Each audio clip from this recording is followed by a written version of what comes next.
Hello, I'm Bob Ross, and I'd like to welcome you to the 16th Joy of Painting series. First of all, let me thank you for inviting me back for another series of painting shows. If this is your first time with us, let me extend a personal invitation for you to get out your old brushes and your oil paints and paint along with us each show, or just pull up the old easy chair, put your foots up, and enjoy a relaxing half hour as we play some of nature's masterpieces on canvas. Tell you what, let's start out by having them run all the colors across the screen that you need to paint along with me. And while they're doing that, come on, let's go up here and let me show you what I've already done. I've got two canvases up here today. We thought we'd do something a little different. I get a lot of requests from people wanting to do like winter and summer or the different scenes. So I thought today I would show you how to do two paintings at one time. And this will be your challenge for the day. So let's start out with an old 2-inch brush today. I'm going to go right into a small amount of the phthalo blue. Just tap a tiny bit of it into the bristles. Just pull a little paint out and tap it. The tapping assures that we have an even distribution of color all the way through the bristles. Okay, let's go right up here. Now maybe on this one, we'll just start up at the top and make little crisscross strokes. We'll say the one over on this side is our summer scene. So we'll just put in a happy blue little sky, just like so. Just using little crisscross strokes. Now the canvases were both coated with liquid white, so the liquid white is continually mixing with the color, and that allows us to actually blend color right on the canvas rather than working ourselves to death on the palette or the canvas. Take a small amount of alizarin crimson, and maybe right in here, we'll just add a little touch of that. That'll make a nice little lavender hue right in there, just to sparkle it up again. There. Okay, now then, without cleaning the brush, let's go right over to the canvas and let's say it's winter. The other one will have winter. I'm going to take phthalo blue and I'll reach right up here and get a touch of the midnight black. Because this is winter, I want to gray the sky a little bit. I want to make it a little chillier, a little more mood to it. Okay, and here we'll just, once again, use the little crisscross strokes. Now depending on what you want, you can add more of the black, you can gray it down, or you can leave it brighter. It all depends on you. However you want your world to be, that's the way it ought to be. Okay, that's a nice little gray sky there. So tell you what, let's take some of that same color, just the black and the blue, that's all we need. And let's go down here and let's have a little water in these paintings. What the heck? What the heck? Pull from the outside inward. Outside inward. There. Both sides. That way it'll leave a little open area right in here. And when it's all done, it'll look like a little sheen of light coming across there. It'll be very pretty. Now very gently, 3 hairs and some air. We just go across and blend that. The little light area still remains in there. Okay, I'm going back into my phthalo blue, and I'm going to add a touch. And let me say that again, a touch of phthalo green. It's very strong, very strong. And we'll go back to our summer canvas. And let's do the same thing. I put the green in there once again to make this one a little brighter. This is summer, it's happier. Oh, the birds are having a good time. So that's what we want to show over here. But still, pull from the outside in. There we go. And very lightly, just go across. Okay, now we can wash the old brush. And if you've painted with me before, you know this is the fun part of this whole technique. We wash our brushes with odorless thinner, shake them off, and just beat the devil out of them. And that's where you take out all your hostilities and frustrations, and it's a lot of fun. Okay, let's put some clouds in here. What the heck? Take titanium white. Let's do the summer one first. We'll take white, be right back. Get a little touch of the bright red. Little touch, not much. Okay? Maybe there lives in our world a little cloud right up here. We're making small, little tiny circular strokes. Little tiny circles. Little tiny circles. There we go. And just sort of let the cloud float around and have fun. Maybe they just got a little friend lives over here. There. See how easy that is? Now then, on the other side, in our winter scene, I'm going to add a touch of gray to it, a little bit of the midnight black, just to gray it down. because once again, we don't want this as bright. Okay. Now maybe this old cloud lives right here, and he just sort of floats around there. But when you're doing this, just sort of think like a cloud. They're free, and they have a good time, and just enjoy it. Little tiny circles, and don't overwork it. If you overwork it, it'll begin to looking like a big cotton ball that lives up here in the sky. And we don't want that. We want some life in this son of a gun. All right. Now with a good clean dry brush, I'm going to gently blend the base of these clouds. Just blend the base of it. There we go. Now fluff them. Grab them and fluff them. And then very lightly blend the entire sky. And that easy, you've got a fantastic little cloud. And while we're going here, let's do the little summer scene over here. Same basic thing. Fluff it, pull it, lift it. There. Very gently though. There we go. Now then, let's have some fun. Maybe in our world today, maybe there's a little mountain back here. I like to paint mountains. I lived in Alaska for a dozen years, and mountains are they're very special to me. I like them. So we'll take some black, Van Dyke brown, put a little alizarin crimson in it, and a little bit of the Prussian blue, very strong blue.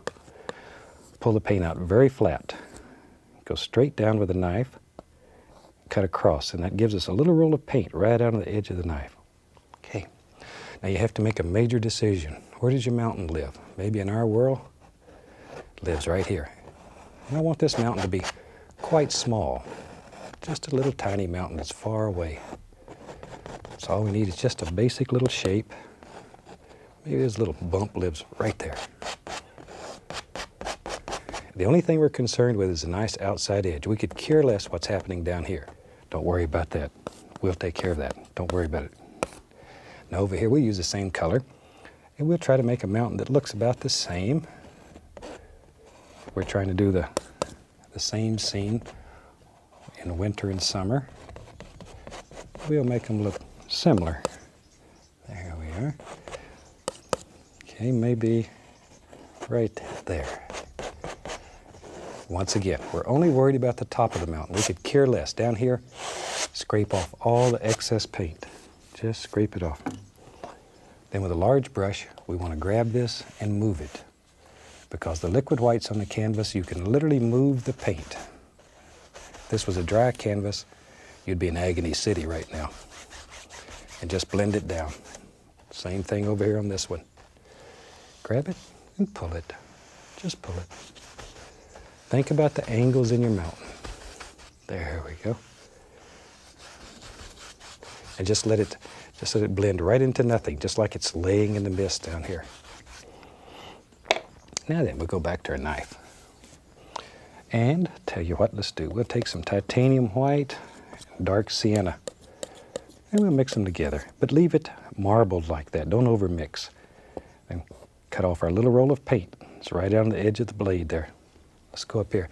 Now this one over here that has the summer scene on it, here I want some nice browns on it and all kinds of things happening. And by not over-mixing the paint, this happens automatically. You get all kinds of beautiful colors and shades and tones. You could work yourself to death trying to do this by mixing each color. This is a lazy man's way of painting. Let the canvas work. Let the paint work. Maybe we'll put a little bit right out there. There we go. Now then, we need a shadow color. For that, I'll just take some, we'll use some dark sienna, a little bit of the Prussian blue in it. That'll gray it down. Once again, we cut off that little roll of paint, a small amount of paint, and we'll just put in a shadow. So all there is to it, just in the opposite direction. Just, see there? And you can create just the illusion of all kinds of things happening in your world. There we go. Maybe right in here. Just let that come down, just like so. Anywhere you want them. Over here, a little bit.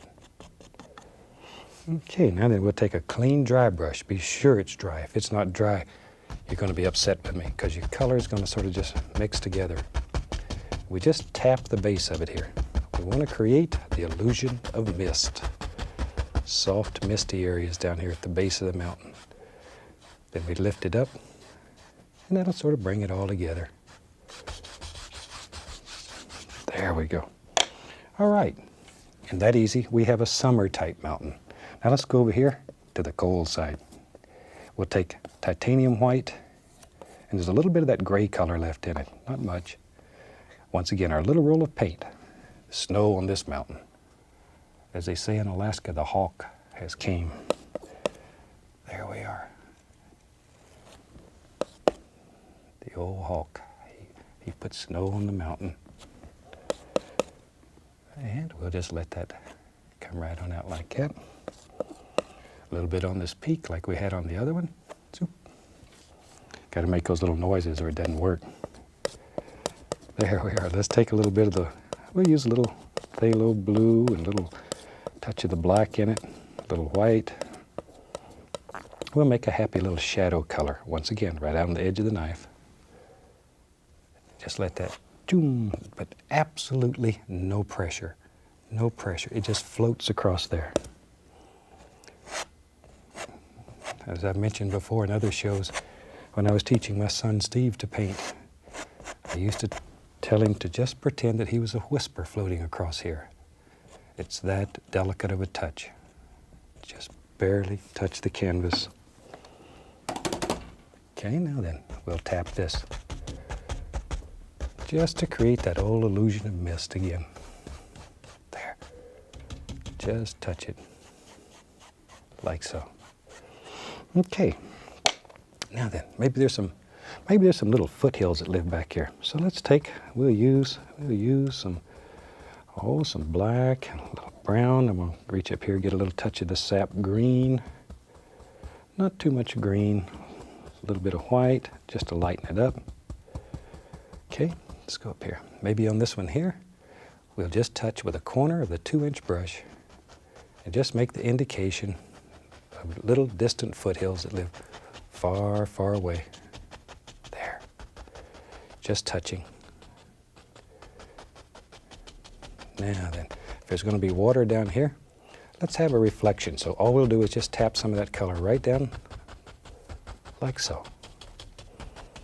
All right, that's coming along nice. Now take the big brush, pull straight down, straight down. Look at there. Look at there, instant reflections. When I was a traditional painter, reflections used to drive me crazy. And it's one of the easiest things you can do in this technique. All right, let's put some over here on the winter side. We'll take some white. I'm going to grab some black. There we are, a little bit of black. At least a little touch of blue. We want these to be gray. Once again, this is winter. It's a little more drab. Okay, let's go right up here. Now, the same basic shape. We'll just tap in. There we are. That's all there is to it. Just think in your mind where a little foothill lives and put it in. Put it in. This is your world on this piece of canvas, and you can do anything that your heart desires here. You have absolute and total power. This is the only place in the world I have any power, but here I'm the dictator. Well, I can do anything here, anything, and you can too. Just think of a scene in your mind and put it on canvas. Isn't that easy? We have a happy little reflection. I'm going to dip the knife into a little bit of the liquid white. Just pull that through. Be right back. Get a little touch of crimson. Shoot, we'll brighten this one up. Pull it out and then cut across, just like that. Let's go up here. Now then, let's put in just a happy little water line. And we act just like we're trying to cut a hole in the canvas. That's all there is to it. Just a little ripple here and there. Okay. On the other side, I'm using just straight liquid white. Don't want the pink over there. I want this one to be a little colder. There. See there? It's that easy though. You can do it. You can do anything. Anything that the mind can conceive, you can do. At least up here. All right. Now, we have to make some big decisions. What lives up in the foreground here? Well, I'll tell you what, let's just get crazy. We'll take some black, some blue, I'll grab some alizarin crimson, a little Van Dyke brown. I'm not using any green in this, then I'll use the same color on the both sides. Just the blues, both blues and black, brown, crimson. Okay, let's go right up here. Maybe there lives in our world a nice tree, big tree. And he lives here and he watches everything. Just push, bend the brush upward. There we go. Maybe there's a little land that comes right across here. I don't know. Just whatever you want. Here you can create any illusion that pleases you. And all we're doing is just filling that in. Okay? Now then, pull the brush in one direction when you're doing this, see? One direction. That causes a curve. You turn the brush over so it curves to the top. Now let's go up here. Let's push in a tree over here on the winter scene. Same basic tree. Maybe we'll do one over here that's all covered with snow. Ooh, it's cold over here on this side. Have to wear a coat when you paint this one. Just like so. Tell you what, just so you have some practice, let's do us find a fan brush there. Let's do a happy little evergreen tree too. We'll use some blue and some black and brown and crimson, just those same colors. Same old colors. Load the brush full of paint. Let's go right up here. Maybe in our world, there lives, does now, just a happy little evergreen tree. Just go back and forth, see? They live here in your fan brush. Sometimes you have to sort of scare them out. There we go. There we go. See? And leave some arms out here like this so the birds have a place to sit when they come. There. And he goes down here somewhere. We don't know where he goes. Over here, let's put one about the same height. And we'll just drop him in. These little paintings will give you a lot of practice, show you how to do all kinds of different things, use all the equipments, all the colors. We only use about a dozen colors, 13 to be exact. And with those 13 colors, you can do anything. It's unreal. Unreal what you can do. Maybe, see, sometime you change your mind. Maybe there needs to be a little baby tree right here. Don't want that tree to get lonely. So we can just put him in. And when you do your painting, let's go over here. When you do your painting, you just sort of look at it and you decide how many trees live in your world. You can have 2, 10, 0, any number in between. Any number in between. Now, since this is a winter scene over here, we need some snow on the ground. So let's just take titanium white on the big brush. Just pull some in there, just like so. Now then, decide where your snow lives. Maybe it lives right here under the trees. Just like so. See? That's what's great about this old big brush. You can just do it quick. See, allow some of that dark color to pick up and pull it. Then it looks like shadows under these bushes and trees. Okay, now then let's start having some fun. Maybe we'll highlight this. So I'm going to dip the brush into a touch of the liquid white on the 1-inch brush. And let's start out, we'll go through cad yellow. Let's do the summer one first. Just cad yellow, be right back. Don't go away, right there. A little bit of the sap green added to it. Pull the brush in one direction though, and look at the amount of paint that's in the bristles. A tremendous amount of paint. That's what you need, okay. Now if you have a lot of paint in here, and it's a thin paint, this is thinner than the paint that's already on the canvas. We use a very firm, dry paint up here. Now this is thin. Now, all you need is a gentle little touch, and you can put beautiful highlights out here on your tree. Beautiful highlights. But now think like a tree. Tree has limbs, it has little arms that live in here. Don't just stab these on at random. think about shape. There's little branches and stuff that live inside of here, and they're little individuals. They each have a personality. Okay, we can add a little yellow ochre, a little Indian yellow. Here and there, maybe a little touch of the bright red just to sparkle it. There. Okay, a little touch of bright red. Shoot, maybe there's a firecracker lives right out here. Boy, that's pretty. That's pretty. Son of a gun. See, but work in layers.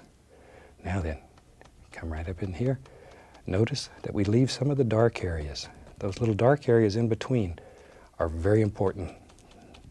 That's what gives your little bushes and trees depth. Okay, now then, we'll use a fan brush here. I'll just take a little yellow, some sap green mixed in it. Pretty dark color. Load a lot of paint in the bristles. And our evergreen tree here.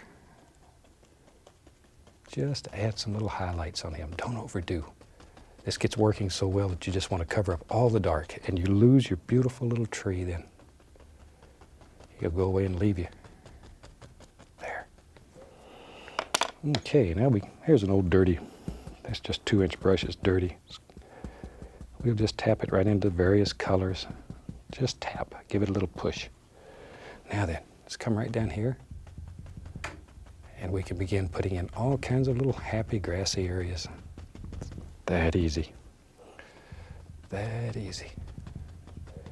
Think about the lay of the land here.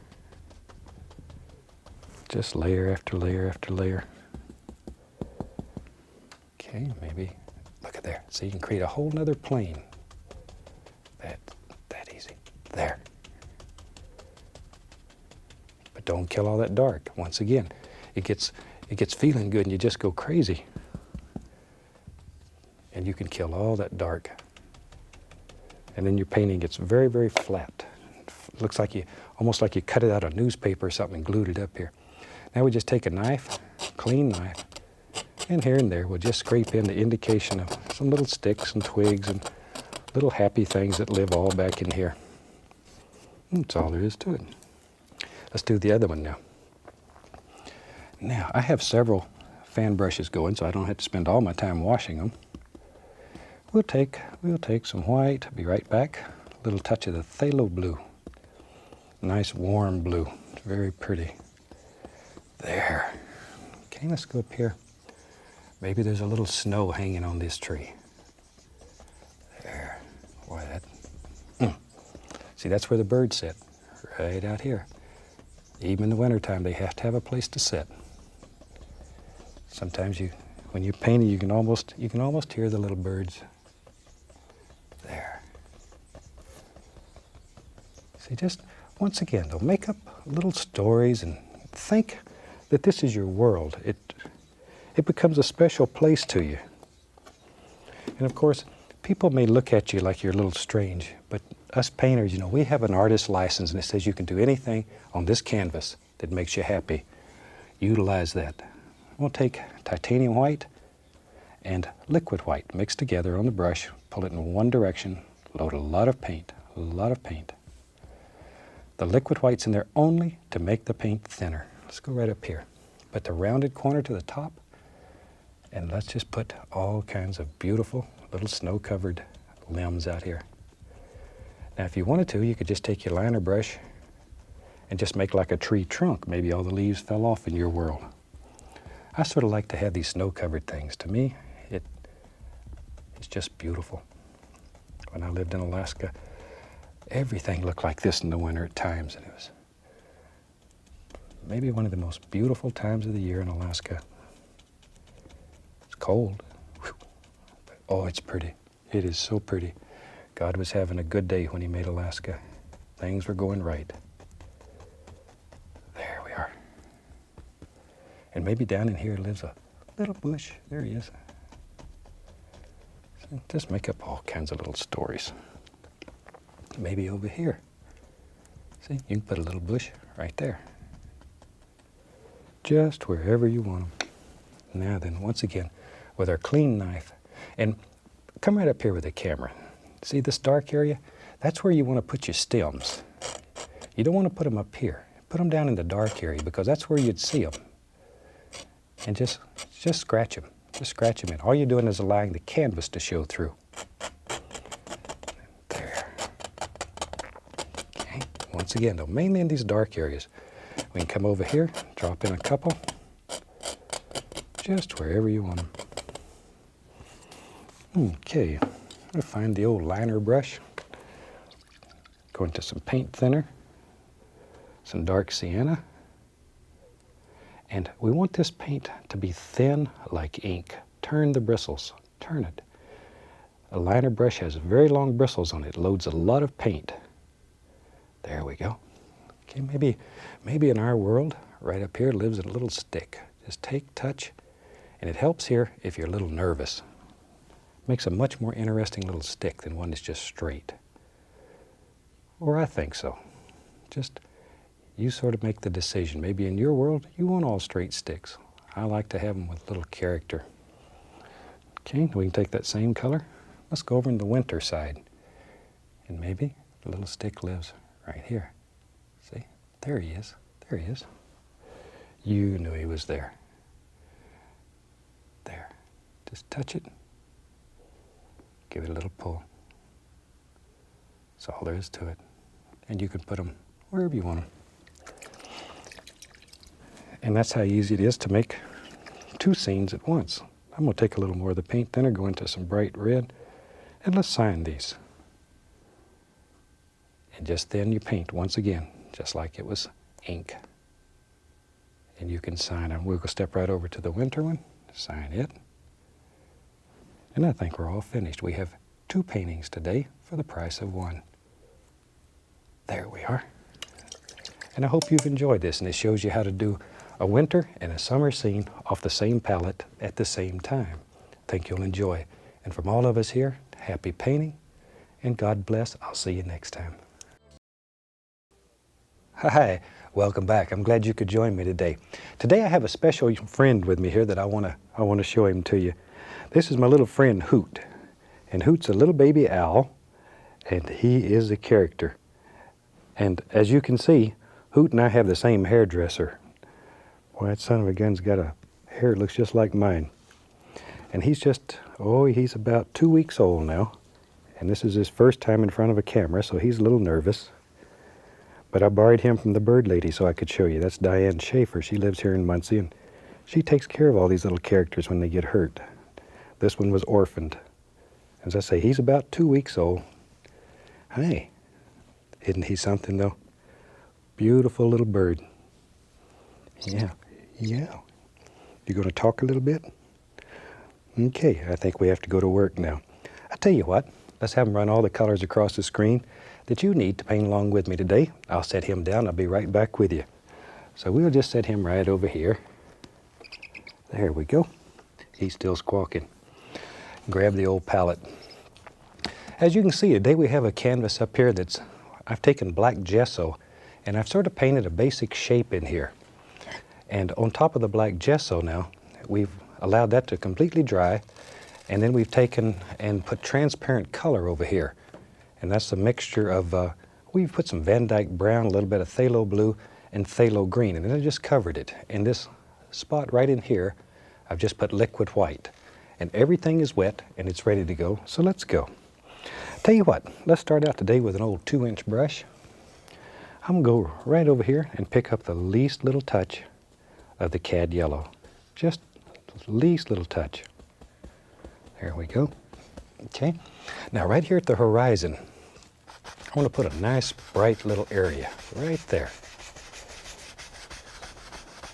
That easy. Maybe a little touch over in here.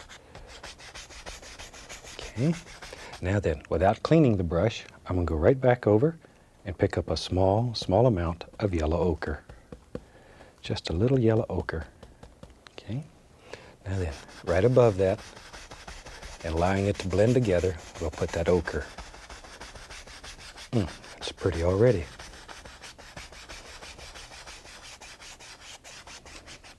Okay, once again, without cleaning the brush, I'm going to go right into bright red.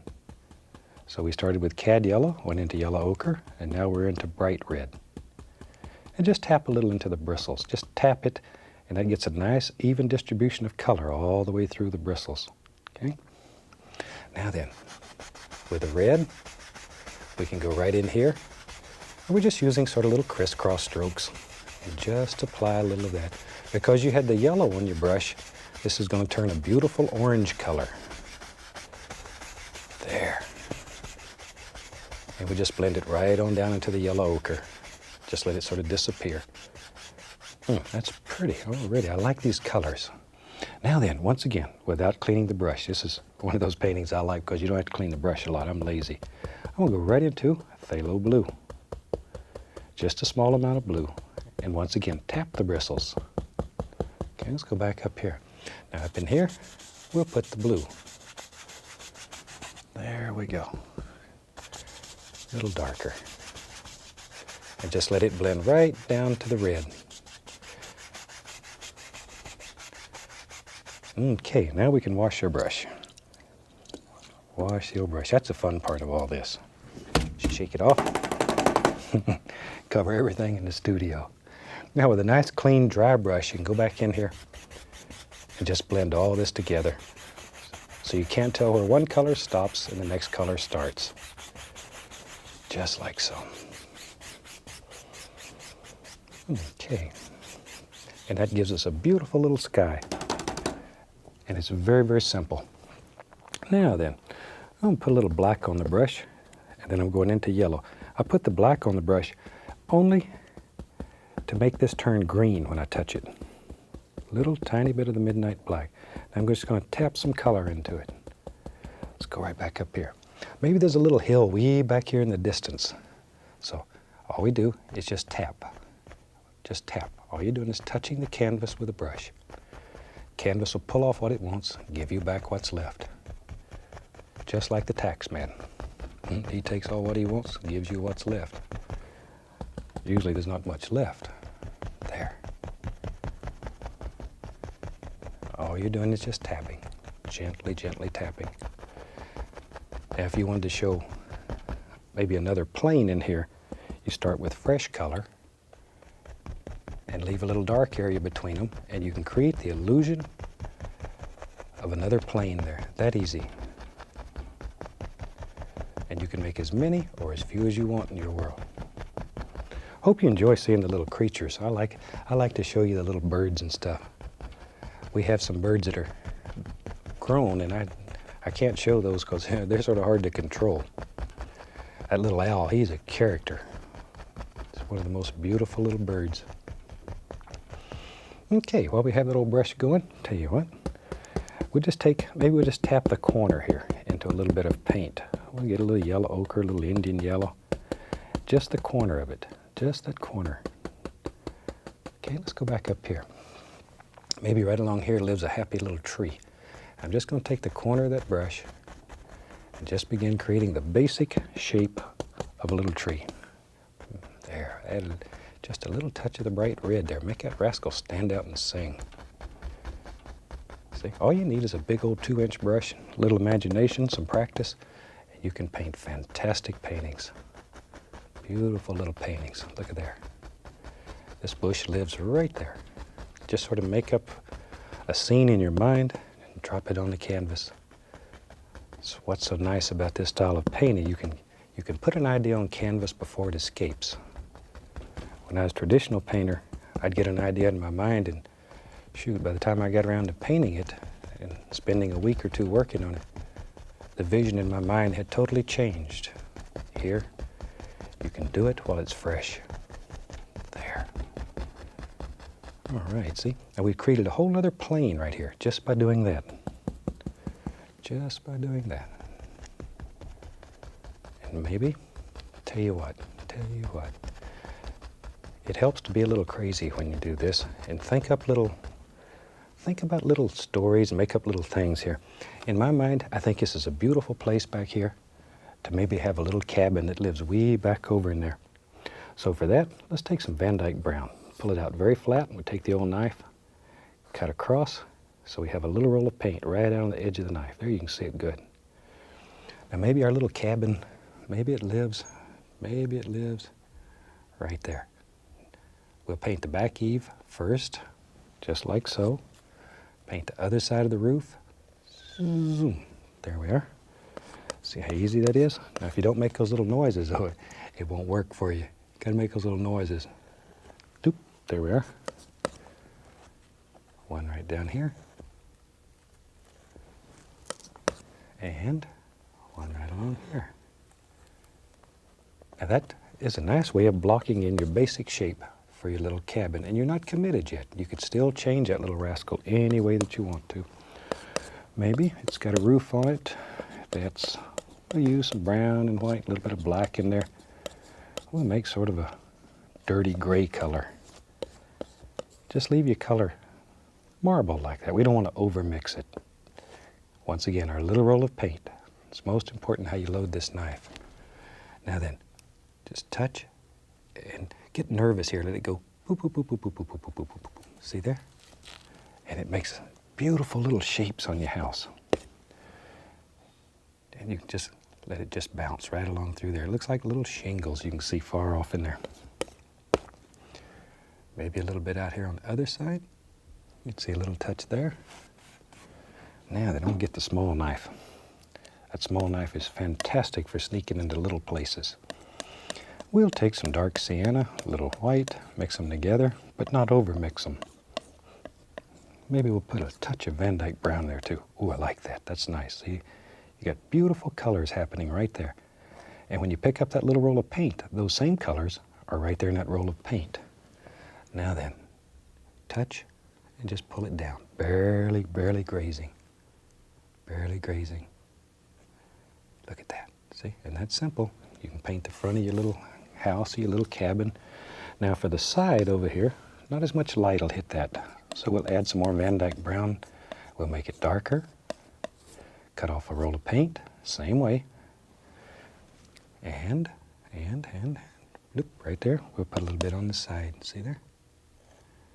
You can do that. It's easy. We make painting easy. We show you how to do it. The only thing you have to add is imagination. There we are. Make it look like there's some little boards in there. Okay. Now we need a door. Let's put a door. We'll take straight Van Dyke brown. Maybe this little door right there. Just come across with some brown. See, you can make your door as big or as small as you want it. Okay, take a little touch of the white. That'll just sort of highlight the edges of it so you can see it. There, right around like so. Shoot, maybe there's a little window in there. Who knows? We'll take a little blue, little touch of blue. Least little touch of white in it. We use a small edge of the knife. Maybe, bloop, there. That's enough to give the indication that there's a little window in there. Sometimes maybe we just want to make this edge stand out a little. So I'll add a little light color right along this edge so it'll stand out there. You can see it better. Now then, we want to fix the bottom of this cabin so we can do a cabinectomy. There you go, cabinectomy. Just cut it off and you have a nice little cabin right there. Now then, let's take a little brown, a little crimson, then we'll go into our yellow. Only put those colors on there so when they touch the yellow, you get all these different shades. Don't want just straight yellow. I want a lot of things happening. A little sap green too. A little Indian yellow, yellow ochre. Now tap and give the brush a little push. See how that brush, a little ridge of paint right out there. That's what you're painting with. Now then, let's come back in here and just begin barely touching. And we can add all these layers of little grassy things that are happening. There. Over here on the other side of the cabin, maybe this comes down. Like so.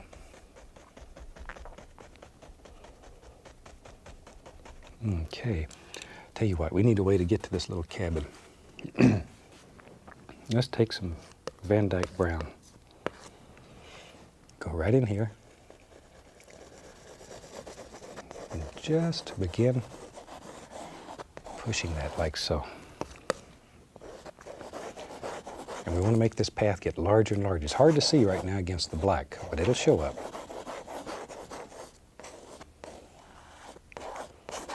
There. And we'll have it coming right on around, maybe down in here somewhere. Okay. As I said, this brown, it probably won't show up a great deal against the black background, but when we begin putting highlights in there, it'll come alive. So let's begin working on some little bushes and stuff that are back here. We just go back to the old 2-inch brush and just going to tap a little color right into the corner of it here again. That's a nice, easy way to make some beautiful little tree and bush shapes. Maybe right back in here, there lives a nice little bush right there. See? There he is. You knew he was there. You knew he was there. Look at that. See? And that sort of just pushes that cabin right back into the distance. There we go.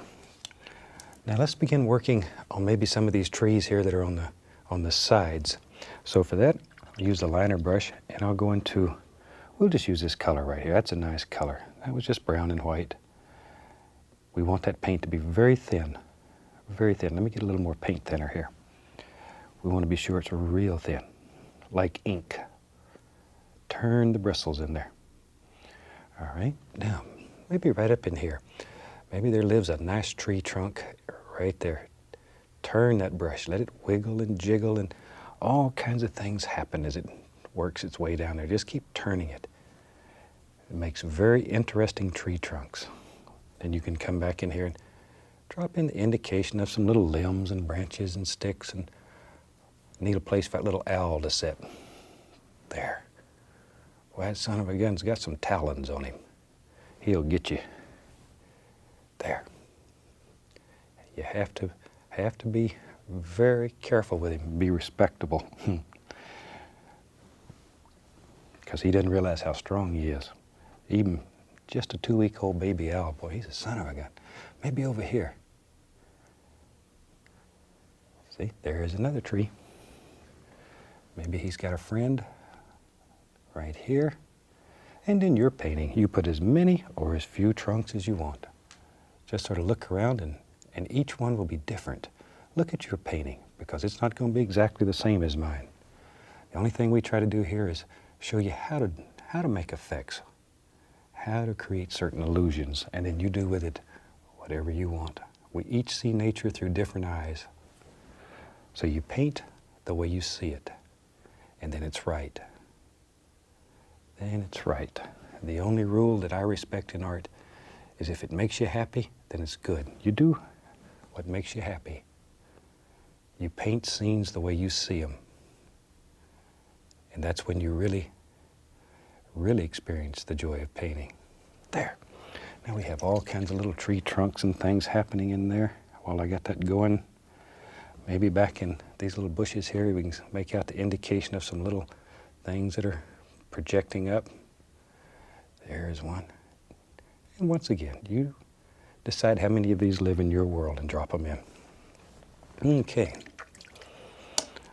Tell you what, let's do. Let's grab an old 1-inch brush here. And we'll begin putting some foliage in here. I'm going to go up here and grab a little touch of the black and go into the green, or the yellow, then it'll make green. Yellow ochre. Now, tap the bristles into the paint. Just tap them. That loads a small amount of paint right out on the tip, so you can see it being pushed up right there. Right there. That's what you're after. Okay. Now then, begin thinking about shape and form. And all you have to do is just barely touch the canvas and begin laying in all kinds of beautiful little things. I think maybe I'll make that a little bit brighter so you can see it a little better on TV. There. But now when you're painting your picture at home, you paint it any way that you want it. If you have trouble making your paint stick, add a small amount of the liquid white or a little bit of paint thinner to your brush. There we go. But once again, the most important thing here is worrying about shape. All the little individual things that happen in here. There we are. This is one of the nicest, easiest ways I've ever developed of making beautiful, beautiful little trees.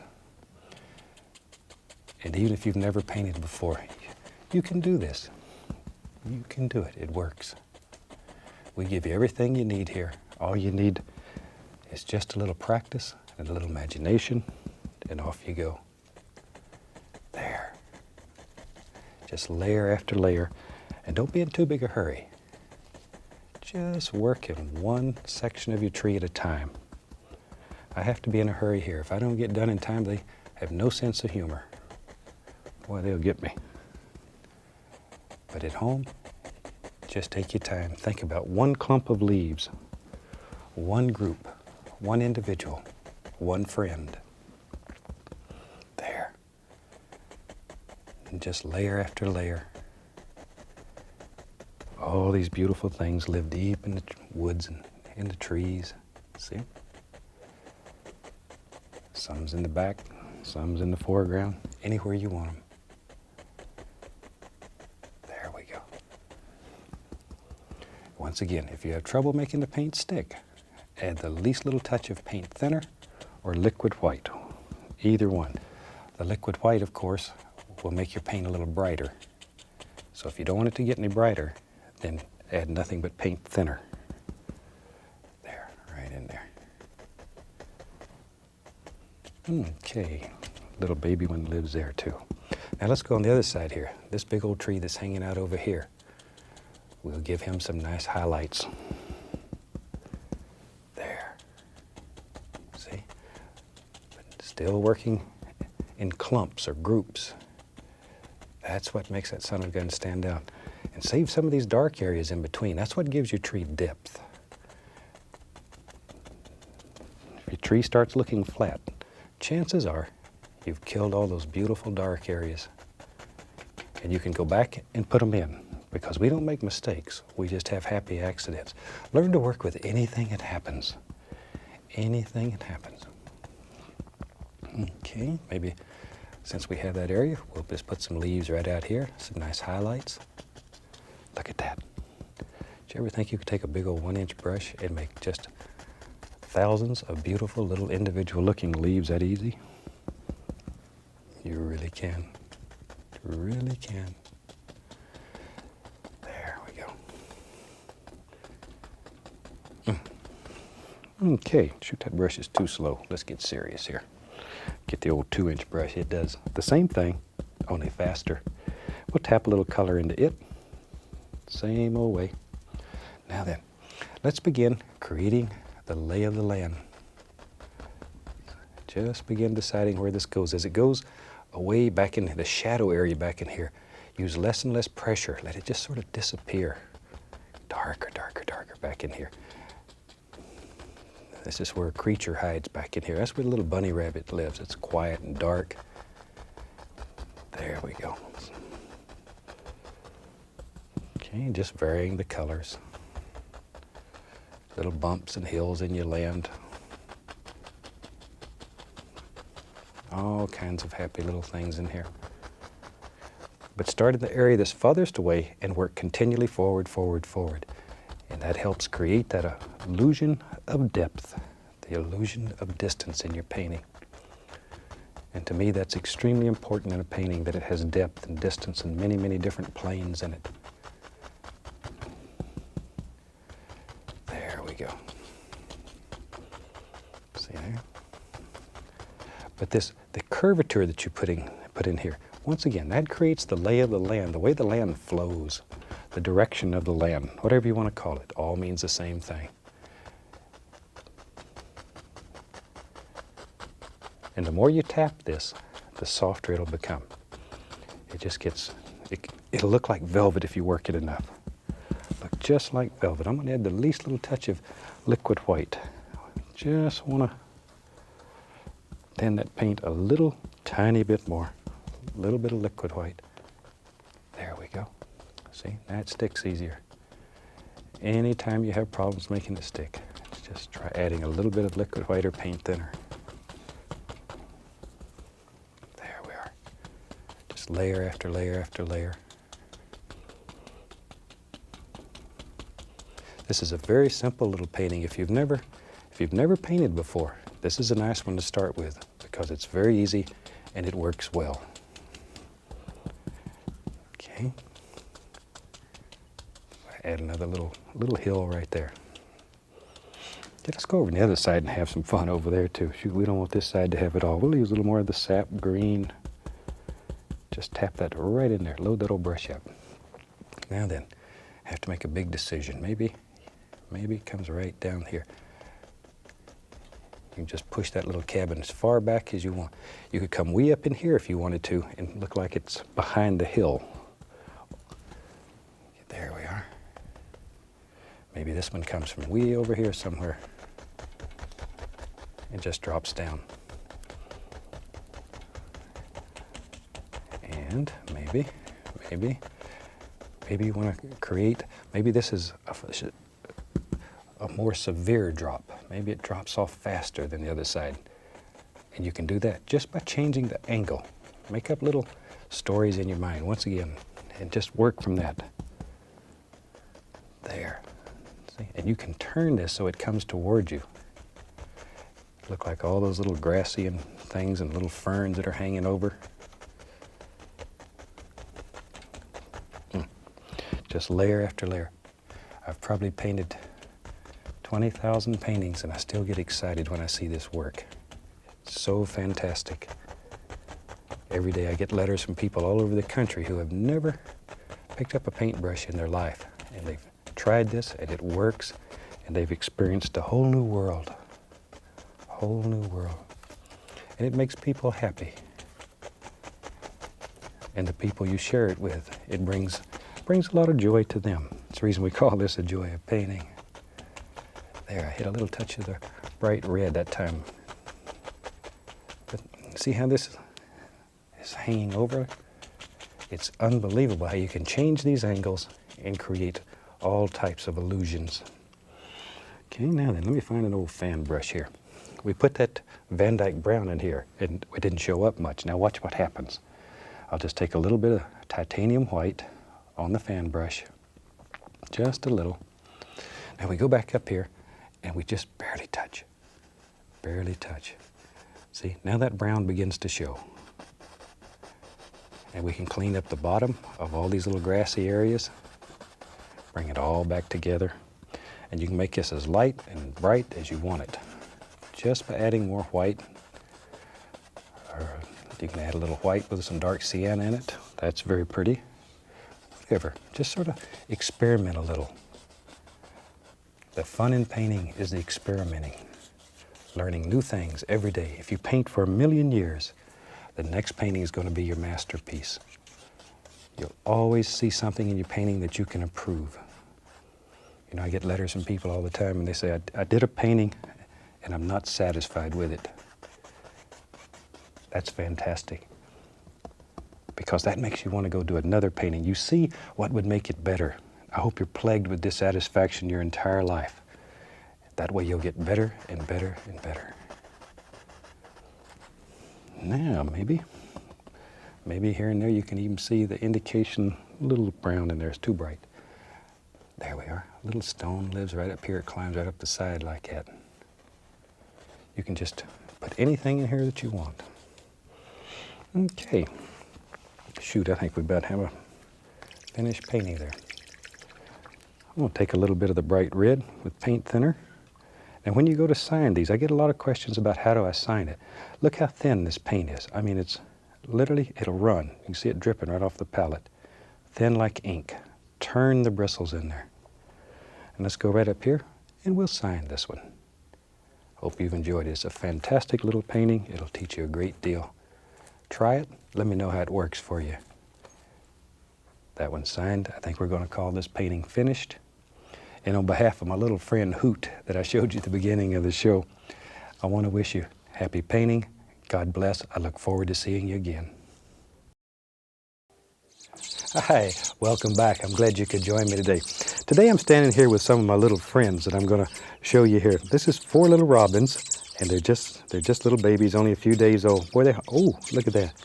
They are hungry too. Of course, little robins are always hungry. And they live with me, and they're just cute little devils. Hey, they got one here that he's not gonna yell. Okay, I just thought I'd share those with you today. These are just little babies. They're probably, oh, maybe a week old now. And we'll raise those and turn them loose here in just a few months. So I tell you what, let's do. Let's have them run all the colors across the screen that you need to paint along with me. And while they're doing that, I'll set these little rascals down and get my palette, and we'll do a fantastic little painting together. I've already covered the canvas with a nice thin even coat of the liquid white, so it's all wet and slick and it's ready to go. So let's just have some fun. Thought today maybe we'd just do a happy little winter scene. Such a super, super day. Let's just do a painting that's got a lot of color in it, it's bright and shiny, and make you feel good inside. I'm going to start out with the least little touch of the Indian yellow. It's very transparent. Just tap a little bit into the bristles. And we have to make a decision right off today. You have to decide basically where your horizon line is going to be. Maybe our horizon will be right along in here, somewhere about in that area. So we'll just drop a little bit of yellow in there, that easy. Okay, now without washing the brush, I want to add a least little touch of the cadmium yellow. And we'll go right above this, and it's an opaque color. So it'll stand out very nicely there. See, there's a difference. Once again, without cleaning the brush, a touch of the yellow ochre. It's sort of a golden color. And we'll add it right in here. As I say, I want a beautiful little winter scene that has some color in it. Sometimes winter scenes can be so cold, they're almost, they bother you. They're not fun to look at. Now then, let's go into a little touch of the bright red. What the heck? I think that would look good right up here. We still haven't cleaned the brush. So we just take the bright red and allow it to mix right in. Well, that's a pretty sky already. Now we're just blending them together so you can't tell where one color stops and the next color starts. Just like so. Now we'll wash the brush. We can just sort of clean it off down here, get rid of some of that color. We'll wash our brush, as always, with odorless thinner. Shake it off. Cover 2 or 3 camera people who are in business. We have the weirdest camera people in the industry because they all have these funny colored freckles all over their face. I'm going to go right into a little touch of the phthalo blue, and I'll reach right up here and get a little bit of the midnight black. Blue and black, or black and blue, whatever your preference. And then we'll go right up to the top, and let's just dance in a happy little sky here.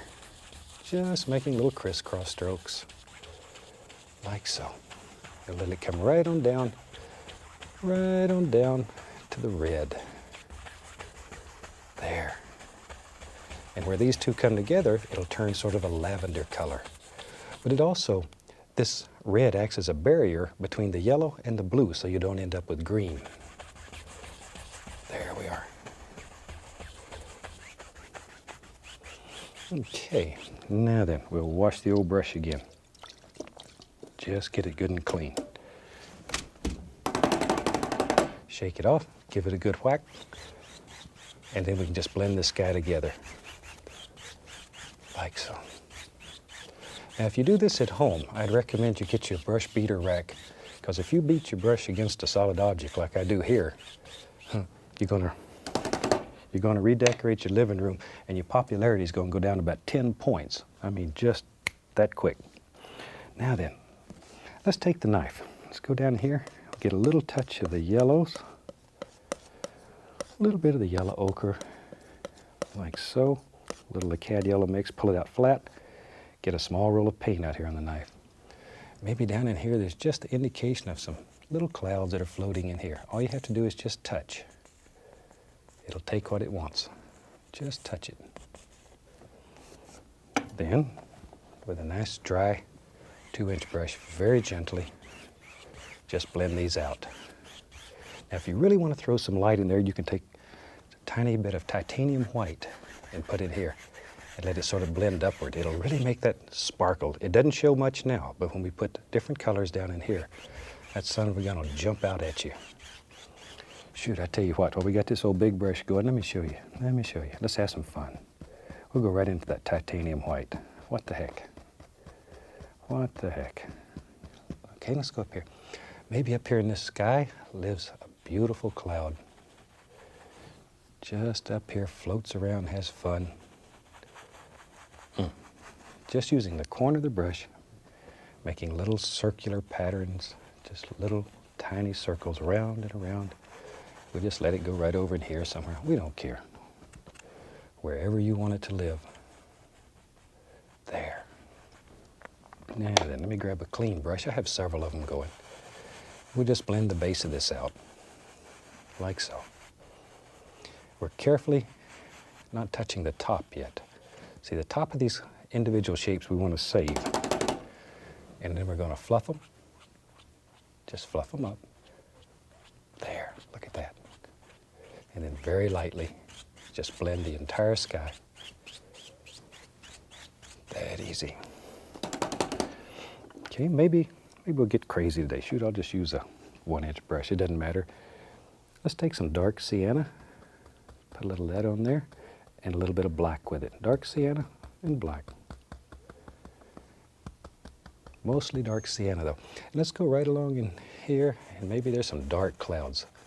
Same thing, little circular patterns. Just think about basic cloud shapes.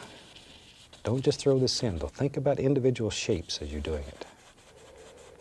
There we go. Maybe it comes right down in here, wherever you want them. A little more color on the brush, and right there. And you can put clouds anywhere that you want them in your world. Anywhere. Painting is very individual. Anything that makes you happy, then it's right. Then it's right.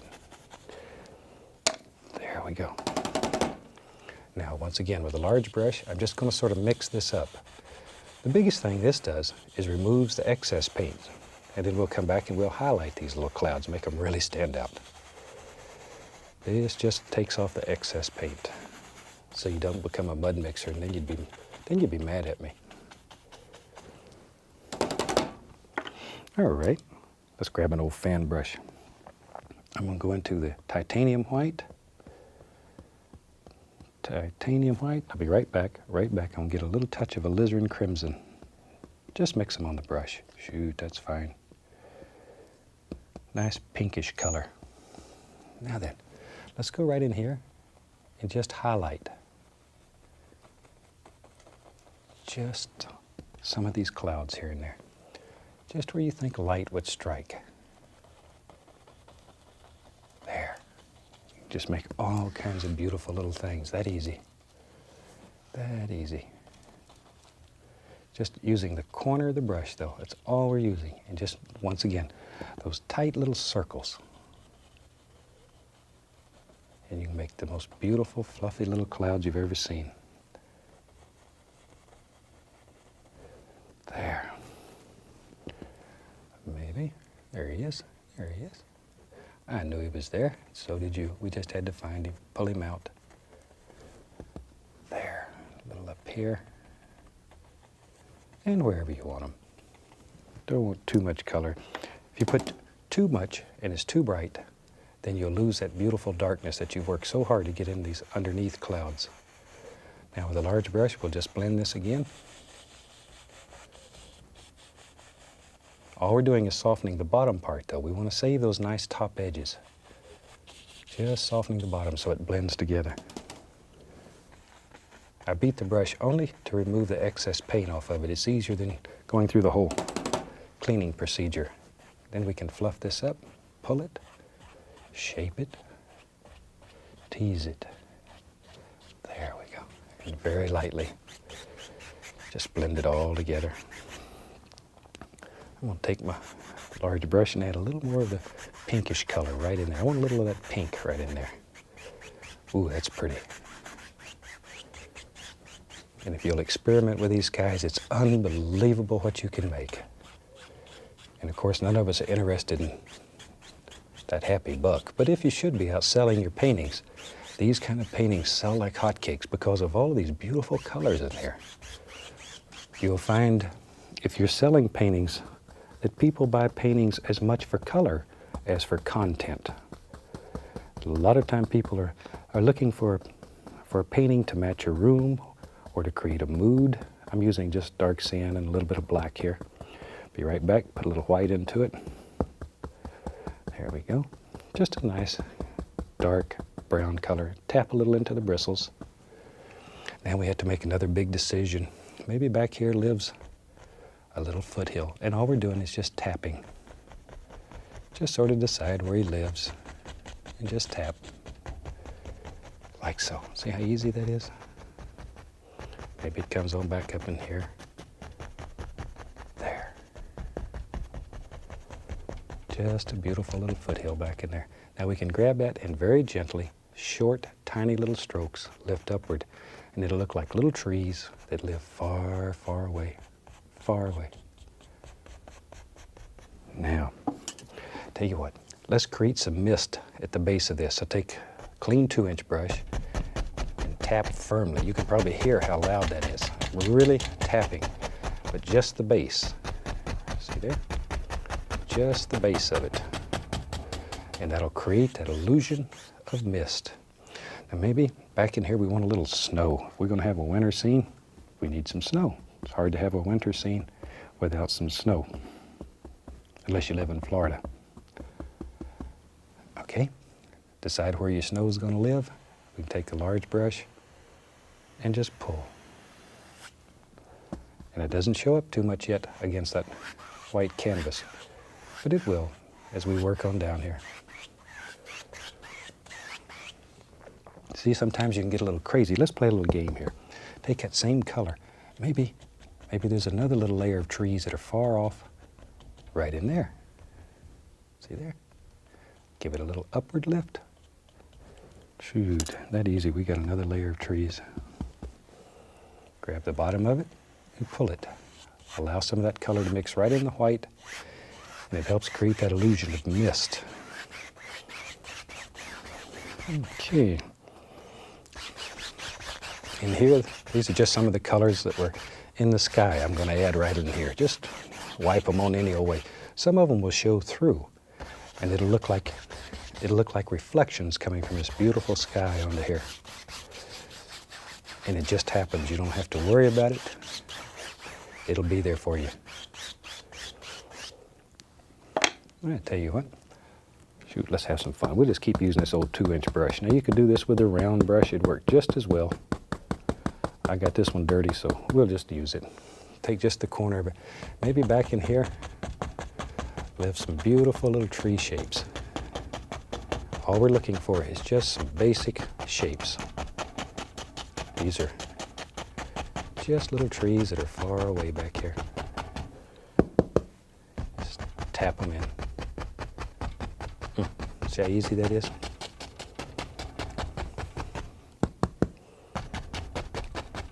Okay. Now then, let's put a few little trunks and limbs and stuff in there. I'm using just Van Dyke brown liner brush, a lot of paint thinner on it. Turn the brush. This is thin like ink.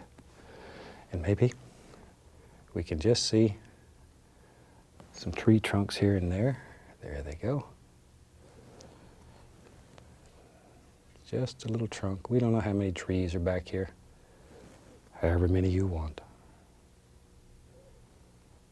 There. See there? And that easy, you have the indication of all kinds of little things happening. Just wherever.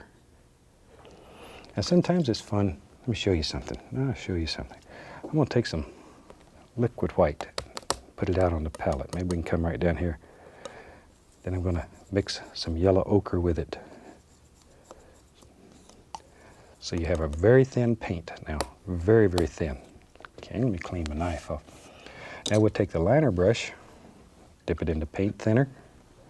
I'm going to go into the Van Dyke brown, load a lot of color, but it's very thin. Okay, now then, come back direct down here. Now with the liner brush full, see if we can get a close-up right here. I can show you. The liner brush is full of brown. Now you go right through this very thin color. Now see, it's got white on one side and brown on the other. Now then, let's go up here.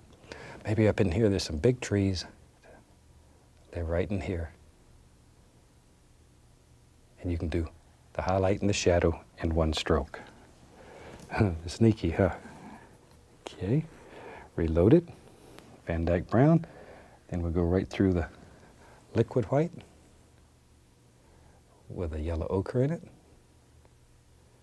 And you can make some of the most beautiful tree trunks. Brown. And wherever you want them. And as many as you want. Maybe there's some little things that just, there they are. Okay. Add a little more of the paint thinner. Pull it right through. Put some happy little limbs on this tree. That's sneaky, isn't it? That you can make both sides of the tree in a single stroke. There we go. And it makes some beautiful trees. And a stick and a twig and all those happy little things. And sometimes it's nice to put just the indication here and there of a few things that are hanging on. So I'll just take a little of the dark sienna, a little yellow ochre. I'm just going to tap the top corner of the brush into it. Very, very little paint. And here and there, just some little indications that maybe there's something, a few little leaves still hanging on here. Not many, just a few. Don't want to overdo. It's very easy to overdo. There. Okay. Now then, shoot, let's have some fun. Let's have some fun. We'll take some black and some brown, some phthalo blue, mix them together. Might as well mix up a lot of paint here. A lot of old paint. Okay, tell you what, let me wipe the knife off. Let's use a fan brush today. Let me find there's a good fan brush. We'll go right into that dark color. Just get a lot of paint on the brush. A lot of paint. Now then, I have to make some big decisions. Maybe in our world there lives a nice little evergreen right there. Right there. Use just the corner of the brush, work back and forth. Back and forth. As you work down the tree, apply more and more pressure so it gets wider, thicker, stronger toward the bottom. There. Look at that. Look at that. Boy, that really stands out against that light background over there. Maybe, yeah, right there. We'll give him a little friend. Everybody needs a friend. You know, if painting has done nothing else, it has brought me so many new friends. It's unreal. I've met literally thousands of fantastic people, all because of painting. There we are. And maybe over here, let's have a big tree. What's a strong son of a gun? It goes up here. This is where the hawk sits, the big eagle maybe, depending on where we're at. There. Or maybe the owl I showed in the last program. Maybe that's where he lives. There. He sits up here and surveys the whole countryside. Watches for a little mouse to go scampering across the snow. Then he comes down on wings that are soft as velvet. You never hear him. And zip. Okay, now then, watch here. Let me take a little white on the large brush. I want to create the illusion of another plane right here. So take titanium white, grab a touch of that blue, just a touch, and pull it. Just pull it, and then begin blending it. That simply. See there, you can create a whole nother plane. You want one separate for this tree? Grab it, pull again. You can create as many different areas as you want in your world. That easy. See, these colors that we put on, those nice pinks and oranges, they're beginning to show through, and they're beautiful. There we are. See, it all looks like deep, dark background area now. Okay. Tell you what, we'll just take the knife, scrape right through here, just make the indication of a little trunk. All we're doing is scraping right through the paint, allowing a little bit of the canvas to show through. You can paint a trunk in if you want to. All I'm doing is just scraping it out. All right, grab another fan brush.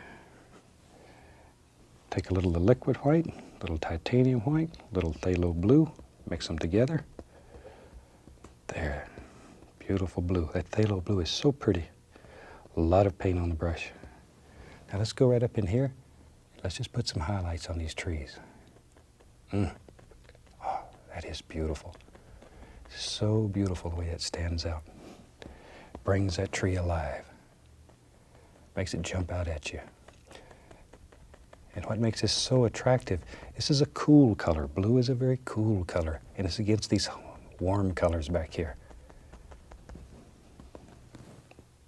It's very nice to play cool against warm and vice versa. There. Okay. Shoot. If I had a spot like that, I'd have to build me a little house out here. I'd have to live right out here. There's a lot of ways you can make a little house. Let's do a little thing right here. The easiest way is take your knife and scrape out a basic shape. Maybe we'll do a fancy little duder out here.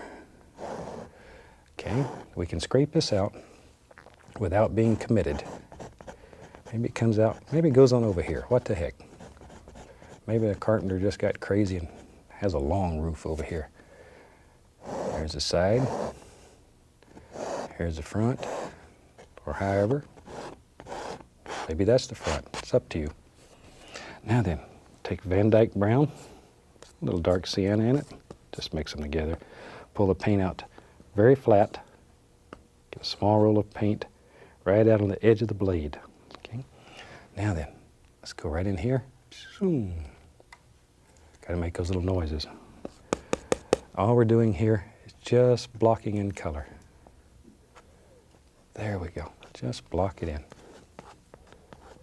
Like so. Now then, let's take some red and some little yellow ochre and grab some white. We want this to really stay marbled. Get our little roll of paint. Okay, now then, let's just go right along here. Just barely touch. Just let it bounce across. Gonna make all kinds of beautiful little things happen here. Just all kinds of things. Right out here in this edge. A little brighter. There. Look at that. Now, on the other side, this will be a little darker. Not as much light's going to hit here. But the same basic thing. Just let it tap. Want this to look old, and there we go. There we go.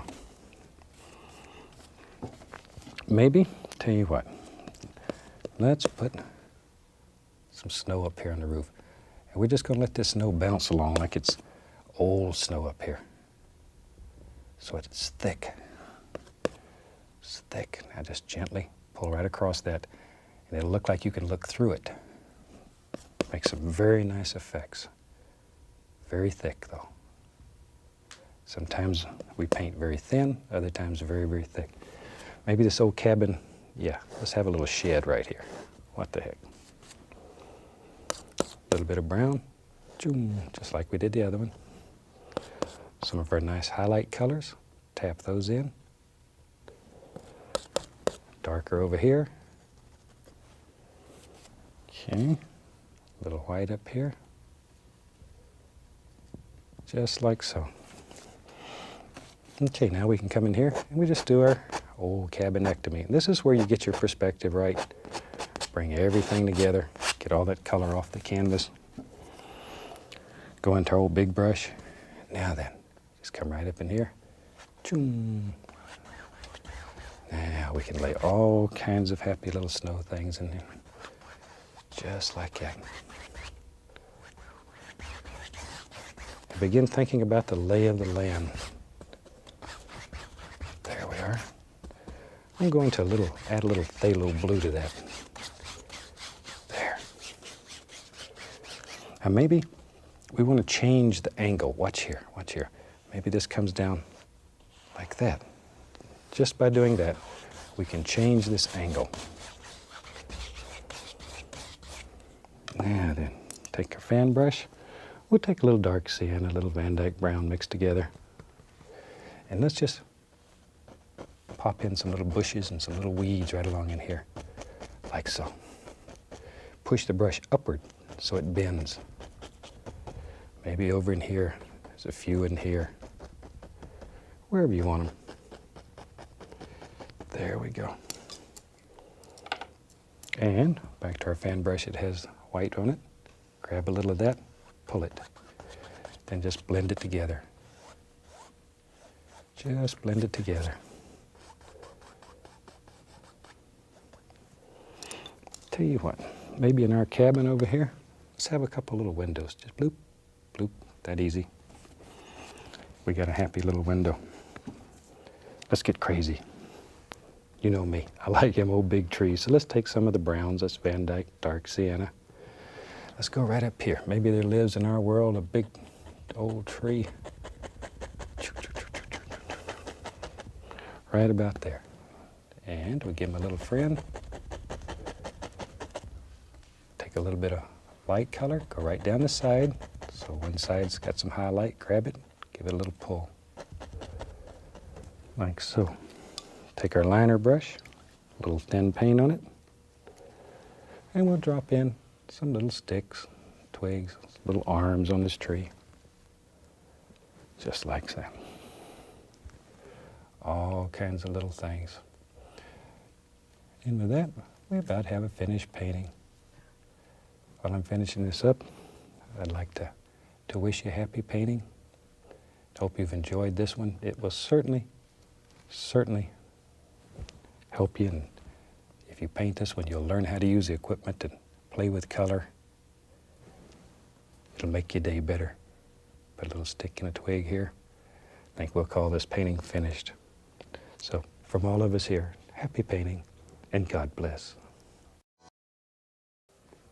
Hi, welcome back. Certainly glad you could join me today. I brought my little friend Hoot on one more time so you could see him. We've got so many cards and people have called asking about him. I just wanted to show him again. He's a little baby owl, and he's one of the cutest little devils. See if we can get him to put his wings out here. Look at there. Isn't he beautiful? He's about 3 weeks old now, 2.5 weeks or so. And very, very cute. Yeah, you going to talk a little bit? He really is a beauty. I am so fascinated with these little creatures, and I hope you are too, because I like to show them to you. Look right up there. You see? There we go, and he's just nothing but down. As I mentioned earlier, him and I have the same hairdresser. We both got the fuzz top up here. Okay, tell you what, it's time for us to go to work. So I'm going to set him down. I'll have them run all the colors across the screen that you need to paint along with me today, and we'll get started. So I'll set him right over here in his little basket. Now this son of a gun has some talons on him that's just unreal. Even at his age, they must be a 1/2 inch long, and he will get you. Not on purpose, but that's just what happens. Tell you what, I've got something a little different up here today. I've had so many letters come in from people who like to paint on wooden objects, asking if this technique can be done on wood. I thought today I would show that. So what I've done here is taken just a piece of plywood, and I've just sort of cut out a little design. And when you're at home, you can cut out any design that you want. One thing you might do is, when you cut it at an angle, so this slants outward on the sides all the way around, and then maybe paint that a flat black when you're all done, and it's like a frame. So I've cut this out, and then I've covered it with a thin coat of white gesso. Let that dry, then I've just put a thin, even coat of liquid white over it. So it's ready to go. Basically, it's the same way we do a canvas, only it's on wood. And I thought today we'd just do a very simple little painting, just to show you how it works. We'll start out with a little touch of alizarin crimson on the 2-inch brush. Just pull a little bit of the color out, small amount, tap it into the bristles. And let's put a little pink in this sky, maybe right in here. There we are. Now we don't want to set this sky on fire. All we want to do is put a little pinkish glow in the sky. We're just making little crisscross strokes. But now in yours, you can make it as bright or as dull as you want. It's up to you, totally up to you. Anything that you want to do. There. Maybe a little more right in here. Now then, without cleaning the brush, I'm going to go right into a small amount of the phthalo blue. Phthalo blue. And just tap a little into the bristles. Very easy. Let's go right back up here. Now right at the very top, still using our little crisscross strokes, just begin putting in a happy little sky. There we are. Just let it blend right on down to the pink. Now painting on this wood is very nice, it's very solid, and it works well.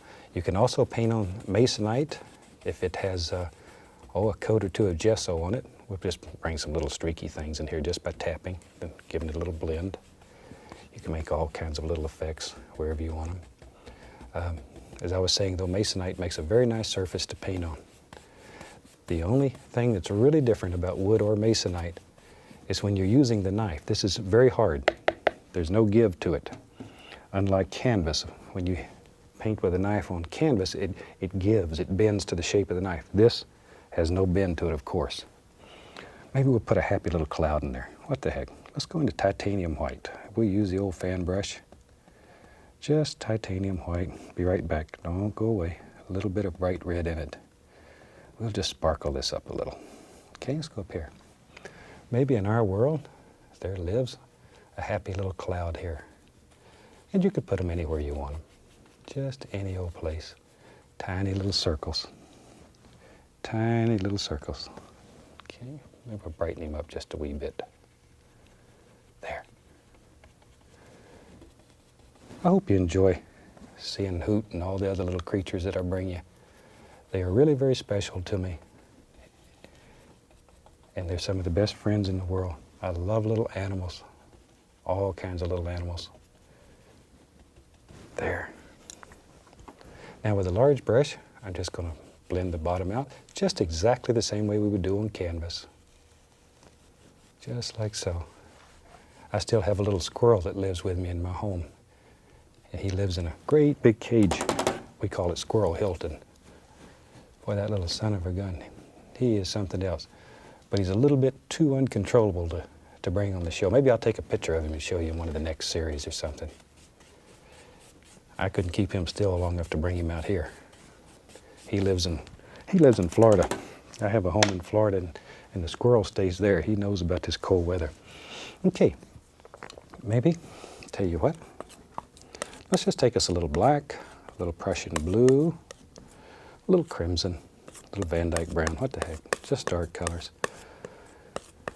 Pull it out very flat. Really get tough with it when you're pulling it out like this. Pull it out as flat as you can get it. Go straight down with a knife, touch, and just pull it. This knife has a straight edge on it, so it's very easy to load a roll of paint right out on the edge of the blade, okay? Now maybe in our world here, there lives a happy little mountain. And we'll do this just like we do when we're painting on wood. But you can hear the difference, of course. And just really push that color in. There's a little bump there, wherever you want them, just any kind of mountain that you want. And maybe where you live, or maybe in your painting, you don't want a mountain. If you don't, leave it out. Just leave it out. There we go. Now we'll just take the large brush and begin blending that color down. Because there's liquid white on this wood, the paint will move, it'll slide. It's just fantastic. And these wooden things are pretty in your house, or you can paint such things as cabinet doors or whatever you want. Just hang them around the house. They're beautiful decorations. And you can cut any shape that you want. I used to live in Alaska for years and years. I lived in Alaska. And I used to cut out maps of the state of Alaska. And onto that, then I would paint beautiful scenes, and sometimes maybe even mount a little clock up here in the corner or something. Just, you can buy a quartz movement to put on the back for only a few dollars, and you can have a clock here with your painting. And of course, nobody's interested in selling paintings. But if you're looking for that happy buck, little things like that sometimes sell like hotcakes. I'm going to take just straight titanium white with a little tiny bit of bright red in it. Cut off my little roll of paint again, just like before. And let's just go up in here, touch, no pressure. No pressure at all. Just let it glide. Zoom, make little noises. See, you can just glide right down the side of the mountain. You go anywhere that you want to go with it. There's another one. There. Barely, barely touching. Barely touching. Just caress it. There. Okay. Maybe over in here there's a little bit of light playing through there. We'll take some white. We'll put a little bit of blue in it. A little blue, a little touch of black, just to dull it down a little bit. So we have sort of a blue-gray color. Once again, get our little roll of paint right out on the edge of the knife. Then with that, we'll come right up here, touch, and follow the mountain right down. Zoom. No pressure though. All you're doing is just allowing the knife to float. That easy. And it's easier to do it fast than it is to do it slow. One of the things we do when we're training instructors, we have instructors that travel around and teach. Well, I train these instructors, and one of the tests that we give them, we make them paint very, very fast, because you find that they can paint better fast sometimes than they can slow. When you're doing things like this, it's hard to do it slow like this. If you just do it, it happens much faster, much easier, and the paint breaks better. By breaking, we mean it has all these little holes in it. And you can do that. See, anywhere you want a shadow, you just drop in a little of that blue in the opposing or opposite direction. And you can make some mean, rugged-looking mountains. With a clean, dry brush, I'm just going to tap the base of this. Just tap it. Like so. And then very lightly blend it upward. By blending upward, all it does is take out the little tap marks. It brings everything together. It creates that illusion of mist at the base of your mountain. It's very soft and very delicate, far away. Over here, you follow these angles. It's most important when you're doing this tapping that you follow the angles in your mountain. Now take a little more of that blue on my brush, just tap a little. And sometimes it's fun just to take this and maybe we'll just bring it right on out and create a whole new plane in the mountain. And all these planes are what create the illusion of depth and distance. And we'll put some little shadows back in here, all kinds of little happy things. There we go. Okay, let me wash the old brush. And we wash our brushes, as you know, with odorless thinner. Shake it off. Beat the devil out of it. Now I'm just going to tap this. That brush beating is so much fun. Hoot's not too crazy about it though. It sort of shakes him up. He thinks he's next. There we go. And while I have blue still in that brush shoot, we'll just go right into a little touch of crimson and come right across here. Throw in a nice little color. Just like so. Little lavender color in the middle. Then we'll go right into a little bit of phthalo blue and do the edges. Like so. We'll just put a little bit of water down here. What the heck? But once again, this is mixing with the liquid white and it's very smooth and it just flows. If you had a dry board here that you were trying to paint on, you would really be in agony city right now and you'd be very unhappy with me. You'd be calling me names. By having the liquid white on there, that's just slick as it can be. Your color's continually mixing with it. And all these beautiful things just happen automatically. Okay, maybe back here we have some little foothills. We got some black here and a little bit of Prussian blue, brown, a little sap green. Be right back and get a little white. A little bit of white. There we go. Maybe a little more brown. I want to dull that. It's getting a little too bright. Oh, that's nice. That's nice. Tap a little color into the bristles. Let's go right up here. Now then, maybe back in here, just live some beautiful little foothills, all kinds of little trees that are way back here in the distance. Now, I'm using the brush up like this so it makes it look like the tops of just hundreds and hundreds and hundreds of little trees. I used to sit with a little one-haired brush and try to do these one at a time. Whew. This is certainly easier. Okay, now we can just take a clean brush, and I want to create the illusion of mist down at the base of it here. So all we're doing here is just tapping the bottom, just the bottom. See how it just sort of floats around in there? Very, very lightly. Very easily, just lift a little bit upward. And that creates a beautiful misty area right in there. Now maybe there's more than one little foothill. So all you do is use the same color, only darker, less white in it. As things get closer to you in the landscape, they should get darker and darker. All right, let's go right up here. You have to make a big decision. Where's your little footy hill live? There he is. Now we don't want to lose all this mist in here. See, there's mist between them. There you go. Now you can see the mist in there? That's important. You don't want to lose it. There. If you lose that, they're just going to sort of blend together. We'll just let that run right out like that. A little more color. Maybe it just goes right on up here. We don't know where it goes. There we are. But as long as it's a little bit darker, then it'll show. And it'll look like it's closer to you. Now I'm intentionally letting some of it hang down here below because we want a happy little reflection under there. So all we do now is decide where water and land meet, pull straight down with a large brush. Just give it a little downward pull. See there? And once again, because there's liquid white on here, this is a wet surface, so color moves. Now, just go gently across and it'll give it a watery appearance. Instant reflections. That easy. Little touch of the liquid white, like so. And we'll put the least little bit of blue into it just to cool it down a little. Blue's a very cool color. It's nice.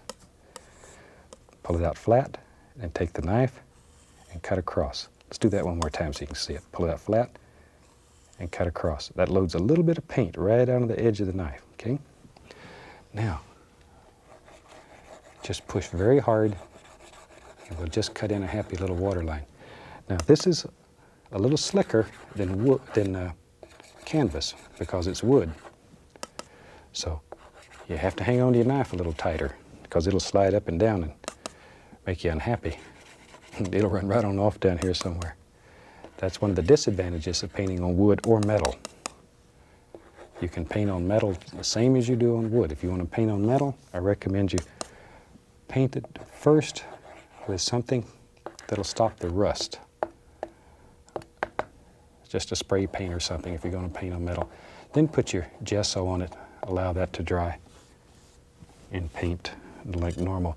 When you're painting on metal, for example, if you want a little texture so it's similar to canvas, I used to use a paint roller with a small short nap on it, and it'll make it feel like there's little bumps on it.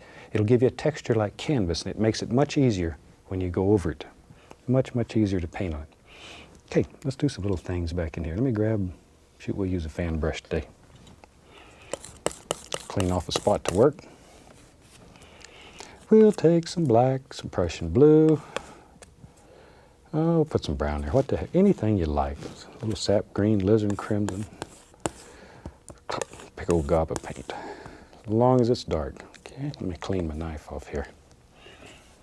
I just wipe the knife on a paper towel. That or a clean rag, all works fine. Use old number 6 fan brush. Sometimes I use a number 3, sometimes I use number 6. Doesn't matter, whichever works well for you. Okay, let's go up here. Maybe in our world, maybe right there, lives a happy little tree. There he is, just work back and forth. Look at that. Little son of a gun, he lives right there in that brush. Right there. Okay, let's give him a friend. You know me. I think everybody needs a friend. I think they're the most important thing in the world. There we are. This is a place for Hoot to sit, right up here, the little owl. Gotta have a place for him. He sits right up there. Maybe, tell you what, maybe his little baby tree, since Hoot's just a baby, we'll give him a baby tree over here to sit in. Maybe he's not brave enough yet to fly up in that big one. So we'll just give him just a little tree. Just a little tree. I like to show off the little animals. We just done a whole thing in the newsletter about animals and showing some of the little squirrels and birds that I have. So I hope you enjoy those. There we are. Tell you what, while we got this old brush working here, I'm going to just, watch right here. I'm just going to tap down. See, I was telling you reflections are easy. Watch here. Just, there's a big tree, there's a big stick. Now, all we do is just put in some very, very basic little ideas. Well, that's a sad looking tree, but that's all right. If you were upside down, you'd probably look a little different too. There we are. Put his little arms on him upside down. Now then, very lightly, 2 hairs and some air. Just grab that and give it a little pull. And we have instant reflections. That easy. Look at that. Now watch right here, watch. See? This is exciting. I love to see these reflections work. Just go across, and you can push them. See there? Make it look just like water. See the shimmers? Isn't that fantastic? You have unbelievable power here. Shoot, I get carried away sometime. Tell you what. Now when I cut this out, I knew I was going to put a big tree here. The rest of it I didn't care about, but I wanted a big tree. So let's go right up in here and let's just put in this big old tree. There. I bet you knew from the beginning there was going to be a tree there when you saw that. There we go. We should have done that with a 2-inch brush. It would have been a little faster, but it doesn't matter. Whatever's handy, whatever you feel comfortable working with. Some people like to do it with a 2-inch brush, some with a 1-inch brush. Some people like to do it with a shoe. Whatever. If it makes you happy and it doesn't hurt anybody else, then it's all right. Okay. There. But see how neat that is? As I say, when this is all dry, if you go around these edges and paint them black, you don't have to even frame it. It's already framed. There. Maybe I'm having so much fun making these evergreens. This will give you some practice with little evergreens. And maybe in your painting, if you don't want evergreens, you can put a different kind of tree. And you can cut out all kinds of different shapes. Sometimes it's fun if you're going to have like maybe an old barn or something. Cut the basic shape of the barn halfway out of the piece of wood and then paint half of it in there and half of it out of there. And it's neat. You'll love it, guarantee. Guarantee. Let's take your big brush. Pull it through the paint in one direction. One direction. That rounds one corner. Now I'm going to turn it over so that rounded corner is to the top. So you're up here on the top corner, it's round from pulling it in one direction. Okay, let's go up here. With that rounded corner to the top, push and bend the bristles and just begin making some very basic little bush and grass shapes. And you have to make some big decisions now. Where does this go? Maybe it comes down here. Wherever you want it. Doesn't matter. Doesn't matter. You could really put this on with a paint roller. Start a whole new style of painting. It's the highlights that count. But this is a good place to practice just making the brush work and feeling how it feels when you push, because so much of this is a feel. I can show you how to do it. I can tell you exactly how to load the brush. But so much of it comes from practice and just doing it, and very soon you feel exactly what's happening, and you know as soon as you touch the canvas if you have a bush or you have a blob. So devote a little time to practice. It'll pay you big dividends. Take some white, a little bit of the dark sienna, leave it marbled like that. Cut us off a little roll of paint. And maybe in our old tree here and there, you can see the indication of a nice tree trunk showing through. Just here and there. We won't see the whole thing. This little tree, maybe he's got a little trunk right there. Over here, wherever you want him. Just the indication. Just the indication. Okay, now, let's grab another fan brush. Let's take a little bit of that tree color and mix it with some cadmium yellow. That'll make a very nice green. Or a little sap green, either one. Okay, let's go up here. Now then, let's take this brush and come right along here. Just put some highlights right on these evergreens. Right on them. There, wherever you want them. Think about where the light's coming from. And our mountain tells us the light's coming from the right. So we want more of the bright highlight color on the right side than on the left side. There. That's a nice place for the little birds. There we go. Now they have a place to sit. These are beautiful little things, these little wooden things, to do and give to friends and relatives as gifts or Christmas presents or for whatever occasion. And it's very special because you did it. People like gifts that you make yourself for them. A lot of times better than gifts you go out and spend a lot of money for, because then it's anybody can go buy something. But to make something with your own hands and your own heart and give it to somebody because you care about them, that's special. That is really special. There we go. Little bush lives there. Now if you have trouble making your paint stick, add a small amount of the liquid white or paint thinner. We'll just put some little bushes there. Maybe we'll reflect some of those right down here into the water. What the heck? Okay, we'll take a large brush, 2 hairs and some air, 1 hair and some air. This is very light. Down and across. Makes those beautiful little mirror reflections. Now over on this side here, maybe there's a happy little bush lives right there. See there? Okay. I'm going to add a touch of paint thinner to my brush. Just a touch. Tell you what's fun. I'm going to go through some yellow, then I want to go over here and I'm going to put just the corner of the brush into some bright red. Just the corner so you can see it. Let me turn the brush around. See that top corner's got a little red on it. Now watch. Now if this works just right, you'll have a little green bush with red flowers. Look at that. Isn't that sneaky? Look at that. It's beautiful and it's so nice.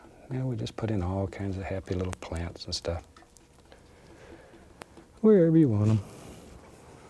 Another one maybe right here. Work in layers though. Do the one that's farthest away and always work forward, forward, forward. A little more of the paint thinner.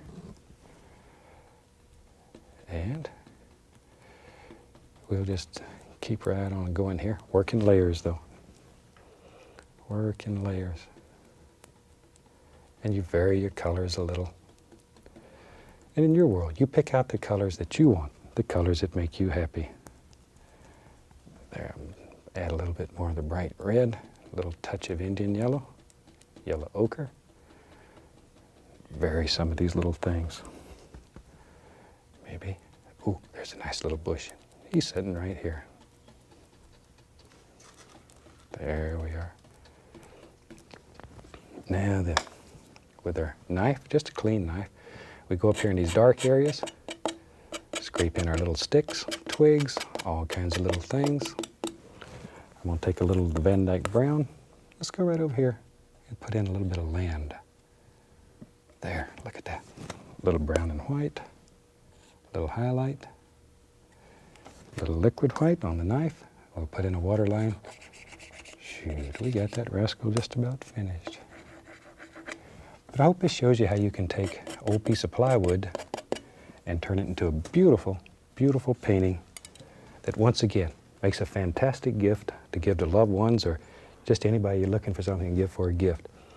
So with that, I think we'll call this one finished from all of us here. And from Old Hoot, I'd like to wish you happy painting and God bless. Hi, welcome back. I'm certainly glad you could join me today because today is a very, very special day to me and I'm glad that you're here to share it with me. This marks the 200th Joy of Painting show today and it's does nice things to my heart to think that we have made this many shows and that you've kept us on the air this long. And I tell you what, since this is such a special show, I'd like to dedicate it to a very special lady, Annette Kowalski. Annette has been with me since we started The Joy of Painting. She's worked in every show, and her and I traveled for a lot of years teaching and making all of this possible. So Annette, I hope you enjoy this one. Tell you what, let's start out and have them run all the colors across the screen that you need to paint along with me. While they're doing that, come on up here and let me show you what I've already done. I thought we'd do a special painting today. So I've taken a piece of contact paper and I've cut 2 ovals out of it today. Son of a gun, looks like 2 big eyes there. Maybe it's that little owl we had on one of the earlier shows. Then I've covered this with liquid white on both sides. So it's all slick, it's ready to go. So let's get started. Tell you what, let's take the old 2-inch brush. We'll go right into a small amount of the Indian yellow. Just tap a little into the bristles. Okay, let's go right up here. Maybe right along in here, we'll just put a little of that yellow. Just a tiny bit, right over here. This is how you make a giant cartoon figure. Okay, now I'm gonna add a least little touch of the yellow ochre. Least little touch. And we'll go right above that. I just want to put a little golden hue in the sky here, just to make it nice and pretty. And the same thing over here on this side. Just back and forth. There we are. Okay, now I'm going to wash the old brush. And as you know, we wash our brushes with odorless thinner, shake off the excess, and cover everybody in the studio. And that's what makes it fun. Just enjoy. Now, when you're doing this at home, I strongly suggest you get a brush beater rack or something and put them in the bottom of a waste paper basket, because you'll change the decor of your living room in a heartbeat. A little phthalo blue. Let's go right up here. Just bring this blue right down almost to that yellow. Just right down like that. Over on the other side, same thing. And let's have a little water in this. Shoot, I like water. We'll take a little phthalo blue, get a little phthalo green, just mix them on the brush. What the heck? All right, let's go up here. Maybe our water's going to live right along in here somewhere. Just wherever you want it. Make a decision, drop it in. This is your world here, so you can do anything that you want. Anything that you want. There we are. Very lightly go across.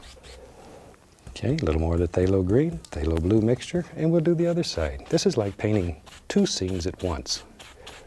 Only we're going to let the scene just continue right through. There we are. Very lightly go across. Okay, and then we can wash the old brush again. I just like to wash brushes. There. Shake it off. Just beat the devil out of it. Now then, I want to blend this together. Nice, clean, dry brush. Just blend it together right there where they touch. There. We'll go over to the other side and the same thing again. Just blend them together. That's all there is to it. And maybe sometimes you like to have a little stringy cloud. Now just take a little touch of the midnight black, just a very small amount. A little Prussian blue on the brush. Okay. Maybe there's a little happy cloud, and he just sort of floats right across here like this. Maybe he comes right over into this side. See, let him extend all the way through. And everybody knows that the painting continues. Then very lightly, just blend them. That's all there is to it. Wash your old brush off again. There we are. Let's have some fun with some clouds today. We'll grab an old fan brush here. Maybe for clouds, we'll take some alizarin crimson, a little touch of the phthalo blue in it, maybe even a little black. Touch of white. I'll be right back. There we go. Make a nice lavender color. I want that lavender color because when it touches the yellow, it won't turn bright green. It'll turn more of a brownish color. We'll just load up the old fan brush here. Both sides, a lot of color. Just really rake it through there. And you have to make a decision now. Where does the clouds live in your world? I think there's a happy little cloud that lives right here. Use just the corner of the brush and just sort of scrub it in. There, maybe he's got a little friend lives right there. There we go. And maybe these clouds, they come right on through. Well, there they are, just wherever you want them. Clouds are very free. They just float around and have a good time all day. So that's the way to paint them. That's the way to paint them. Good, clean, dry brush. And all I'm doing here is blending a little to just remove excess paint. There we go. We're going to come back and put some happy little things on those clouds, some little highlights. And if you get all this excess paint removed, then it makes the next step much, much easier. There we go. Now then, I have several fan brushes going, so I'll just grab another one. Take some titanium white. Be right back here. Grab a little of the bright red, just a little. Just put a little pinkish glow in these clouds. Make them sing. Okay, let's go up here. Everybody needs to sing in the sunshine. There. Just come right along here and right on the top, just put some little highlights up here. There we are. See there? Just let them dance right along the top of the cloud. There. Okay. There we go. See, all we're doing is just putting some frosting up here. These are the good parts. But you have to lay your base color in there first. Just like baking a cake. Got to put all the ingredients in the pan before you can do it. And we're doing the same thing here. Same exact thing. There we are. And you just sort of decide where all kinds of little things live and drop them in. Drop them in. Once again, with our good, clean, dry brush, use just the top corner of the brush and blend the bottom of the highlight. Just the bottom. Just blend it, just wind it up a little bit. Okay, other cloud, we'll go right over here, like so. Just continue to blend. There we are. There. Now we're going to fluff these clouds. I beat the brush only to remove the excess paint that I've picked up. It's easier than cleaning the entire brush. Look at there. That easy. We have some beautiful, beautiful little clouds just floating around. Lift them. Just blend them. It's very, very effective and nice way to make some happy little clouds. Okay. I'll tell you what. Maybe let's have a little mountain back here. For that, I'll use some black, some Prussian blue, some Van Dyke brown, some crimson. Just mainly some nice dark colors. Very, very dark. Pull your paint out flat, go down with the knife, cut across, get a small roll of paint right on the edge of the knife. Let's go right up here. Now you got to make another decision. Where does your mountain live? In our world, there it is. It lives right there. Maybe there's a bump there, wherever you want them. Wherever. There. And all we're looking for is a nice edge on the top. We could care less what's happening down in here. We don't care about that. Let's go over the other side and let these mountains continue. Maybe they come right on through. There. Like so. Let's put them right on up in the clouds. Shoot, that's a big mountain over here. It lives up here in the sky and has fun. Okay. Scrape off all the excess paint. Just pull it right off there. Get tough with it. This is where you take out all your frustrations and hostilities, and that's where to do it. Because you don't have to make anybody else mad. Shoot, you can remove all those old negative feelings. Just pull them out. There. So a large brush, all I'm doing is blending that color out. Just pull it and blend it. This is also an excellent way of laying out highlights and shadows in your mountain. Now this is continually mixing with that liquid white that's on the canvas, and you get all of these different tonal values just automatically. Automatically. All right, let's take some, we'll just use some titanium white. We're going to pull it out very flat, cut across, and once again our little roll of paint. Looks like there's a little touch of that bright red in there too, but that's all right. That'll just be very pretty on there. Look like a little sun zinging right across the mountains. There we are. No pressure. No pressure at all. Just lay the knife, no weight. No pressure. There. And in your world, you figure out how your little mountains are and just drop them in, wherever you want them, in whatever shape. Maybe where you live, the mountains are different. Maybe there are no mountains. You can leave the mountains out of this, and it's still a beautiful painting. Still nice. Let's go to the other side of this rascal. Another little roll of paint. There we are. But no pressure. I know you get tired of hearing that, but it's so important. That's probably one of the most often asked questions that I receive in the mail is, why am I having trouble making that paint break and bounce like you do? The only problem is normally one of two things. And normally it's too much pressure. Sometimes it's because we use a paint that's too thin. If the paint's not very firm and very dry, you'll become a mud mixer. I'm mixing up a little phthalo blue and white here. We'll make shadow out of that. Once again, our little roll of paint right on the edge of the knife.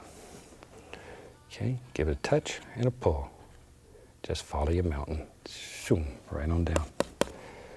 Isn't that fantastic? That you can make a mountain that easy? You can do it. You can do anything, any old thing. All you have to do, number one, is believe that you can. If you believe you can do it, you're halfway home. Then all you need to do is just a little practice, become familiar with the equipment. You can do it. Let's put some shadows over on this side too. There we are. A little bit right in here, like so. There. Okay, maybe a little touch. Just follow the angles in your mountain.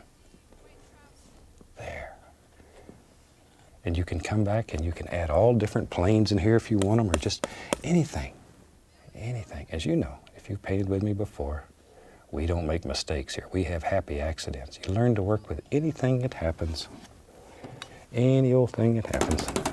Okay, now then, with clean, dry, 2-inch brush, I'm going to tap, following the angles in the mountain. I want to create that illusion of mist back here.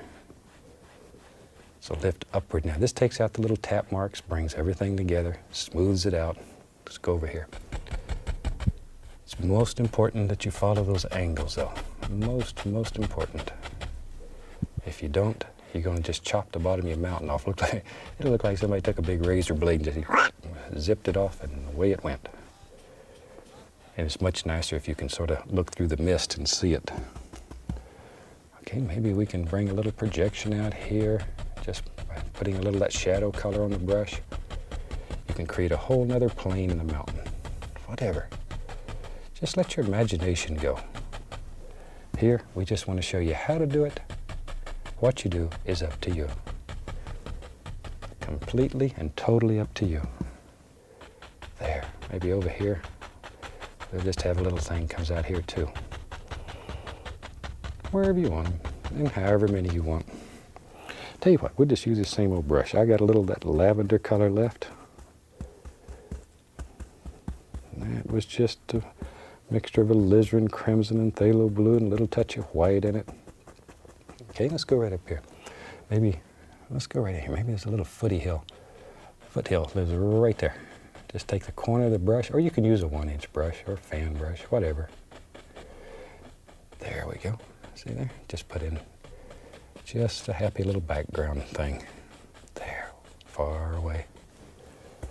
Okay, maybe it just continues, sort of see where it's at, continue it. There it is. There it is. You knew it was there all the time. There. This is also a nice way to make hills and mountains from, North Carolina and all that area. They have some beautiful, beautiful country there. And you could just leave the mountain out and just put several rows of these little foothill-looking things that I'm using here. And it makes beautiful, beautiful little mountains. I'm going to use a clean brush. I want to tap the base of this, and I'm tapping it very firmly. I want to create that illusion of mist. Let's go over here. And we'll tap this one. There. Just really get in there and tap on it. And then we'll lift slightly upward. Just like so. Now back to our same old brush. And sometimes it's fun to put several layers of these in. And it helps increase that illusion of distance in your painting. And you know me, I like paintings that have a lot of distance and depth in them. And if you're interested in selling paintings, ooh, that's what sells. That's what bring that happy buck home. We'll have some reflections here, so I'll just pull some of that color right into the water. Look at there. Then lightly across. Instant reflections. Instant reflections. Maybe this goes right here, maybe it comes over here and drops right down there. We'll play a little. Watch here, watch here. We'll create a little mist under this one. See? Now back to my other brush. Maybe there's another one that comes down here and comes right in front. But you need that misty area. That is so vital if you're going to make this look like it's separate. If you don't have that misty area in there, they'll just go right together. Okay, we'll tap in a little bit of mist here. Now then, we need some reflections on this side too. Take a little of that color, pull it straight down. It's important that these reflections come straight down and go right across, just like so. Okay, tell you what, let's do. Let's go up here, get a little dark sienna, a little white. I want that darker. I'll add some Van Dyke brown to it. Ooh, that's nice. That's nice. I cut off a little tiny, tiny roll of paint. Now then, just going to go back in here and just sort of scrub in indication of a little land and that. I don't want a lot of detail back here. It's too far away. Don't want it yet. Right along in there. Tell you what, let's do. I want to show you something else. Change my mind. Change my mind. Maybe there's a little there. Look at there. Sometimes you just see things that look so fantastic. I wanna add something right here. Watch here. Watch. One of the most fantastic things about this paintings technique is right in the middle of the stream, as they say, you can change your mind. I have decided maybe we'll have one more area back here. Let's do that. It'll help create that illusion of distance. There we are. Now then, let me find a fan brush. Let's go right into, we'll get a little black. Go right into some cad yellow, a little yellow ochre, a little Indian yellow. Just mix them on the brush. A little touch of the bright red. Many, many colors on the brush. Let's go up here. And let's begin putting some color back here. Shoot. Let's make this a little more interesting. That's nice. That's nice. I thought that would be better. There we go. And I'm just pushing upward with the fan brush. Make all those little grassy areas that are way back here. Maybe this one comes right out. There it is. There it is. Whole different plane. Now let's take a little bit of the liquid white. Pull it out flat and cut across, okay? Now then, we'll just have us a little water line back here. Now, let's see how you can make that. By adding that in there, it creates another plane and it's more distance in your painting. A lot more distance. There we go. As I mentioned at the beginning of the show, this is the 200th Joy of Painting show, and I'm proud as a new pop over the. And Annette and I traveled for many years all across the country, and we taught literally thousands of people the joy of painting, and we made just hundreds and hundreds of beautiful friends. And I hope they're watching and they share in this, because they made it possible. So many of you have made it possible. Let's go back into our dark color. Old fan brush. Maybe way back here there's some Little tiny trees. See, you can set a little tree back here. There he is. I'll give him a little friend. Just the corner of the brush. Just the corner. Maybe here and there you can just see the indication of some little things that are too far away to really make out what they are. So, okay, let's maybe one over here so it's not left out. Like so. There. Well, them trees are fun. Let me grab my knife. Let's mix up some more paint. Some black, blue, Van Dyke brown, alizarin crimson. Throw a little phthalo green in there too. What the heck, whatever you got. As long as it's dark. Back to the old fan brush. Just wipe it right through here. Maybe? Yep.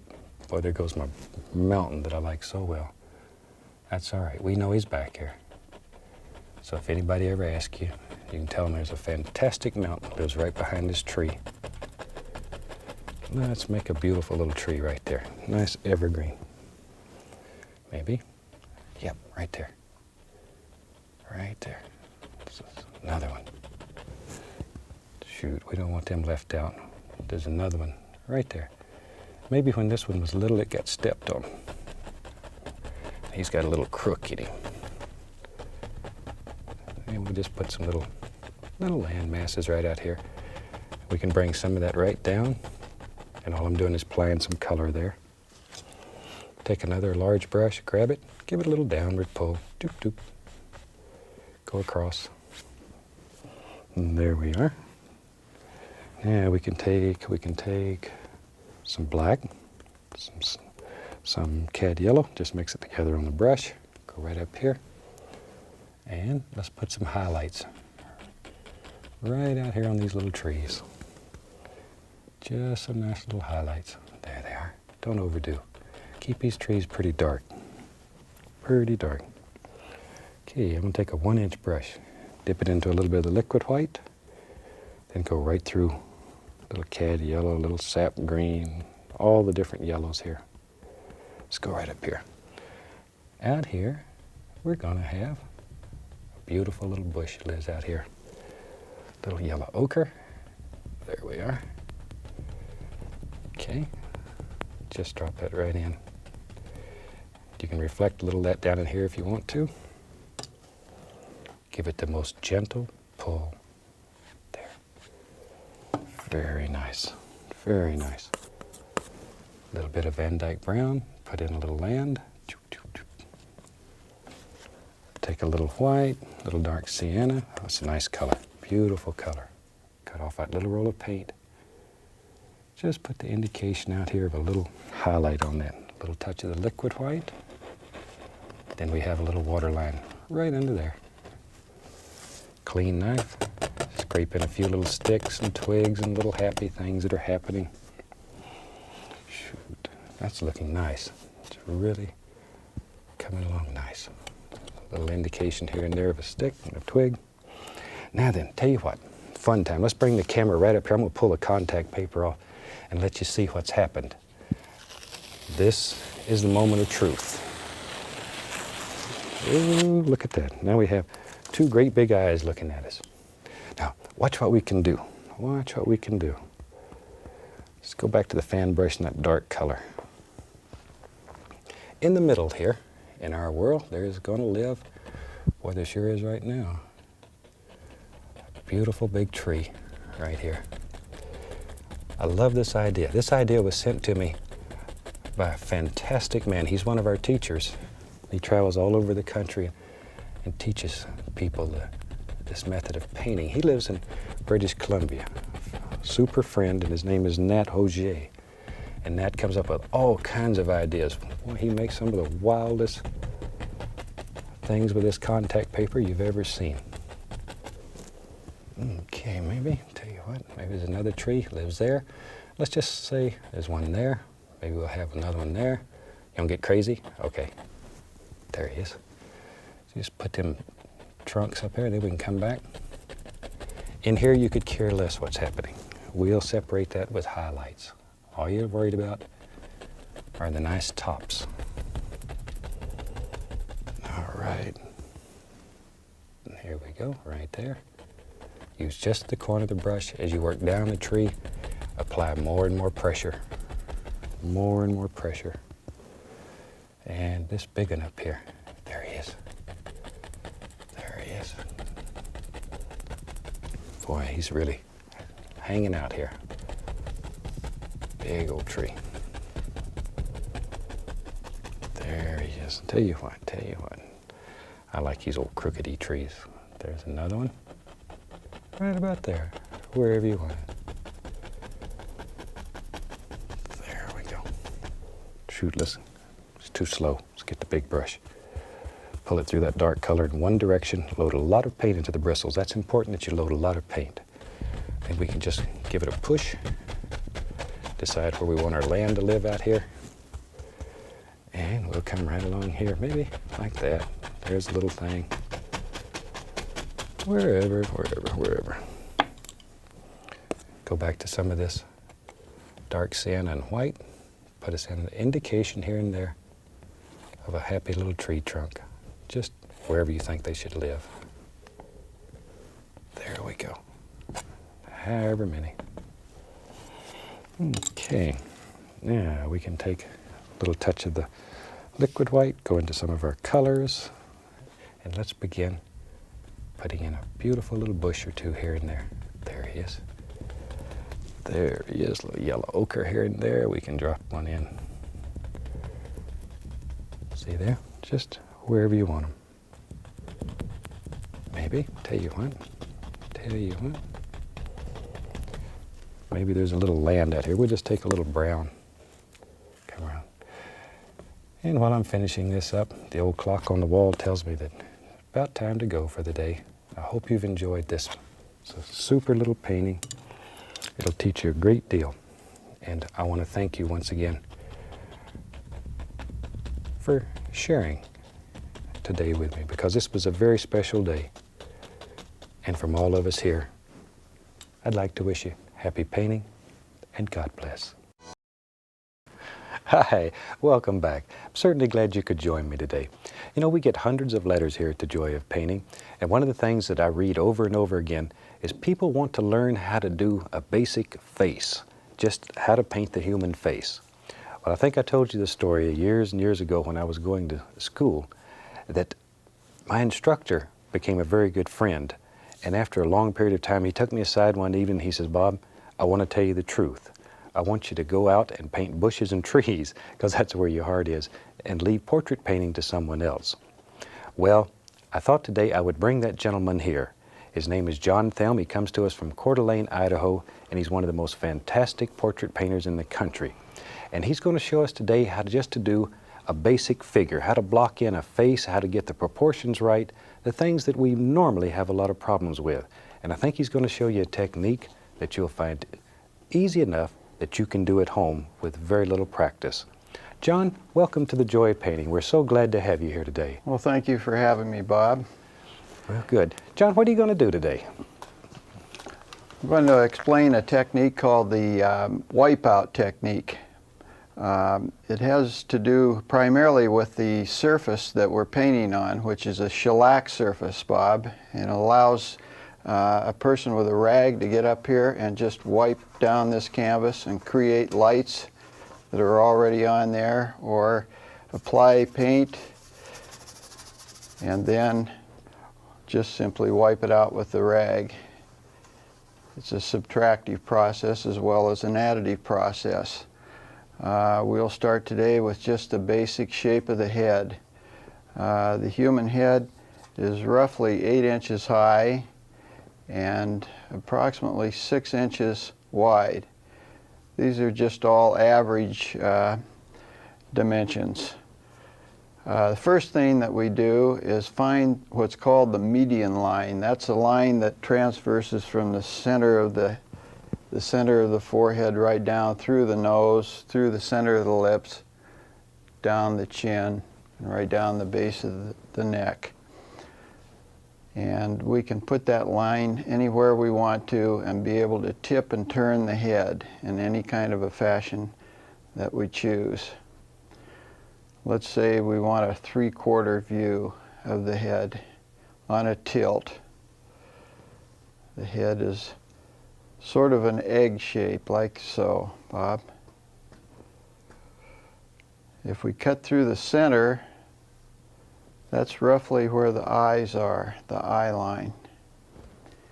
If we go halfway between that point and the base of the chin, that's where we find the bottom of the nose, this area right in here, which collects some shadow.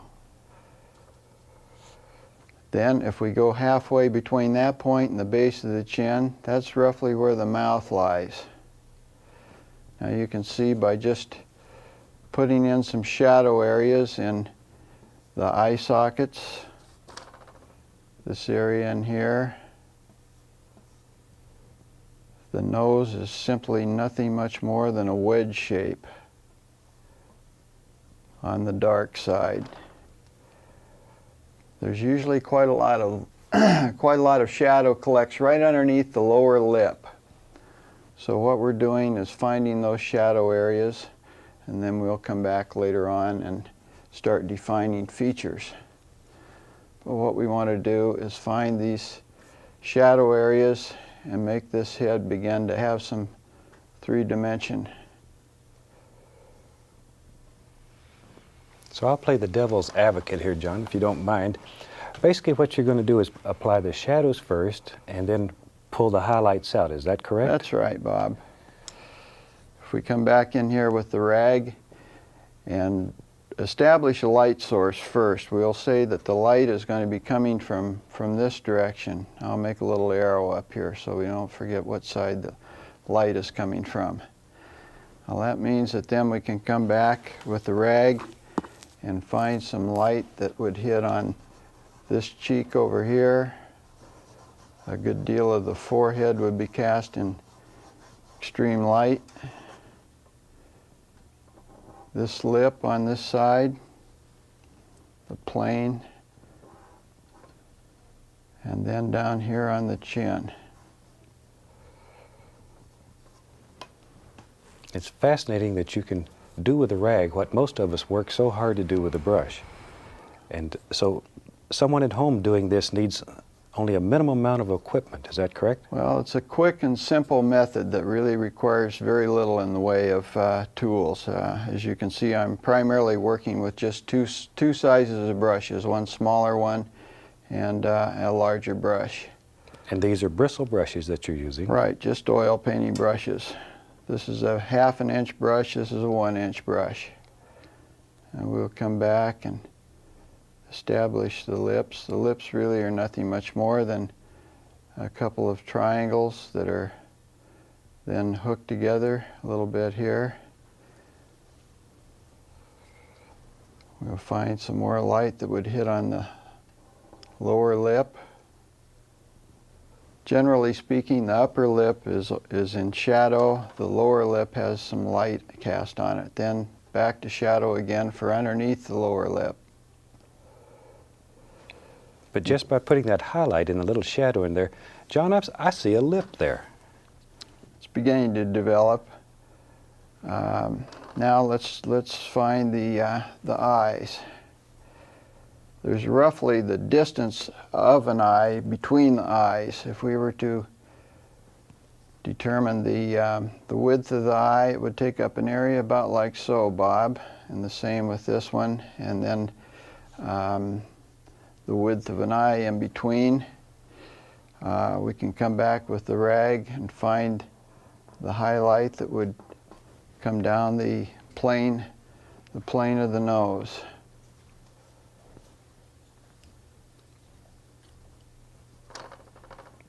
Find a little more dark underneath the nose, right in this area.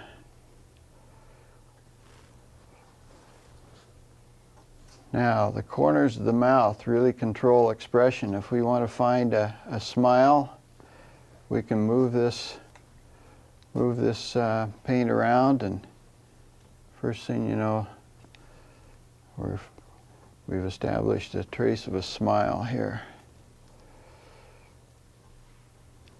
Well, what I see here already is, I'm always telling people when I'm painting that we don't make mistakes. We have happy accidents. And it looks to me like there's nothing that you can't correct, change, fix, move, shift in any way that you desire on this. It's the most flexible way that I've found to work. A big disappointment for me as a student was that I get what I felt was a good drawing started, and then maybe I wanted to change it in some fashion. And the surface that I worked on was usually a gesso surface that was absorbent. And once the drawing was down there, there was no way you could shift or move or change it around. Now, I understand the paint would stain the canvas, and you were stuck with that. Right. And Not with this method. This method allows change at any point. Well, could you use this method to, say, paint animals? Sure you could. You could use it to paint anything. Even landscapes, Bob. Uh-oh. Maybe in one of the shows in the future, we'll get you back here and have you do a landscape with us and show how you would use this to do a landscape. Or maybe one day you'd come back and paint like the little owl that I had on one of the shows earlier. Sure, that'd be fine, Bob, and I enjoy that. This to me looks like the sepia tone photographs that I remember when I was younger, and I think they're still doing them a lot around the country, where you have the brown tones. I'm like working this. with a limited palette here, primarily burnt sienna and raw umber, and that's why it has that look about it. I love this effect. As I say, it looks like the old type photographs to me. I still have some of those of my family from years and years ago. Now, this is just defining the nose, and as I say, the nose is just a basic wedge shape. We can come back and find a few more values. Maybe just a trace of the nostril. well, I remember when I was trying to paint heads like this, the nose always seemed to be the thing that I had the most problem with. Is that normal? Yeah, the nose is a difficult area. It has to line up properly. This is the key to the whole thing, this median line that goes right down the center of the forehead, which has pretty much disappeared now. You can still see traces of it here. So everybody seems to have this problem with the nose. I wasn't the only one that's No, plagued with that. You weren't by yourself, Bob. It seems like I remember one artist that had trouble painting ears, so he just removed one. Old Vincent. You know, I had talked to John about maybe doing a portrait of me, and he said, well, that would be a little bit too simple because all he'd have to do is paint a Brillo pad and put eyes in it. I wasn't going to tell that story, but I decided I would. I'm going to tell on you. Couldn't restrain yourself, No. could you, Bob? No, just paint a Brillo pad with eyes. Now that was... Okay. Now, did you just put some eyes in there? I had my head Now turned. we've shifted to a darker color, to burnt sienna. And we'll rough in the hair.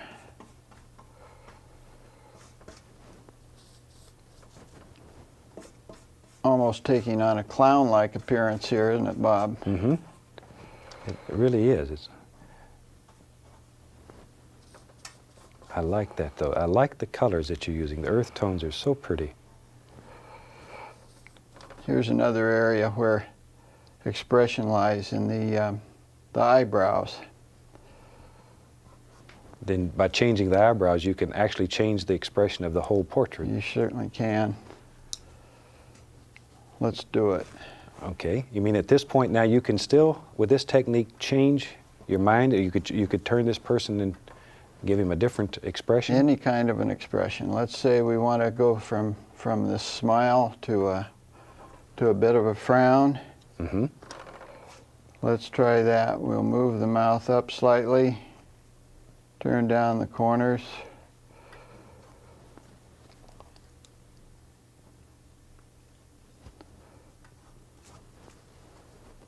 Yeah, he's looking meaner already.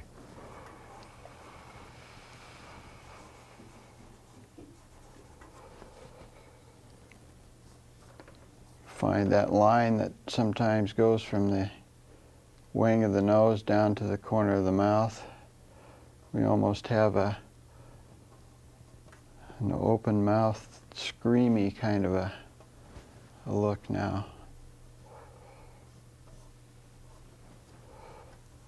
I can change it again by moving this lower lip up. Now you're literally pushing that paint with your finger. Just moving it around with the finger and the rag. Now, is there any special type of rag that you need for this, or just... Just a cotton rag. Acrylics don't work real well. They're not absorbent enough. And that little turning there just made the end of the nose. Right. If we want to start defining the eyes, we can pull a little light out and then find that upper eyelid that cuts across the eye. I'll A be little darned. more dark in here. It just sort of happens.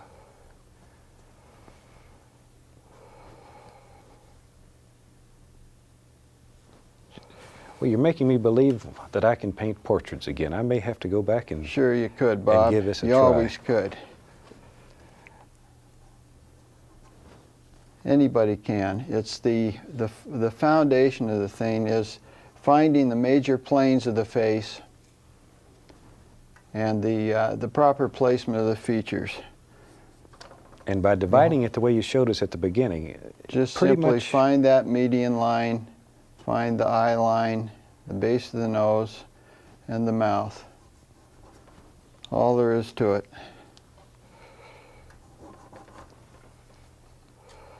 I'm fascinated with the way you keep changing this person. I've seen 2 or 3 different people here already, different expressions, and you can still move the paint.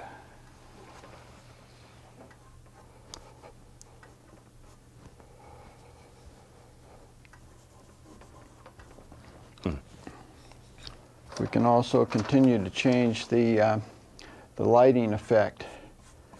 If we want to cast this whole side in more shadow, we come back and apply more paint, smooth it around. Now this sort of looks like Rembrandt lighting, where one side of the face is almost totally in shadow and the other Right. side is quite bright. Chiaroscuro lighting is what it's called, or Rembrandt lighting. That may be one of my favorite types of lighting. I like to see photographs done like that.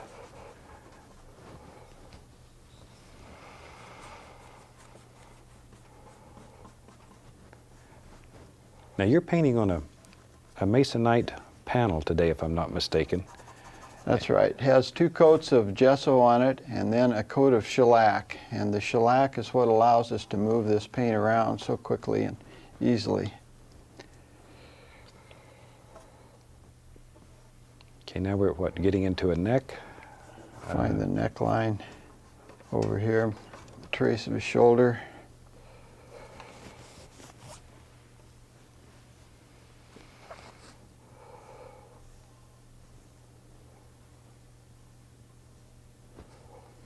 And that easy, we have the basis of a neck.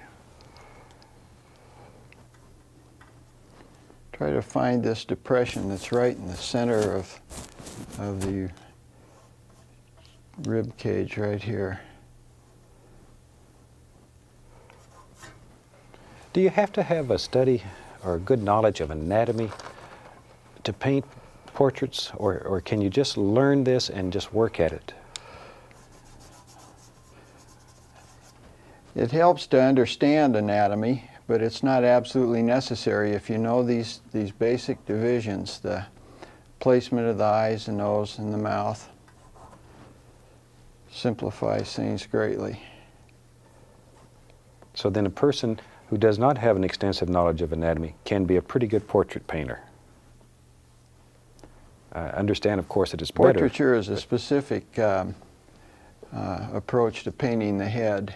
And before you can do specific work, such as portraiture, you really should do a lot of heads in just a kind of a general way,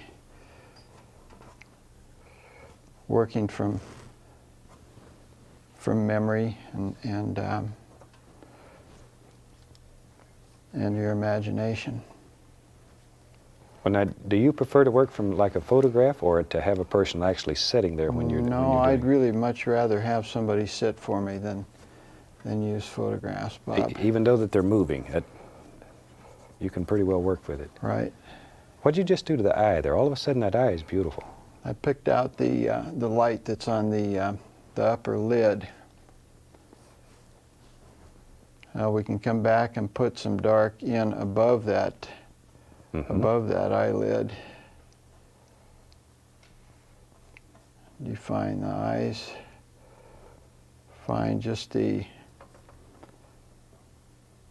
don't want to outline the eyes, but if we can find that where that lower lid would be, we can come back and pick some more light out in here. Is there a big difference in painting adults and children, or is that pretty much the same? Well, the basic approach is the same. The dimensions of the head are somewhat different. The child's head is what, more round? More round, wider.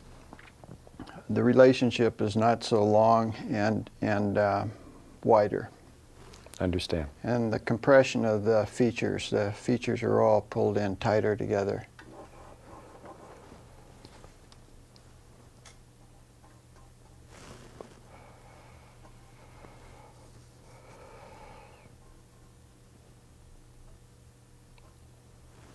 Okay, now this will do what?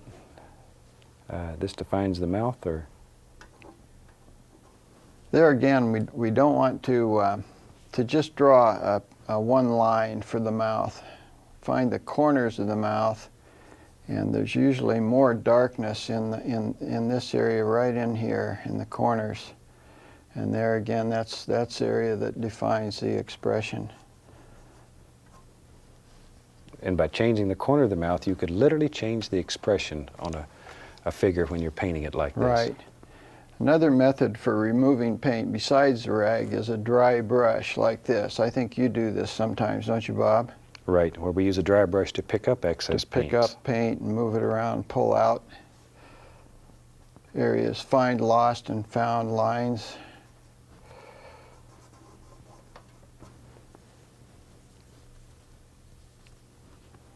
And you're going to pick out some more highlights now Find around some more lights right in here. right around the chin area. Maybe darken this lower lip slightly.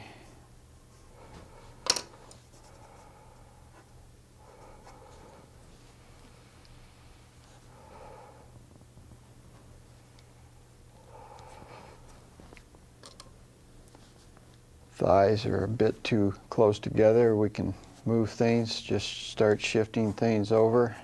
You mean you can literally take a brush and move his eye? Just move things in the direction that you want them to go in, and then come back and reestablish things again.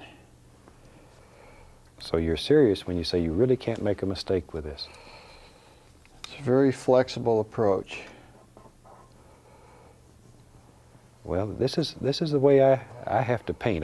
I need room to make an error now and then, and it just doesn't create a major catastrophe. So this is exactly the kind of painting that I'm looking for. And I know a lot of people who watch the shows like to be able to be flexible and to move, change their mind, and to just really enjoy it. And I think this is very adaptable. This might be for them. I have to mention, John has a gallery in Coeur d'Alene, Idaho, that's him and his wife Kathy run. And John has mentioned if anybody ever stops by Coeur d'Alene and you're there as a tourist or enjoying the scenery, stop by and see him and look at some of the works that he has on display. I think you would enjoy immensely seeing how versatile this man is and what he can do. And the gallery's open most of the time, and just stop in and say hello and spend a little time with him. You might even talk him into doing a portrait on the spot.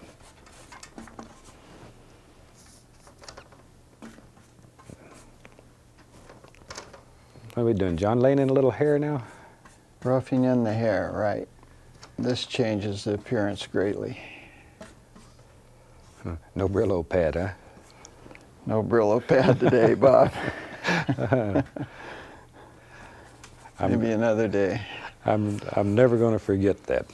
Man tells me all he has to do is paint a Brillo pad with eyes and he has my portrait. Maybe I'll have to change my hairstyle in the future.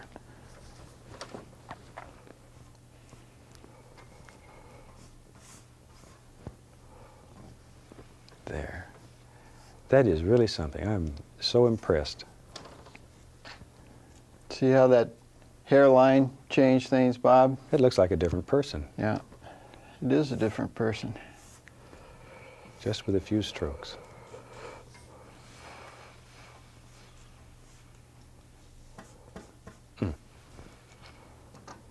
Totally different We person. can get back in here now and pull out some highlights.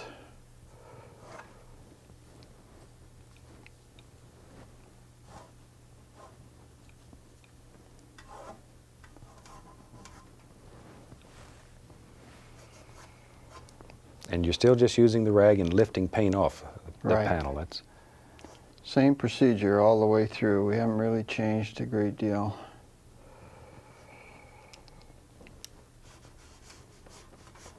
Now, if you were going to turn this into a portrait that had all the colors and etc., how would you carry that out? You'd let this dry, of course. Let this dry and then come back and carefully match up the tonality of each of the areas. Find the light side of the face and the half tones. By half tones, I mean all those mid-range values, and then the darks, and just apply those colors right over the top of this when it was dry. But John, I have to tell him, you know, years ago you painted a portrait of Steve for me. Oh, And I remember that, yes. Steve was in the 5th grade, and that's back when he was only about 4 foot tall. He's now 6'5", as everybody knows. That son of a gun, he grew up on me. But I still have that portrait, and it's in my collection of art. It's maybe one of my most prized possessions. I think it's absolutely spectacular. Would you have any objection? Maybe in one of the later shows I would bring that in and let everybody see it. I'd be delighted, Bob, if you did that. I think people at home would enjoy seeing what you can do with this if you just continue on after you have your basic wipeout done and as you were saying, begin adding your colors in. I think we still have time to narrow this head down a little bit. A little more cheekbone.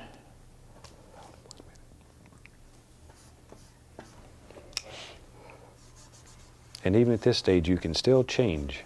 You can still add more paint or subtract more paint. And you can do that all the way through. Are you still teaching classes, John? Occasionally, Bob. I don't teach as much as I used to, but I still enjoy teaching the basic construction of the head. Well, we're getting close to being at the end of the show. I'd like to have them put up on the screen a couple little paintings that you brought with you. There's one of me that you did, and that was from a photograph and the way I looked several years back. And this one, you've went ahead and put all the colors in. Right. This is a sketch of a lady. Done in the same technique as this. Here's a fellow that looks like he had a rough night. And this is my favorite. This is a beautiful, beautiful portrait here. I really like this one. John, the old clock on the wall tells us it's about time to shut it down for today. I really and truly enjoy you being here. I thank you very much for sharing with my friends a fantastic technique. I look forward to seeing you again. From John and I'd like to wish all of you happy painting and God bless. Hi, welcome back. It's a fantastic day and I'm certainly glad you could join me today. So I tell you what, let's start out today and have them run all the colors across the screen that you need to paint along with me. And they'll come across, as usual, in the same order as I have them on the palette, starting with white and working around. I have my old standard 18 by 24 inch canvas up here. It's covered with a nice thin even coat of the liquid white and it's all ready to go. So let's just do a beautiful little scene today that'll make you happy. And it's such a wonderful day, let's just have some fun. Shoot, I'm gonna start out here with a little dark sienna. Little dark sienna, be right back. I'm gonna reach down here, grab a little touch of the yellow ochre. So we have dark sienna and yellow ochre, just a little bit. And let's just start up here in the sky. Let's just start going around and making little crisscross strokes. Just little X's, like so. And let it blend outward, outward, outward. There we are. Just nice, happy little sky. Warm colors today. We're just going to make beautiful, warm little painting. There. Okay, now I'm going to take same old color, dark sienna, reach down here and grab a little yellow ochre, reach over here, and I'm going to put at least a little touch of sap green into it. So we have yellow ochre, sap green, and dark sienna. A little more of the sap green. Ooh, that's nice. Beautiful color. And we'll just begin laying that right around like so. Still making the little crisscross strokes, X's. Okay, a little more of the color. And we'll just bring it all the way out like so. Okay, and same thing on the other side. A little more of the dark sienna, yellow ochre, and sap green. And just load both sides of the brush. Jump right up here. And we'll just fill that right in. And when you're using a big old 2-inch brush, it only takes a second here to cover the whole canvas. That easy. Now we'll just sort of blend it all together and go over the entire canvas. Then we sort of take a look-see and see what we have. There. Very nice. Now then, I've got several old brushes going here, so I don't have to spend all my time washing them. I'm going to take a little titanium white on another 2-inch brush. And maybe up in here, there's a light spot. We'll just take that brush and work around. And you can do this as many times as you want to achieve a desired lightness. Then we'll just blend it all together. And it'll look like maybe this is where the sun is here, up behind a cloud. There, far away. And it just gives us sort of a little light source right there. And from that, we can work around. Okay. Shoot, this old 2-inch brush is so much fun. Let's go right back into our dark sienna. Be right back. Get a little more of that yellow ochre. Travel over here, get a little sap green. Put them all together. Maybe a little more of the green. Here we are. Now then, let's begin making the indication of some little trees that live way back here in the distance. So let's just take the brush and hold it up here like this. Touch, give a little sidewards push. See there? Do the other side. Push. It makes it look like a happy little tree out there. And you can make 2 or 3 little trees wherever you want them. Now, at the same time, we can use the same color and just tap. Use just the top corner of the brush, and we could just tap and make the indication of all kinds of little trees that are way back in the distance, far away. We're not looking for a lot of detail here. It's too far away at this point. Later on, we'll begin laying in detail, but right now, all we're looking for is distant shapes. Okay, mix up a little more of my color, and we're just mixing these colors on the brush, maybe right in here. There lives another happy little tree. Same thing, we still are using dark sienna, yellow ochre, and a little sap green in it. But that easy, you can make beautiful, beautiful background trees just using a big old 2-inch brush. So often we avoid this brush because it's big. That son of a gun will do fantastic things for you. Give it a chance. Try it. You'll like it. One more, maybe right over in here. There we go. Now then, I want this painting today to be extremely misty. Just very soft and a lot of mist back here. So we'll take a clean, dry brush, and all I'm going to do is firmly, you can probably hear how hard I'm hitting, I'm going to just firmly tap this. I want to diffuse the bottom of it totally away. Just totally soften it until you can't even tell where it stops or starts. There we go. just like so. All right. Now then, let's have several different planes in this painting. So let's begin moving forward. I think today we'll use I'll take some bright red. What the heck? Be brave. Be brave. Take a chance. Experiment. Enjoy. That's what makes it fun. Little white, bright red, phthalo blue. We need a little more red in there. Oh, that's nice. That's nice. This is going to make sort of a lavender color. Sort of a bluish lavender is what I'm looking for. A little more of the white. That's pretty already. Okay, now then. Let me grab a fan brush. I think I'll use a fan brush today. Let's just load a little color. Just go back and forth with a fan brush. Just get a little bit of color there. I'm gonna reach over here and get a little more white. I want it a little bit lighter. Right, oh, that's nice there. Now then, I'm gonna take just the corner of the fan brush and just scrub it. All we're doing is the corner, just the corner. Just sort of rub it, give it a little push. That's all there is to it. And begin thinking about some basic shapes here of some bushes and trees and all kinds of little things. There. As things get closer to you in the landscape, they should get darker and darker in value. There we go. See, just all kinds of little happy things are going on back in here. All right. Layer after layer after layer. And that's what gives your painting depth. That's what'll make your painting special. Is that it has depth and distance in it. It's not just old flat painting.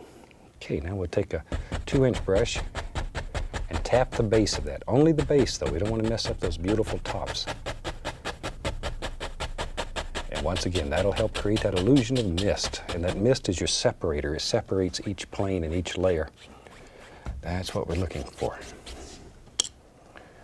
Treasure that mist. It's very, very important to you. It's your good friend. Take care of it. Treat it well. Treat it like you treat any good friend, with respect and care about it. There we are. See, another little bush maybe lives right here. And you can sort of vary these colors a little bit between the bright red and the blue and the white, so you have all different things happening. And just sort of figure out where you think these little bushes live and drop them in. Just layer after layer after layer. A little more paint. Shoot, maybe, look right here. Maybe there's a little tree. It's a poor little tree. He's scrawny. Scrawny little tree. That's my word for today from the South. I live in Florida now, and I like some of those little sayings that we have there. This is a scrawny tree. Maybe over in here there's some little bushes that just sort of fade back. There. Okay, now, once again, back to this old 2-inch brush, and we're going to tap. I want to keep that misty area going in here. It's very important. Give it a little upward lift. Now it's time to start having fun. Enough of that easy stuff. Let's get in here and do it now. Same old color. Maybe we'll add a touch of blue to it. I want it to be a little bit more to the bluish side. All right, let's go right up here. Maybe in our world, there lives, boy, there does now, a nice tree. He lives right here. Just looks out and sees the whole world. And all we're doing is tapping with a firm pressure with a fan brush. There we are. Maybe he's got a friend. Yes, he does. There he is. You know me. I think everybody ought to have a friend. Everybody ought to have a friend. Let's put the indication out here of just some little leaves and stuff that are just silhouetted out here. We're not looking for a lot of details. It's too far away yet. There we are. A few on this one. There. Just sort of decide where you want them. Drop them in. Shoot, that was so much fun. I tell you what, maybe right here. Just sort of look at your painting, make a decision. Ooh, that was crooked, like that. I don't like them old straight trees. There, they just look like future telephone poles. I like trees with character. And we'll give him a friend too.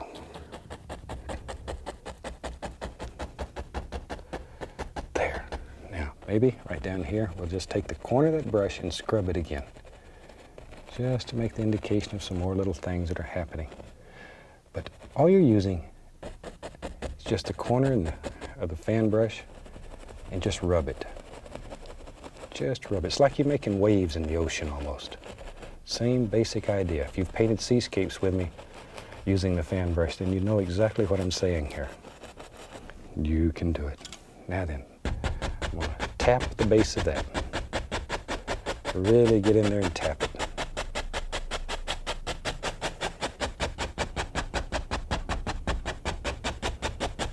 There. See how misty that looks? Look at all the different planes in here already. Just one after another. It goes all the way up. Can't tell you. I like these trees. Let's put another one in here. Right about in there. Shoot. Put a few little leaves on him. Don't want to overdo these because it'll kill all the background. I want to keep that background. I like that. Maybe out here we need a few. Don't want this old tree left out. He'll get angry and run off and leave you. There. Okay, this one here. I like these kind of paintings. They're so soft, it's so nice. They just make you feel good. Okay, now then, let's take our liner brush. I'll dip it in paint thinner, and go right through some of that same color we were using. Okay, maybe up in here, just look around and see, maybe there's a limb or two that's hanging off here. Here and there, wherever you want them. Wherever. A little squirrel's got to have a place to sit. Eat the pine cone that he finds out here. Got to think about them. Just make up little stories about the little creatures that live out in here. And then there's a reason for all this. It makes it so much easier. There. Just more and more, wherever. These little things are always hanging off the old trees, especially if they're evergreen type trees of some kind. There's always a lot of them out there. Okay. Now then, just using a little bit of brown on the liner brush, you can go back in here and there, drop in the indication of a few little trunks that are showing back between these. Wherever you want them. Maybe you can see a indication. There. Okay. That gives us a basic idea of how to put in a whole bunch of little twigs and sticks and all kinds of happy little things. All right, let's go up here and get a little of the Van Dyke brown, like so. We'll put some sap green and alizarin crimson in there. Those two colors mixed together make a beautiful reddish brown. There we are. Now then, maybe in here. Ooh, isn't that a beautiful color?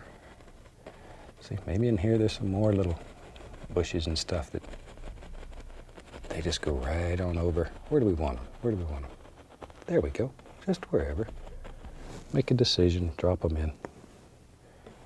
Maybe this comes right up here under these big trees. If you run out of paint on one side of the brush, turn it over and use the other side. That's the reason they put two sides on a brush, so you can paint with both of them. Okay, here and there we can hit a touch of the titanium white, just to change the flavor of it a little. Same color, we're just changing the flavor. A little lighter, a little darker here and there. So, look at it and make a decision. Wherever. A little more into the crimson side. I like these kind of little paintings. They are really very, very pretty. Back to the white. I'm not cleaning the brush. I'm just varying color right on the same old dirty brush. There we go. Okay. get crazy. Find a big brush here. That little rascal's too slow. I'm gonna go right into a little Van Dyke brown. Let's just put some color on the canvas. Right along, like so.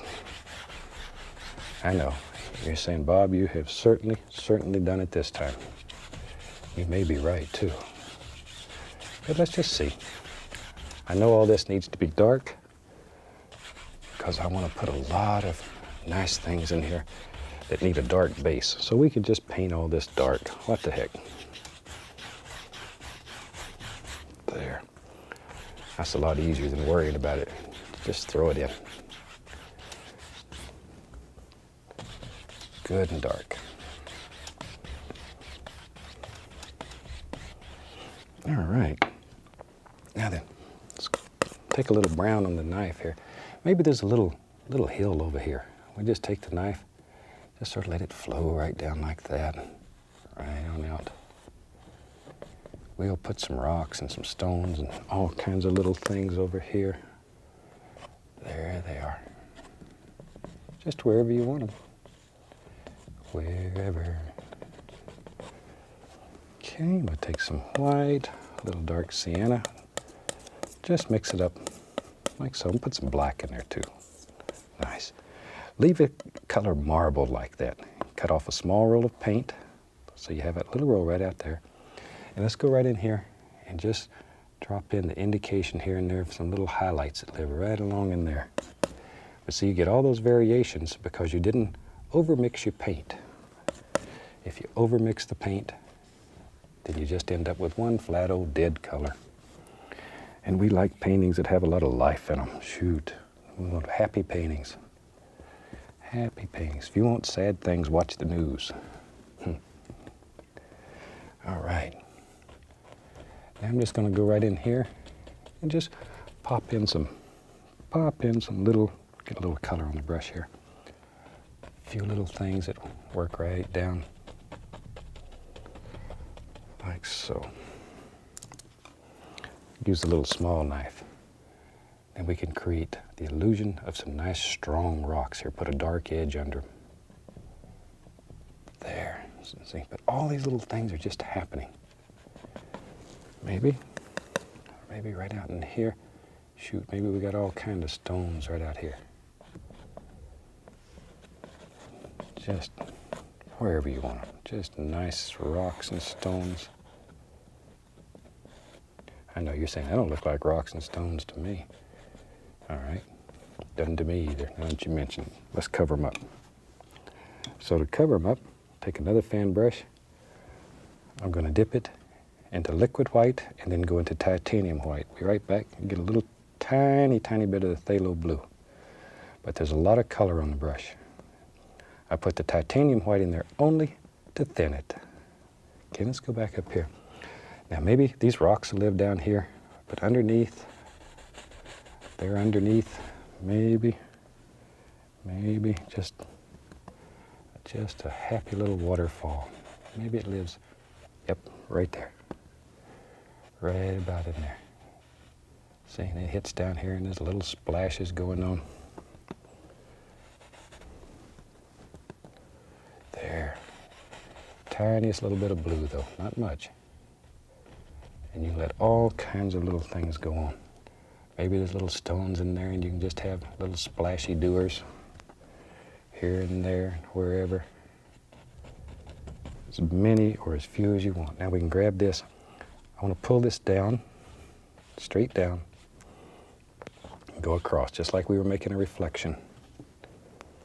Because that's what we want it to look like out here. Then come right along in here and we can decide where all these little pools are.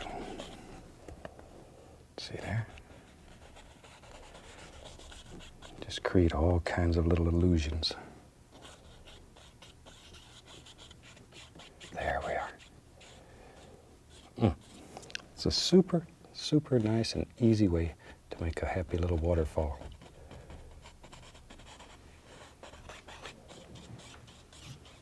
There we go. Okay. Let's get over here. Shoot, I'm going to take some more of this Van Dyke brown.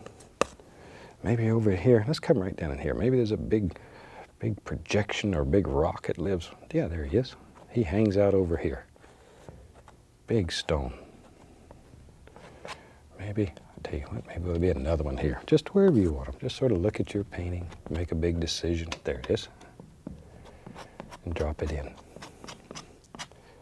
Drop it in wherever you want. Okay, find my old fan brush. There's one. We'll take some of the brown and some of the white and just mix it together on right on the fan brush. Maybe over in here. Some little bushes live out here on this projection. There they come. You knew they were there. There. They go right on up. We're still using just the corner of the fan brush. And I just want to show you how you can use just the corner and make the illusion of all kinds of little bushes and stuff that live out here. Now then. Okay. Take the knife. We'll use a little bit of this highlight color. It's just brown and white. Come right out here. Let's put a top on this big rock. See, by putting a top on it, look at there. That son of a gun just jumps right out at you. Pull that downward. Allow it to grab just the least little touch of that color and pull downward. Maybe this one here. Maybe it comes right out here. It's up to you. It's up to you, wherever you want it. Wash off the old fan brush. Go into a little white, a little brown. This painting is done almost totally in browns. That's what makes it so very nice. Just a very nice little painting. There we are. Okay, right along in there. Tell you what, while we got all this brown going, maybe there's just an indication of a little path. Comes right along, right on out of the painting. There, right on around the corner. We don't know where that rascal goes. A little touch of white on it so it stands out a little bit. I want it to be very subdued though, very quiet. Okay, maybe over in here we can put the indication of some little bushes and stuff that live here on the side of that path. Shoot, we can even get crazy and have maybe there's a big old stone or two that lives in here and there, each side. A little touch of highlight on it. See there? Okay, a few more little bushes. There. And in yours, you just put anything that you want, wherever you want them. Okay. Shoot, let's get crazy. I'm gonna go right into straight Van Dyke brown. A lot of paint on the brush. Maybe in our world there lives right here a huge tree. Big, strong tree.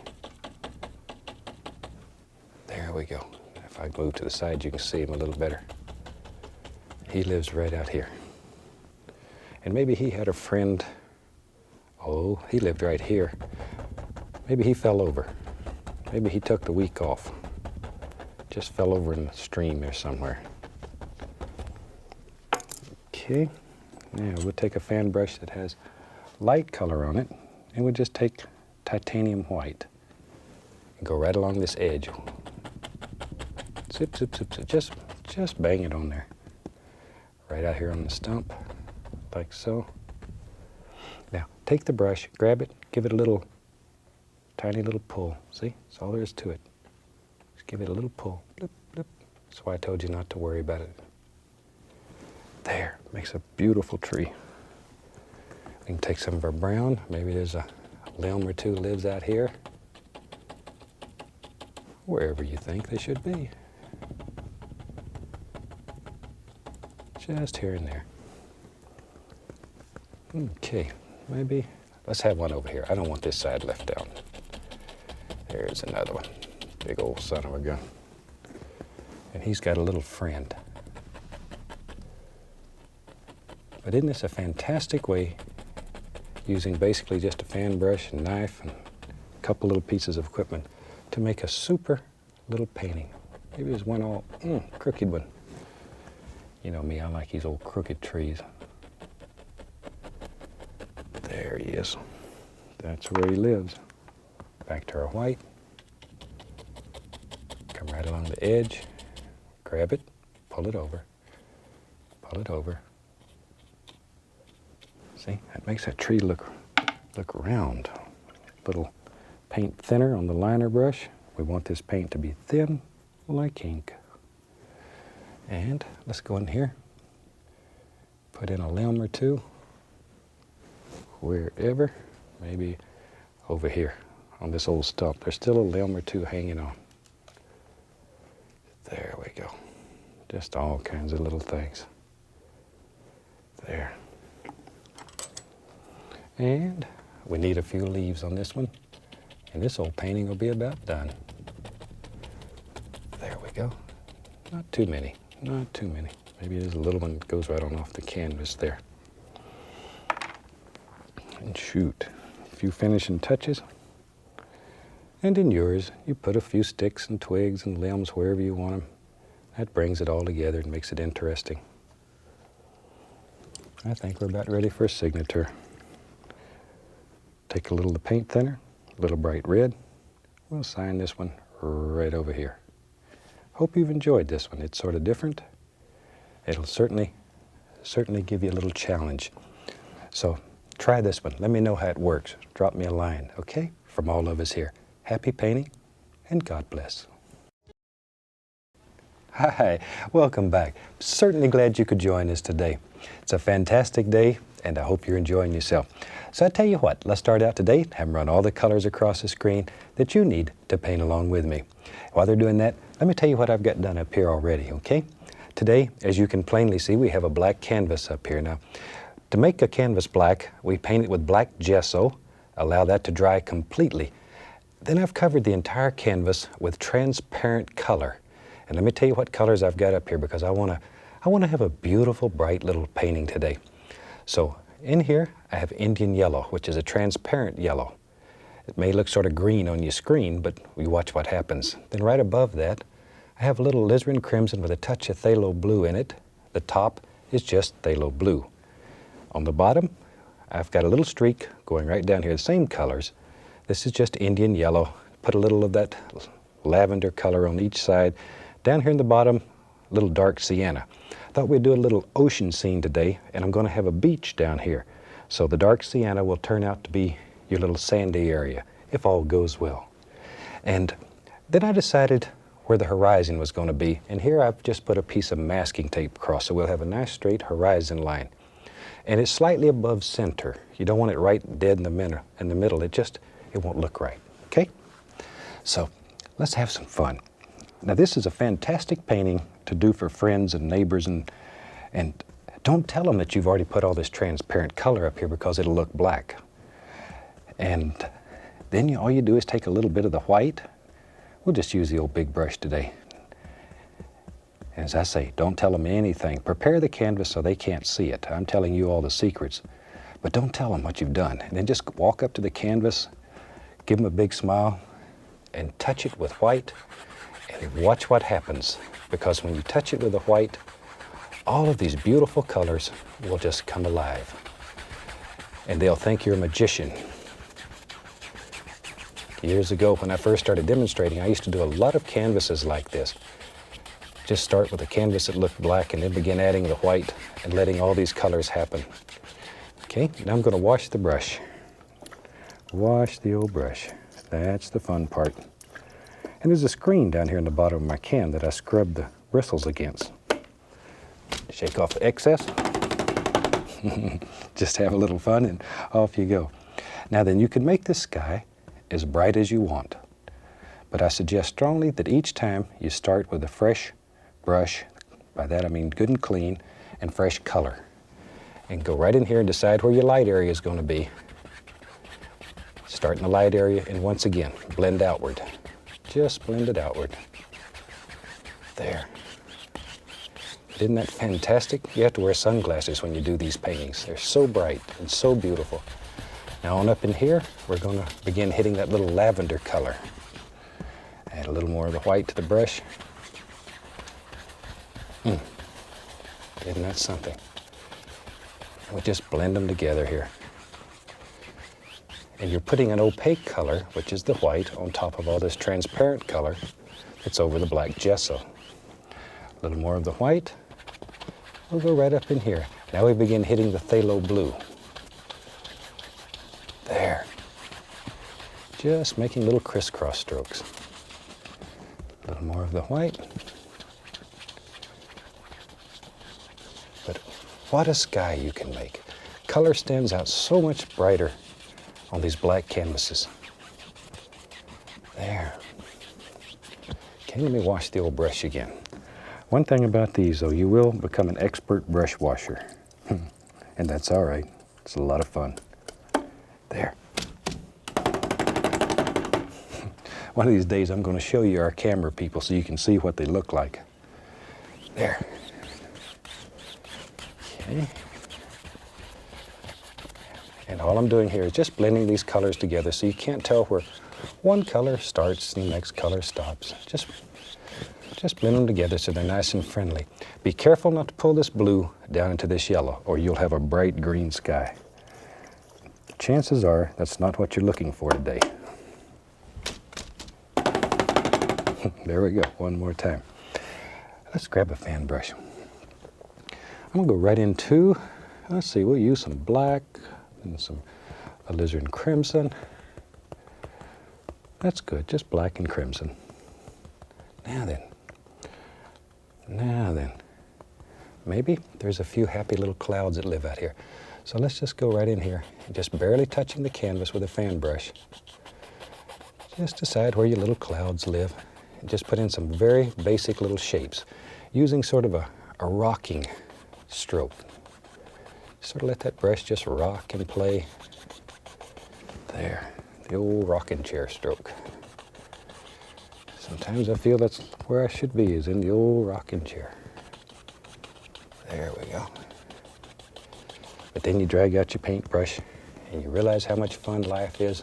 To heck with a rocking chair. Let's paint. Let's paint. There we are. You know, a story I like to tell over and over again, because I hear this so many times. People write and they say, Bob, I'm not satisfied with my painting. And you've heard me say this before. I hope you're plagued with dissatisfaction as long as you live. Because as long as you are, you'll strive to do better. Each painting that you do brings you new insight into painting. You learn from it. And that's what makes it so much fun. And if you paint 1,000 paintings or 10,000 paintings, the next one's always going to be the masterpiece. You'll always find room for improvement. There, see, we got some basic little cloud shapes. Now then, let me just grab another fan brush. I have several of them here. Take a little of the white, be right back. Get a little tiny touch of alizarin crimson put in it. Okay, now then maybe we'll just add a little highlight here and there. I don't want much, just a little. Just here and there. Just to make these little clouds, little light sparkling here and there. Just think about the little light rays zinging through, having fun. There. Now, clean brush. This is your bravery test. Just go right over that. It'll blend it right together. Be very gentle. And you can create beautiful little clouds. That easy. There. All right. Now then, let's take. I'll pull some white out there. I'll put a least little touch of yellow ochre into it. Least little touch of alizarin crimson. Make sort of a peachy color, maybe a little more of the ochre. Okay, ochre. There we are. Ooh, that's nice. That's getting nice. And that's even better. Whew. Ooh, it makes you feel good just to look at it. Okay, let's go right up here. Maybe back in here, we have just a happy little cloud. He lives right back here on the horizon. He floats around, and he watches the ocean and all the little seagulls, and he just has a good time. Maybe it's a big cloud. Maybe over here there's some more. See? But just use the corner of the brush, use little tiny round strokes.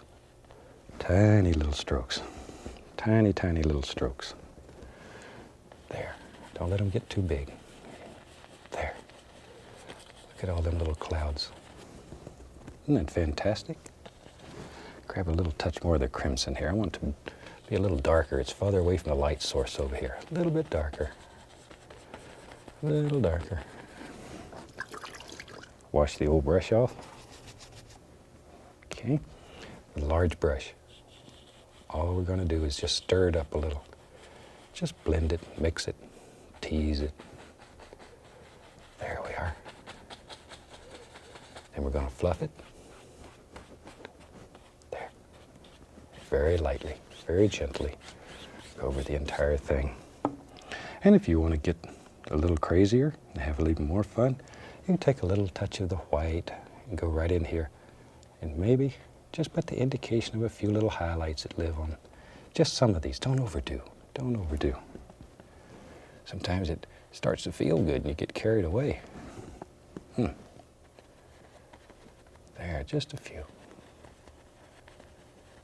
Just to sort of break them up and show some definition between them. There, now we'll gently blend the bottom out, saving those top edges. Fluff it. There you go. Look at that. Just floats right out there in the sky. Let's do that one too. What the heck? Blend them all at once. Now, isn't that a very, very effective little sky that you can do just quick as a devil? Can do easy. Okay. Now then, let's take and pull this piece of masking tape off. Zoop. And you have a nice straight horizon line. Just as straight as it can be. But there was no paint under there, so I'll take a little bit of the Indian yellow and we'll just come right up to the horizon line. Add a little of that color in there.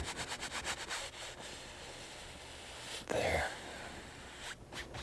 Okay, we'll take a little touch of the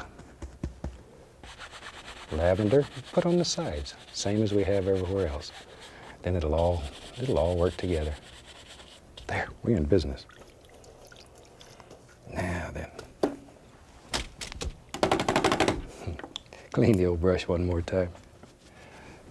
Now I'm going to take the fan brush and just plain titanium white, plain old white. Now then, we have to start making some big decision here. Maybe we're going to have a big wave back here somewhere. You can just take the fan brush and just put in a basic idea. Maybe it comes up like that, wherever you want it. We want to save that area, so we'll just drop that in. Here's our light source. Go right into that with pure white and just begin. Still making that little, I'll exaggerate it, a little rocking type stroke. I'm really exaggerating there.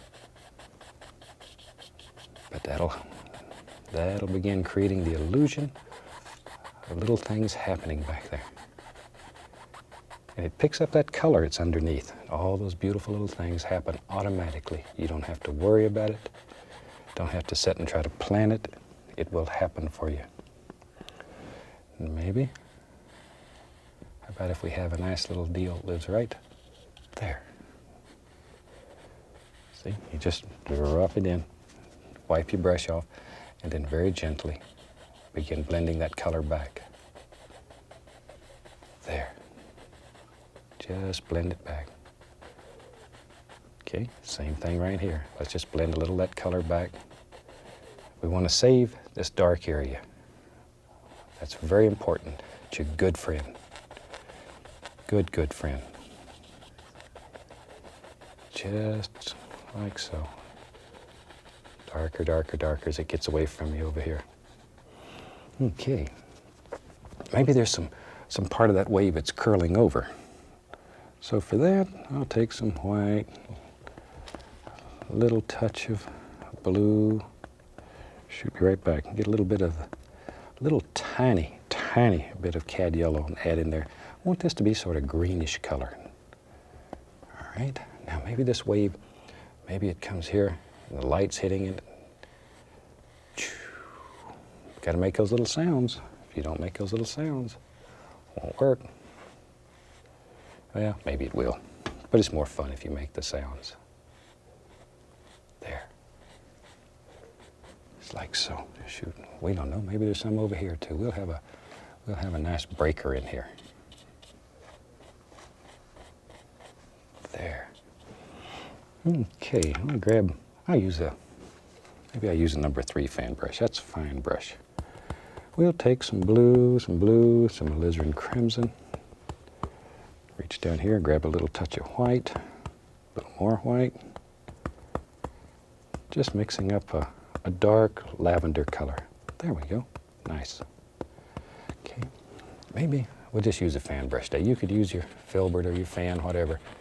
I'm scrubbing in some shadows here. All I'm doing is, hope you can see that, is putting in a dark color for the shadows. Maybe that wave comes up, shoot, maybe it breaks on itself right here. Wherever you want it. Just sort of think like a wave. Your water, you're coming over here and you're crashing. There. Okay, I'll wash that old brush. And that was the number 3 fan brush. We wash it in thinner and then just wipe it on a paper towel. Preferably get it clean. I didn't get mine clean before I wiped it. There. Now then, let's just go into some white. Plain old white.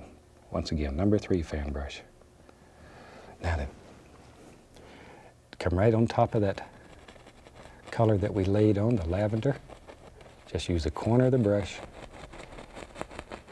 and begin just pushing upward. Make all those beautiful little foamy things. Maybe they just go way on over. We don't know where they go.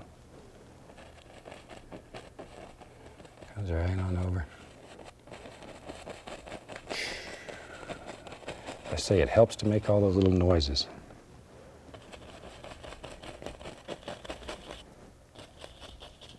There, just all kinds of nice little foamy areas. Now then, good clean dry brush. Be sure it's dry. And we're going to take the top corner of the brush and just, you're barely moving the bristles, barely moving. It looks like I'm moving it a great deal, but it's just barely, just winding it up a little, and it'll bring that right together. Tiniest little strokes. There. Okay. And that lavender that we put underneath automatically becomes your shadow in your wave, or in the breaker, in the foam, whatever you want to call it. There we go. Now then, let's take some white, take a little white, find a little yellow, there we are.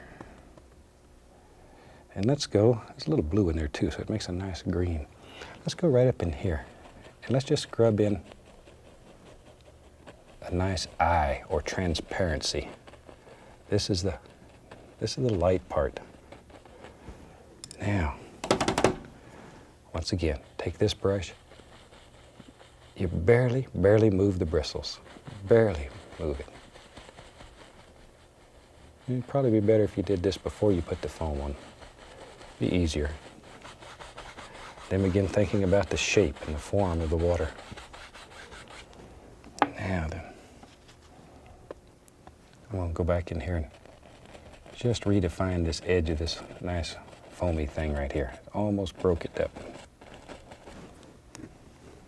Then, very gently, blend that all back together. Okay, maybe if this is our light source, maybe there's some light shines right through there. Wherever you want it. Just pull it down, grab it, pull hard. Really get tough with it. Give it a strong pull. And then just go across. There. See, it looks wet already.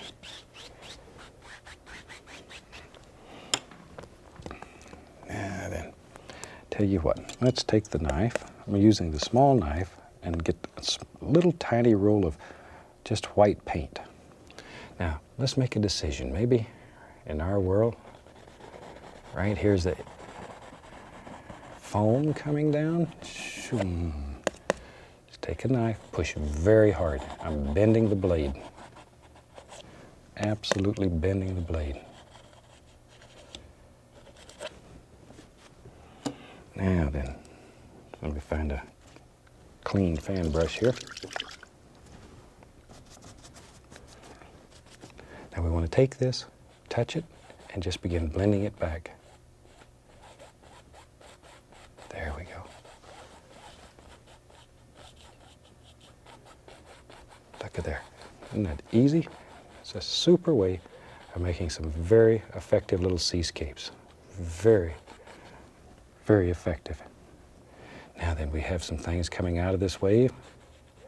Some nice foam patterns that are happening here. Wherever you want them. All these little doers in here. That's what makes it interesting. And at home, you have unlimited time. You can just sit and make beautiful, beautiful little things. As I mentioned before, if I go over 30 minutes, they don't have any sense of humor here. They come out and drag me off here and do evil things to me. Now, let's begin putting some little doers in here. This is just some of the lavender colors. Just making all kinds of little things. We can go in here and pick up some of that lighter colors. Just all of them. Bring them together. And these little lines, they really make it stand out. Tell you what. Shoot, that was so much fun. Let's have another one. Maybe there's another one that lives right about here. Right about there. Just put the paint on, mash very hard with that knife. Really bend that knife. Get tough with it. And then back to our fan brush. Grab that and just begin blending it back. Just blend it back. This is one of the nicest, simplest ways I've ever seen to make some very effective little seascapes. Very effective.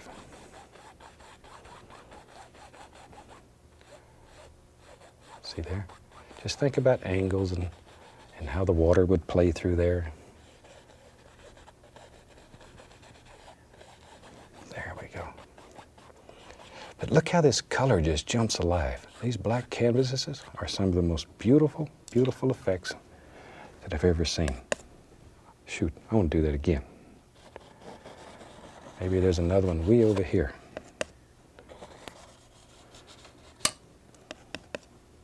Way over here.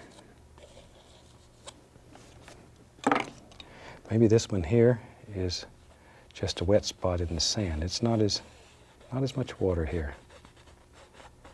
Just some little foams that's laying out here.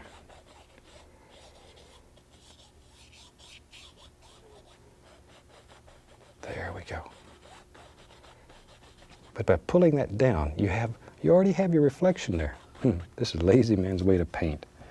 A little bit of white, a little yellow ochre. Since we have that dark sienna on the canvas, just by blending that in, gives us some instant sand. There. And if you want to make that look wet, just grab a little of it, pull down, go across. It'll make little shimmers in there. Okay. Back to paint thinner on the liner brush, a little bit of color. And you can just go in here and put all kinds of beautiful little details. Let's go up top here. I want to put some in here too. You can just put all kinds of little things.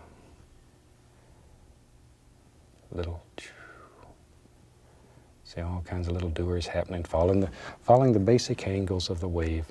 It's most important. There comes one right over the top. But these little details, that's what'll make your painting special. There we go. Okay, and No tropical looking seascape would be complete without a happy little palm tree. Let's go right into black. Straight old midnight black. I reach up here and grab a little Van Dyke brown, put with it. Black and brown or brown and black, whatever. Maybe we'll have a, maybe, this is your bravery test. Right there. Right there. Let's give him a friend. Friend lives right there. Now we need something for all that to sit on. Maybe there's a little projection right out here. You can just use a fan brush, whatever you got handy. Whatever you got handy. Big brush, fan brush, it doesn't matter. All we're doing here is just, maybe there's some little green things living out here. There. Okay, take a little white, a little yellow, a little sap green, mix it together. Nice sparkly little green color. Just put a few little highlights here and there on some of those little things. Think about little individual bushes that live in here. Right around his foot, a little bit of brown. Comes right out like there.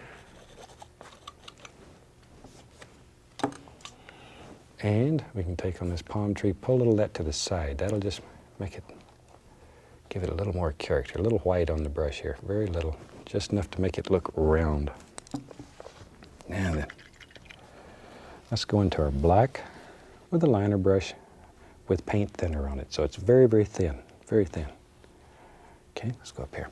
Now begin thinking about how your palm limbs are going to hang off. We can put in just some basic ideas, wherever you want them. Looks like my umbrella. All right. Maybe it was a bad year for palm trees. We'll just leave them like that. Seagulls ate all the leaves right off of them.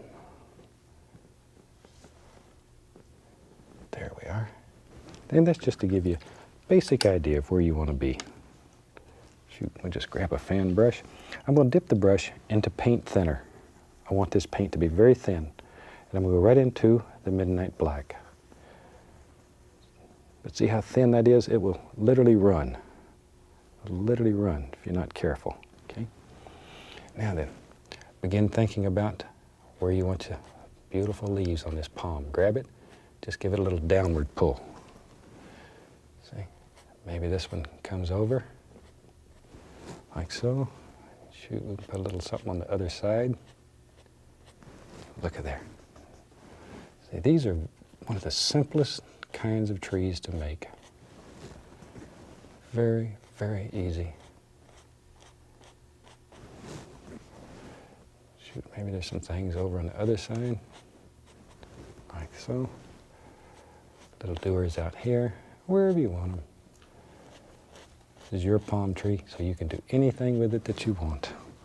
You take a little sap green and just come back and lay in a touch of highlight.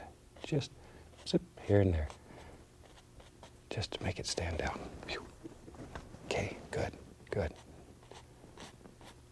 I knew you could do it. Just wherever you want these. There is one. But armed with this information, boy, you can do some of the most beautiful seascapes. But try these black canvases. I think you will find them exciting, not only to yourself, but to anybody that watches you paint. As I mentioned earlier, don't tell anybody that you've put all the color, the transparent color on top of the black gesso. And when you start applying that white on there, these beautiful things will happen and people will absolutely think you're a magician. So I think we'll call that one finished. From all of us here, happy painting and God bless. Hi, welcome back. Certainly glad you could join me today. Today, let's do just a happy little painting. It's such a fantastic day. I'm glad you're with me. So tell you what, let's start out and run all the colors across the screen that you need to paint along with me. And today we have, as you can plainly see, a black canvas up here. Now to get a black canvas, all you do is take a white canvas and cover it with black gesso. Allow that to dry completely. And then we cover it with a thin, even coat of transparent color. Today, I've used a mixture of phthalo blue with a little bit of sap green into it. And I've just covered the entire canvas with just a thin coat. And you can just sort of touch it, and if you get on your finger here, if you get a little bit of color, then that's just right. You don't want it too thick or it becomes very difficult to work with. Just thin, even coat. And that's the hardest part of this painting, is putting that paint over the black gesso. The rest of it's easy. Let's start out today with the old 2-inch brush. Go into a little bit of titanium white.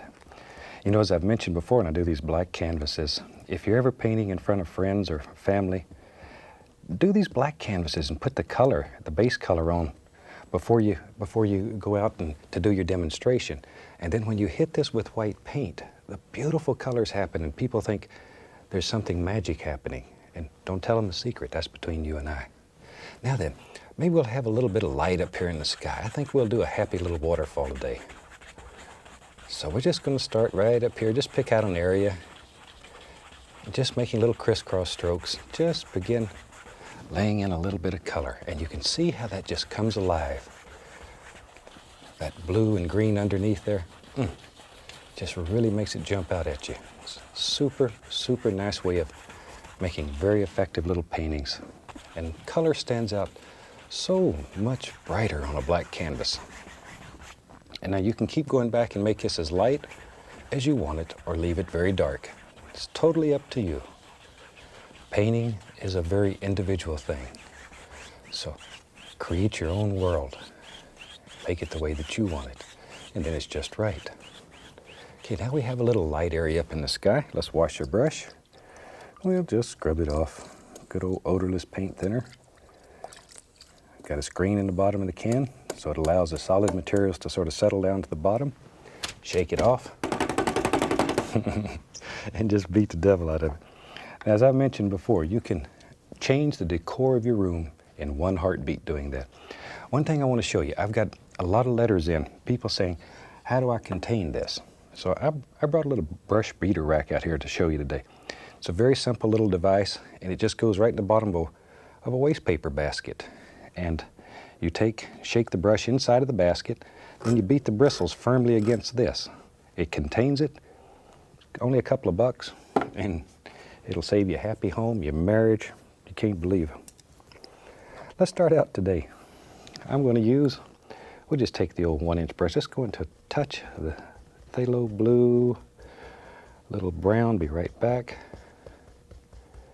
Maybe a little black, a little crimson. I'm just looking for a dark color here. There we are. A little more of that crimson. I like that. All right. Maybe there's a little hill back here far away. Let's just take this, just tap down. Just make the indication of a little hill far away. Not looking for a lot of detail here. It's too far back. There we go. Just blend it on down. We're going to cover most of that up. A little bit of it will show, I think, and that'll give us an indication of a hill far away. Tap it a little bit, help create that illusion of mist. Lift slightly upward. That's all there is to it. Shoot that easy. Today let's use this old big brush. Sometimes we're so afraid of this brush because it's big. But let's use it today and show you what you can do. We'll take a little blue on it. Let me grab some sap green here. I need some sap green. Now then, let's just begin. We'll just tap it a little here. Let's begin deciding where little individual trees live here. These are closer. They have a little more detail. And I'm just using just the brush, just tapping this big brush wherever you want them. Back up in here, maybe there's just all kind of little trees that live way back in there. Excuse the noise, it's just where I'm tapping. There we go. There we go. Just wherever you want them. All right. And these are just going to be indications of trees and bushes and stuff that are far away, far away. Now, I'm going to take that same color, liner brush, paint thinner, make it very thin. Turn that brush, turn it. Okay, now then, maybe back here we can make out the indication of some little tree trunks here and there. Not a whole bunch, just see a few. There. Now you can do these with a light color also, and they'll stand out. Very pretty then. We'll add a little white to that. Make it a little bit lighter. And watch how they stand out. There. Okay, just wherever you want them. And as many or as few as you think should be there. Now, let's have some fun. Maybe in our world, there's a big waterfall that lives right here. We're going to give you the bravery test right here. This is your bravery test. Let's see.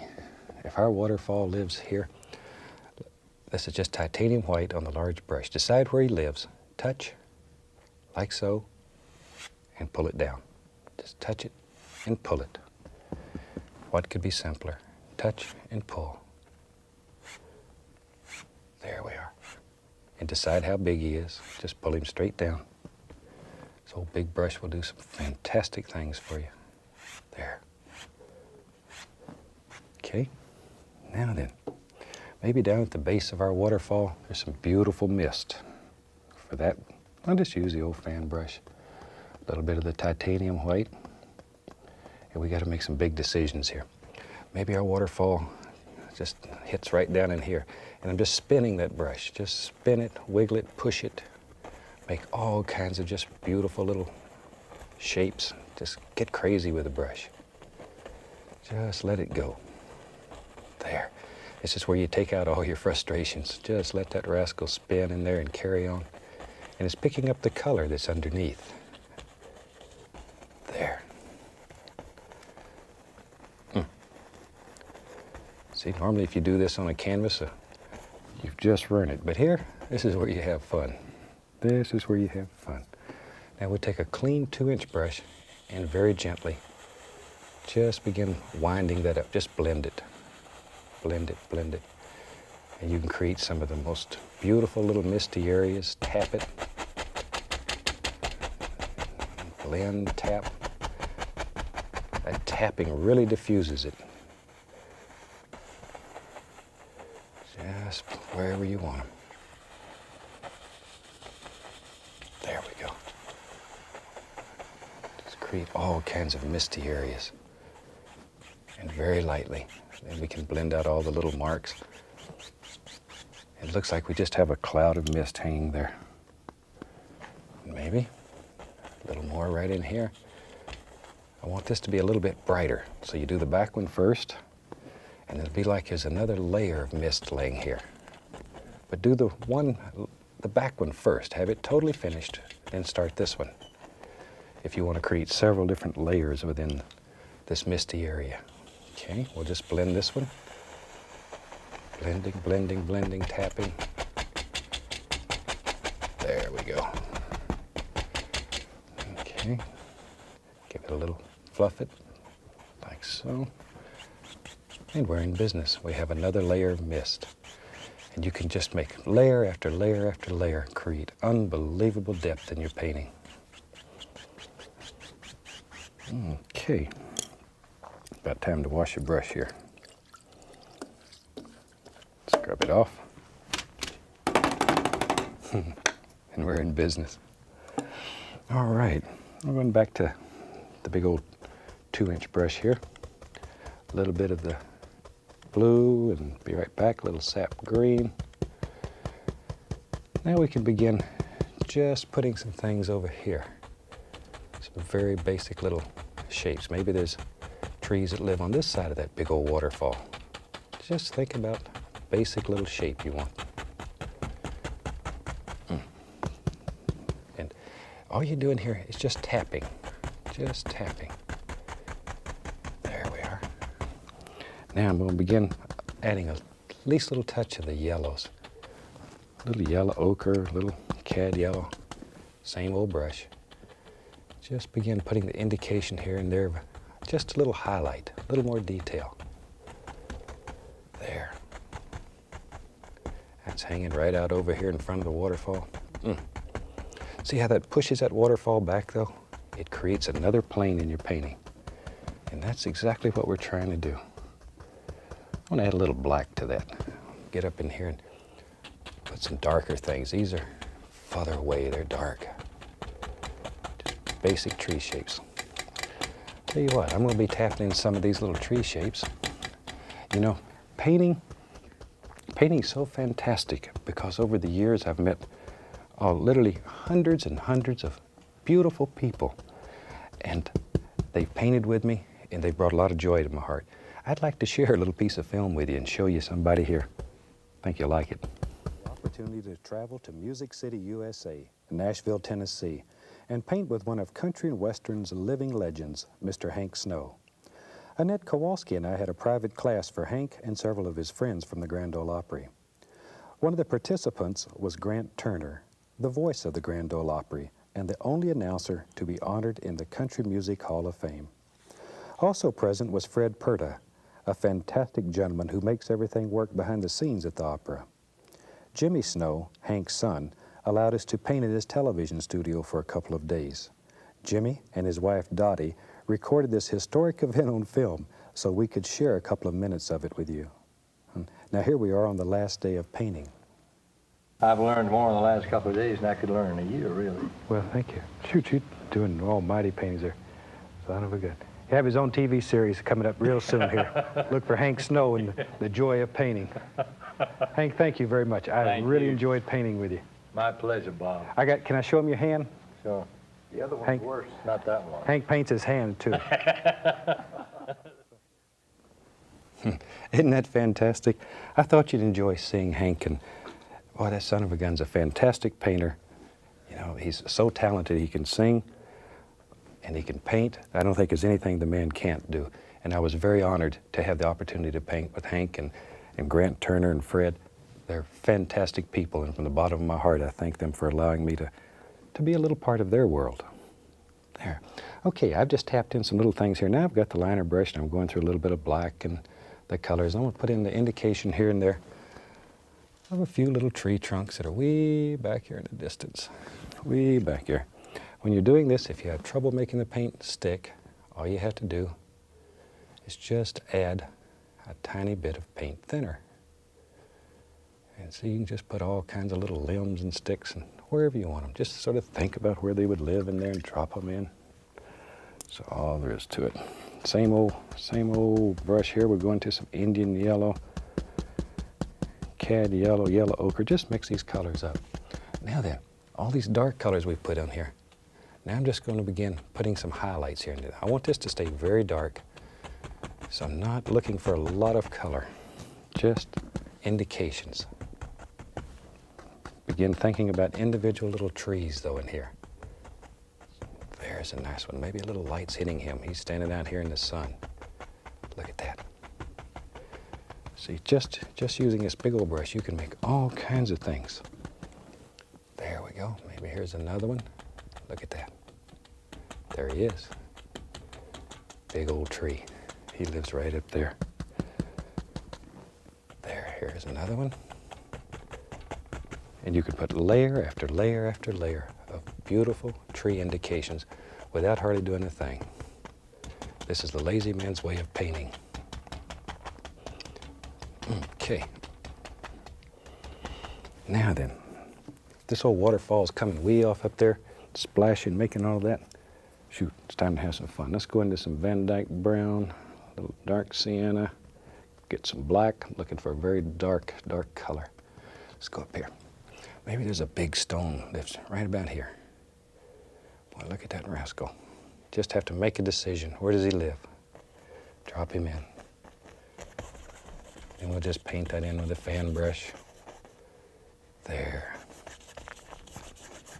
Okay, now then, same old color. Maybe there's some little stones back in here.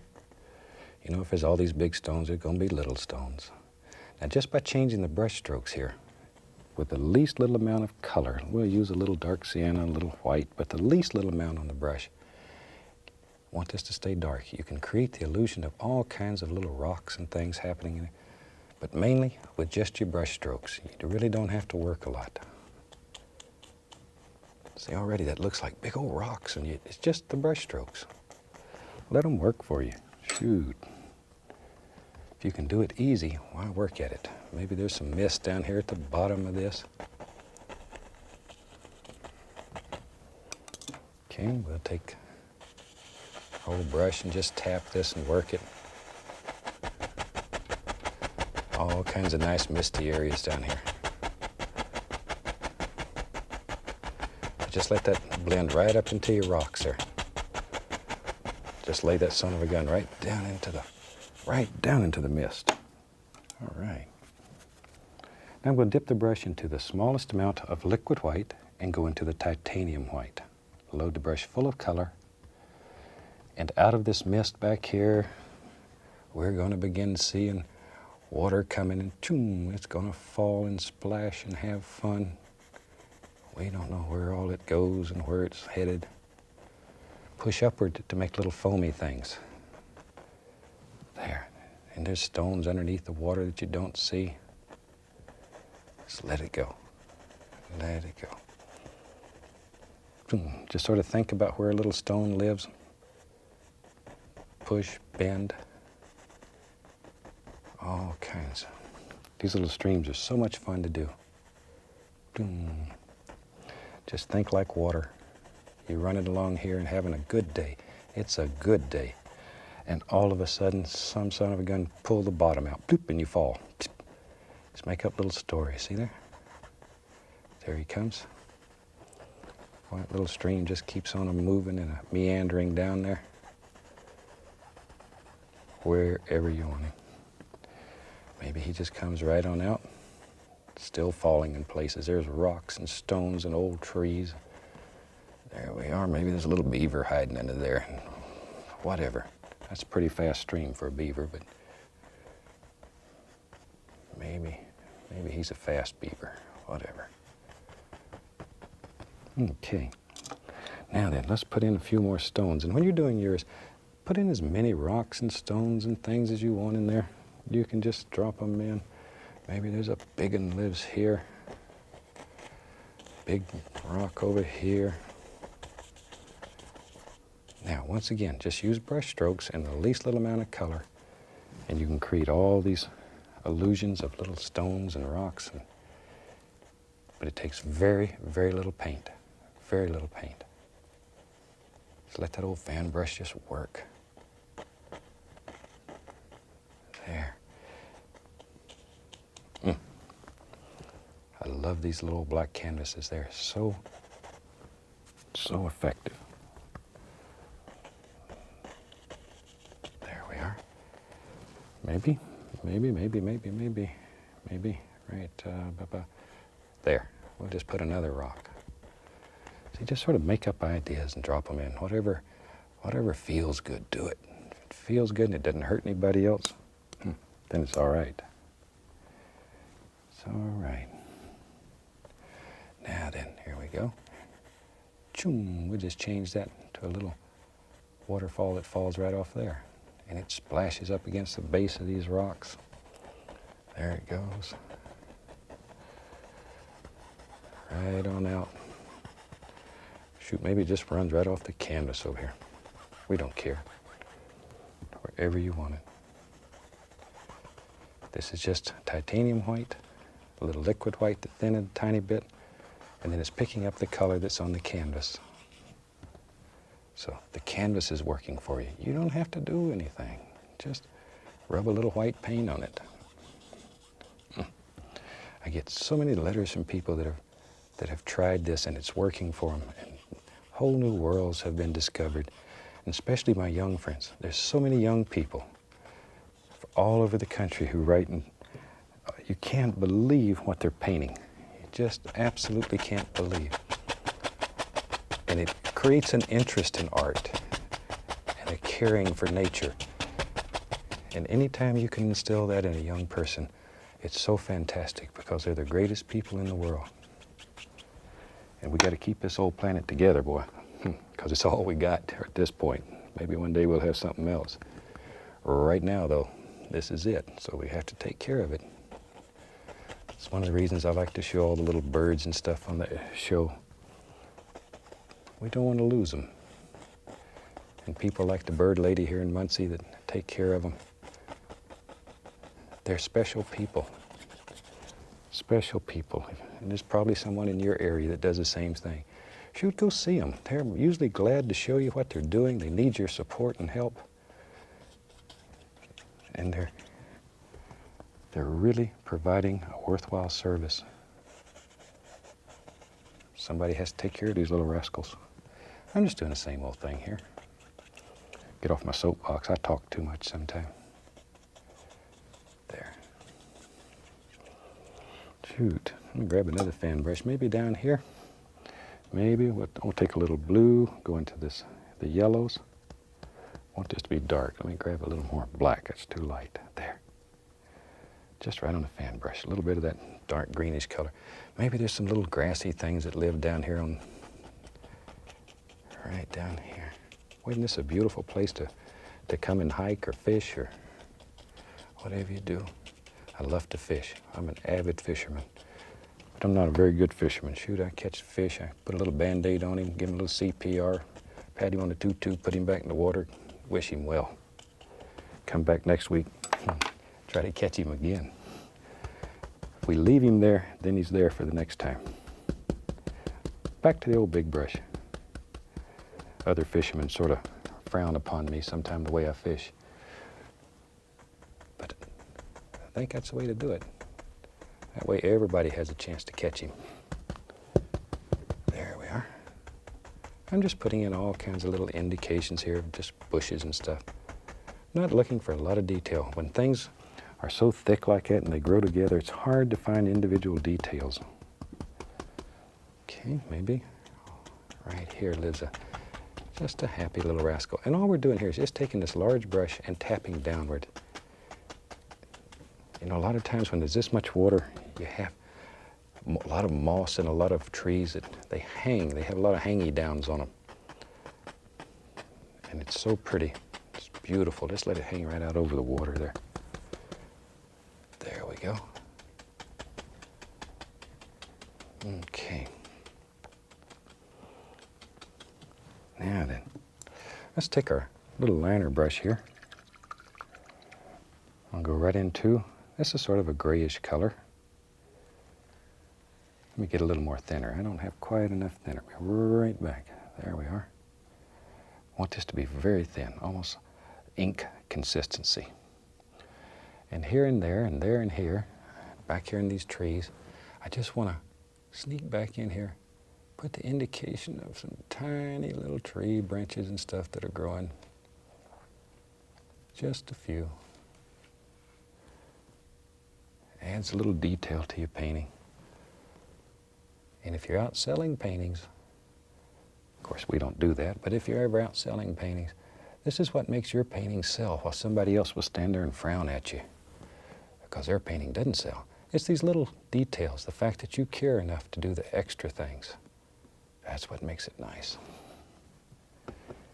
Years ago I used to travel all over and do demonstrations and sell paintings, and sometimes people would get so angry because my paintings would sell and theirs wouldn't. And I'd invite them to come over and paint with me. Shoot, and I try to tell people if somebody's doing better than you are, don't get mad at them. Figure out what they're doing that's working. Shoot, don't waste your time getting mad at them. Just learn what they're doing and outdo them. You can do that. You can do anything. Just here and there. Well, I just got all kinds of little sticks and twigs. Okay, maybe over here there's some growing. Over here, maybe a bird dropped a little seed here, and there's just a little tree came up. There he goes. He's a tired little tree. Boy, he's had a tough life out here. Tough old life, like me. He's had a hard time. There. You got to make those little groany, moany noises or it doesn't work. If you're doing a tree that's tired, then in your mind, think about being tired. There. All right. Tell you what, let's go over here. I'm gonna grab my old fan brush. It's got the dark color on it. You get a little of the brown and the black. I want to just put the indication right in here under this. There's some nice stones. These little stones with a fan brush are fun to make. You can just put as many or as few as you want in your painting. Just keep them going. There we are. Sure hope you enjoyed seeing Hank, Grant, and Fred painting with me. Boy, they are some of the most super people. I've met so many wonderful people painting. I wished I could show you everybody that I've met. And maybe one day I will. And if I get to your area to paint or to do a demonstration, please come out and see us. I really enjoy meeting you. Or send me photographs of what you're doing. Every once in a while we put them together and we show them on a big board here. We like to show people what everybody across the country is doing. And maybe your painting will end up on TV here with me. And that would be very nice and very special. I'd love to be here with you. Shoot, I think we about have a finished waterfall here. I hope you've enjoyed this one. I'm going to sign it, I believe. Take a little paint thinner, a little red. Shoot. Let's go right down here. We'll sign this rascal, call it done. Try this. Basically, all you need is a 2-inch brush, fan brush, palette knife a little bit. You really don't even need that much. Very limited amount of equipment, very limited palette, and you can do some beautiful paintings. And once again, let me hear from you. Let me know what you're doing and how it's working for you. And if you have questions or problems, please write. Feel free to ask any old question, just about any old question, and I'll be glad to answer them for you. From all of us here, I'd like to wish you happy painting. God bless. I look forward to seeing you again. Hi, welcome back. I'm certainly glad you could join me today. You ready to do a fantastic little painting with me? Super. Tell you what, let's have them run all the colors across the screen that you need to paint along with me. And while they're doing that, let me tell you what I've done. I've got my old standard 18 by 24 inch canvas up here. I've covered it with a thin, even coat of the liquid white, and it's all ready to go. So, drag out your paints or pull up your easy chair, either one, and let's have some fun together. Let's start out today with some Prussian blue. Good, strong, dark blue. Just a little bit of it. Let me say that again, a little bit of it, because it is very strong. On the 2-inch brush, let's go right up here, and let's just drop in a happy little sky. Let's just do a fun painting today. Start at the very top of the canvas, working all the way across, making little X's, little crisscross strokes. Little crisscross strokes. There we go. And by working across like that, and then begin working downward, your paint is mixing with the liquid white that's already on the canvas, and automatically your color will get lighter and lighter toward the horizon. And that's exactly what we're looking for today. Let the paint work, the canvas work. Shoot, take life easy. Just let it go. There we are. Now very lightly go across the whole sky. Just take out the brush strokes and bring everything together. Isn't that quick? We got a quick little sky. It's very simple and easy. Now then, add a little more of that color into the brush. Maybe we'll have a little water down here. Shoot, I love water. So, maybe the water lives in our world. Oh, I'm not sure where it's going to be. So let's just throw some blue in. Wherever we want water, we'll have it there. If we don't want water, we'll paint right over it. We're not committed at this point. We can do anything that we want to do here. Any old thing. Okay. Now very lightly, we'll go across the entire canvas.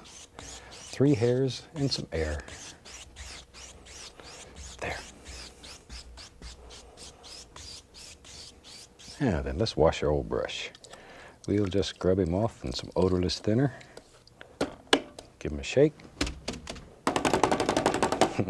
And just beat the devil out of him. Sometimes those brushes get away and they go, zoom, clean the other side of the room. That's when you find out who your friends are. Take a little of the titanium white.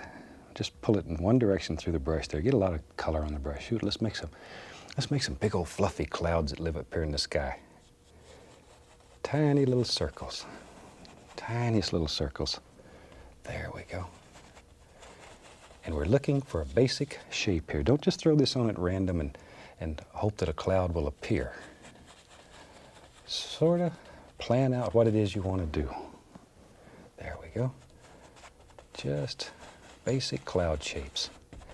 And don't stay in one area and keep working. Look here, if you just stay here and keep working and working and working, all you end up with is a big cotton ball.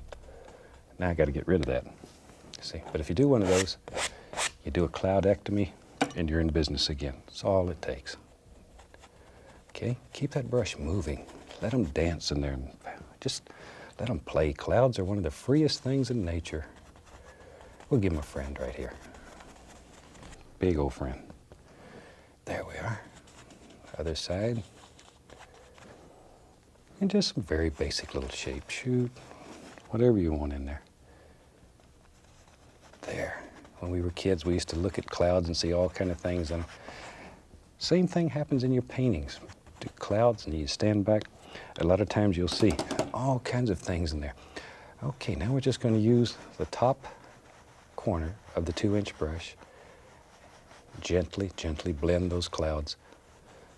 Gently blend them. Just here and there. Don't overwork them.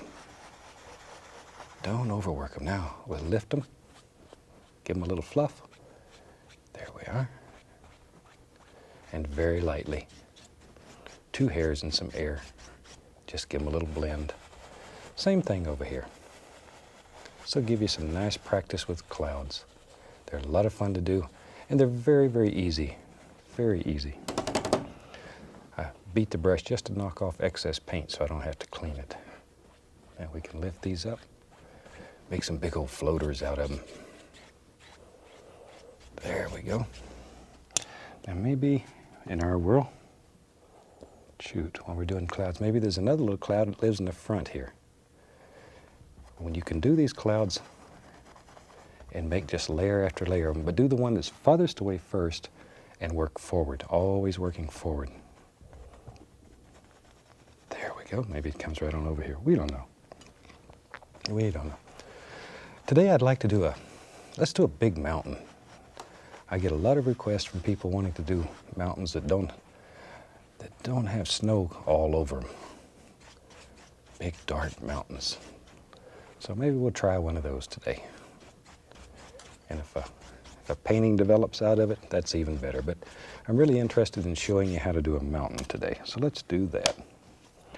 All right. Let's start with Midnight Black. And we'll put a little Van Dyke brown into it. Put a lot of color. Pull the paint out flat. Really put some pressure on it. Go straight down. Cut across. Get our little roll of paint. Let's go up here. Now you have to make a big decision real quick today. Where is your mountain going to live? Maybe in our world, there it is. Comes right down here, wherever you want it. Shoot, just drop it in. Just really push that paint in there. Maybe it goes over here, comes down. There.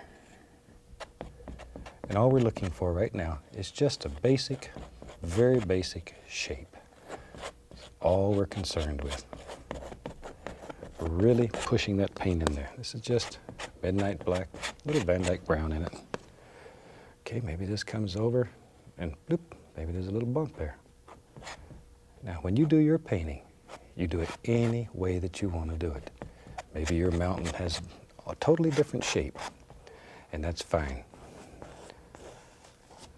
Painting should make you happy. It does nothing else. It should make you happy. And if it doesn't make you happy, you're doing the wrong thing. Because it's fun. And if you can do things all of your life that make you happy, needless to say, you're going to be a happy person. There we are. Now then, I'll just take this old big brush and very gently, I'll grab some of this and just pull it. This is just pulling the paint down. Removes excess paint, makes it even so you can add more colors on top of it. That's all. There we go. Just let it blend right on down here toward the base. Okay. Well, we have one huge mountain today. Well, we said we was going to do a big mountain, so what the heck, that's all right. That's all right. Wash the old brush off. There we are. There we are. Let's have some fun now. Let's take some white. I'm using dark sienna. I'm using the little knife. Got that little knife. I'm going to put a little Van Dyke brown over here. But notice, I'm taking one pile of paint, dark sienna on one side and white, Van Dyke brown and white here.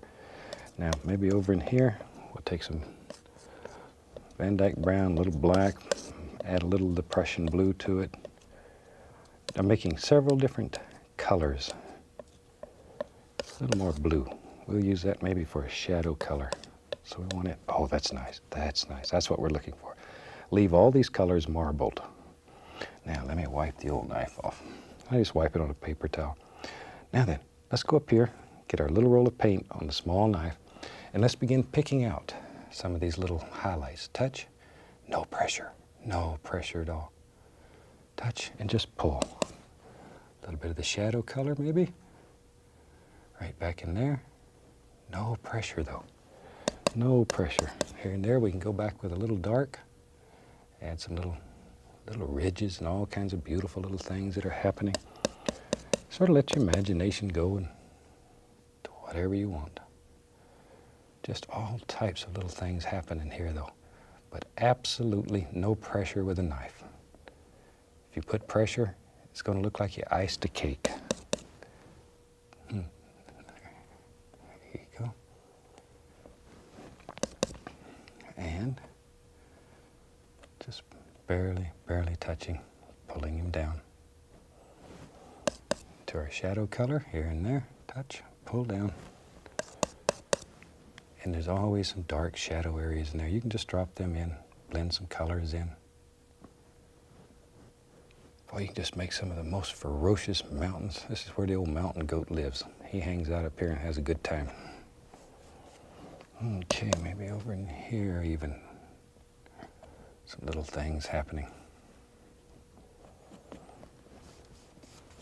All right. Now then, we'll go right into some straight midnight black. Let's come right up here. Maybe there's a peak it lives right there. Goes maybe way up here. Comes down through there, wherever you want it. Just sort of think about all the things that live in this mountain. Shoot, tell you what, maybe there's a glacier in there. Maybe there's some snow laying up there. I'm taking a little of the Prussian blue and white, mixing it together. Very little blue, little roll of paint. If you want to have a glacier, maybe, I tell you what, maybe he lives right along there. Make a decision, drop him in, just let him lay in there and sleep. There. Maybe. Comes out here, I don't know. And you know, when you buy your first tube of paint, you get an artist's license. And that license says you can do anything that makes you happy. So use that license. It's yours forever and ever. Okay. Back to our black. Maybe now we'll just have all kinds of little things that live right along in here. Like so, wherever we want them. Maybe that comes there. We don't know. We don't know. Wherever. Shoot, maybe some of that snow's laying down in here. But it's just playing games here with contrast. A lot of nice contrast going on. Maybe there's a little snow. There it is. Just think in these areas where there would be little areas that maybe the snow would fall in there and it didn't melt and beautiful things happen. Okay. Add a little touch of bright red here in my color. Shoot, we get crazy. A little more of the dark sienna. But leave it marble so you have all these streaks happening, because when you pick up that roll of paint, those streaks are still in the paint. They're still in there. And we can come along in here, just change its flavor a little bit. Put a little highlight here and there. Let a little light play across there, wherever you want it. Wherever you want it. Little shadow here and little shadow there. we go. Okay. And then just all kinds of nice things happening. It's more of the dark over here. There. And begin applying some little shadow things. Got to make those little noises. Got to make those little noises. The color in here, it plays right down through there. Just let your imagination go. You know, it's fantastic. I get so many letters from young people all across the country that are painting. And painting has opened whole new worlds to them. And it's so wonderful to hear from people. My gosh, some of them 3, 4, 5 years old. Their parents write and tell me that children have taken an interest in it, and they watch the show and they paint. In some areas, I have friends that have started painting clubs, especially in high school and in college and etc. And they get together and they paint together. And they had some Bob Ross painting clubs, and I was absolutely flattered to hear that. Absolutely flattered. And they've sent me some photographs, a little roll of paint, of some of the things that they're painting. It's unreal. It's unreal. And young people have a better imagination than I do. Boy, they can paint some of the most beautiful things. Here we're just putting in little doers wherever you want them. Maybe there's another stone here in the front. So maybe up here. Just sort of look around and see where you think a stone should live in your world. These are some rough mountains. And if you take your time, you can do some unbelievable effects like this. Just take your time and work at it, play, enjoy. That's the name of the game. It's enjoying. You really ought to enjoy what you do in life.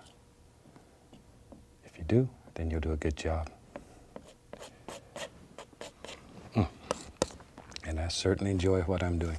I spend half my life doing somebody else's thing. And if you can ever get a job doing the thing that you like to do best, then it's wonderful. I'm just taking a clean, dry 2-inch brush and just tapping. Just tapping. I want to create a little mist down here at the base of this little mountain, big mountain. There. Just a little mist. And then lift gently upward. That takes out the tap marks, brings it all together. Over here, we'll follow these angles. Sometimes it's nice just to take the brush the same way and tap in little grassy things that just grow right up in there. And that works very well, very well. You can just shoot, maybe we can even do a little touch of it here. You can take a little green, a little yellow ochre or something. It doesn't matter. Tap a little color in there. I just want to show you how. We're not really going to do much of it, but you can see, just follow the angles and go right on up. And you can have grass growing all down here at the foots of your mountain. And that's very pretty and very effective. Okay. That's enough of that. We'll wash the old brush just to show you how to do that. There we are. Maybe back here, let's have some fun. Shoot. We'll take some black, Prussian blue, Van Dyke brown, there's some crimson, maybe a little sap green, whatever you got. Just mix it up, as long as it's dark. Okay, let me wipe my knife off here. We just wipe this knife on an old paper towel. Okay, find a fan brush. Maybe back here in the back, maybe there's some little trees live back here. Just drop some of those in. And this is one of the easiest ways to make the indication of a lot of little trees far away. Just take the brush and tap downward, see? That's all there is to it. You can make a whole forest in a second here. There we go. And we're just looking for basic, very basic shapes. These are too far away to have much detail. Now, sometimes here's a problem that happens. You make them like this, and it begins looking like a fence. If that should happen, all you do is just add a few more trees. Just fill that in. They get too far apart, they look like a fence. And you can either add a few more trees or put wire on it, either way. Whatever. If you want a fence, then that's what you ought to have. Sometimes maybe you want one there. All right. Hope you got to see the show last show that we did it, or so it had Hank Snow in it. That son of a gun's a heck of a painter. I really enjoyed my time with him. We went to Nashville, and Annette and I did, and painted with Hank and a couple other people from the Grand Ole Opry a couple of days. He's a lovely, lovely man. Hope he sings on the Grand Ole Opry for another 50 years.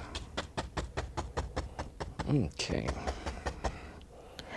Now then, I want to create the illusion down here, maybe some little trunks on those trees. So I'll just take a little white on the fan brush.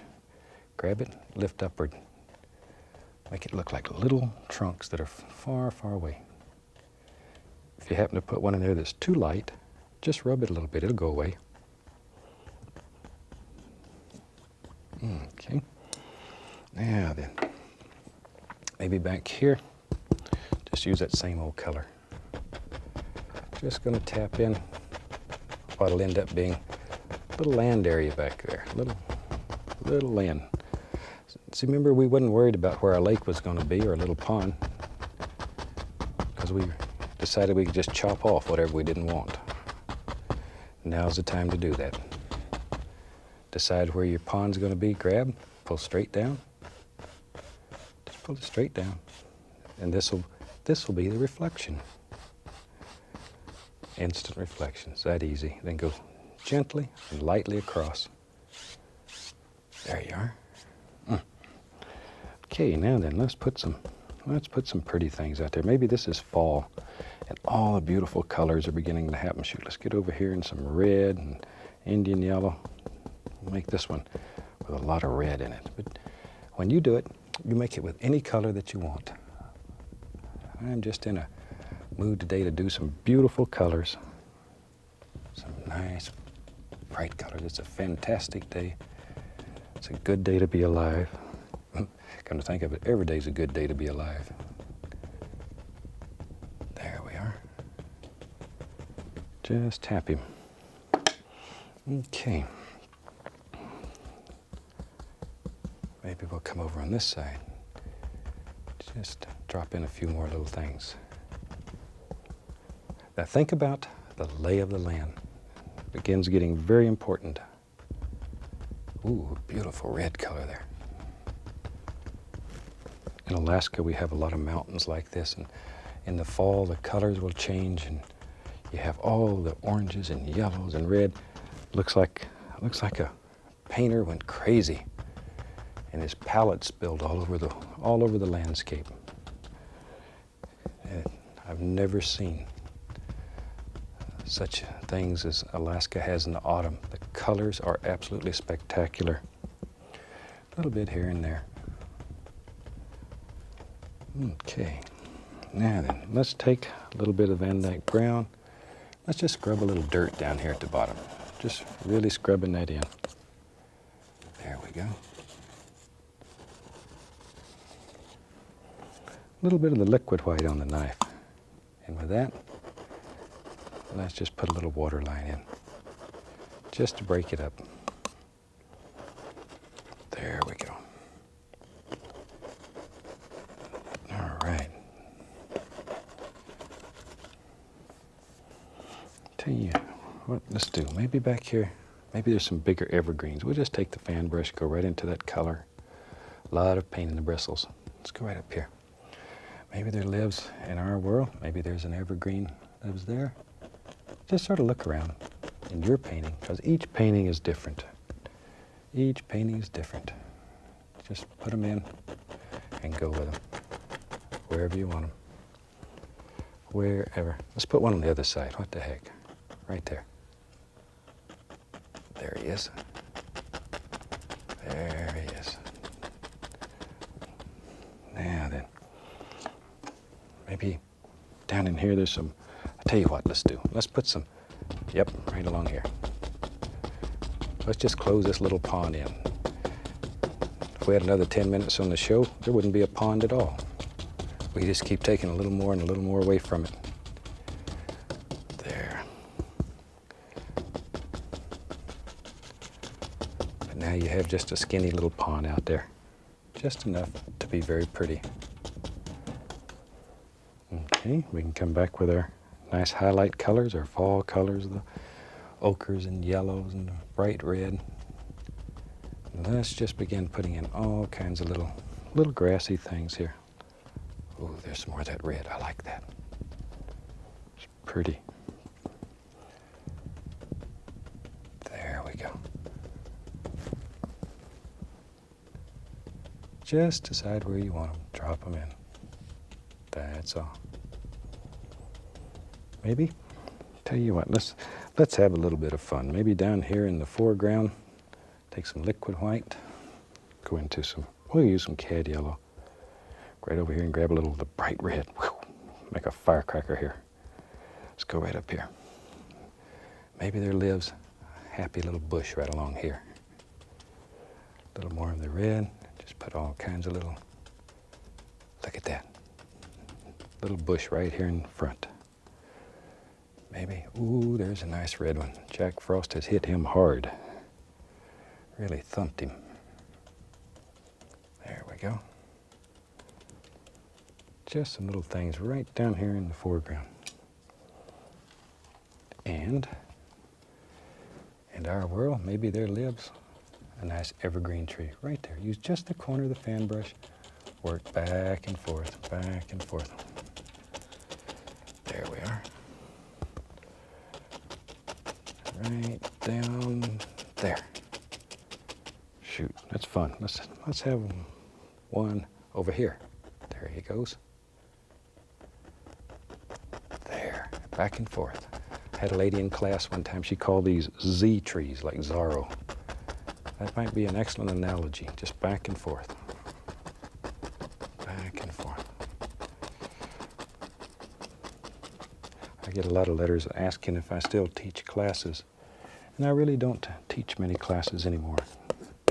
We have a lot of young people that are good and tough. They can go out here and do it. I got lazy. I want to stay at home. Little trunk here, a little brown and white.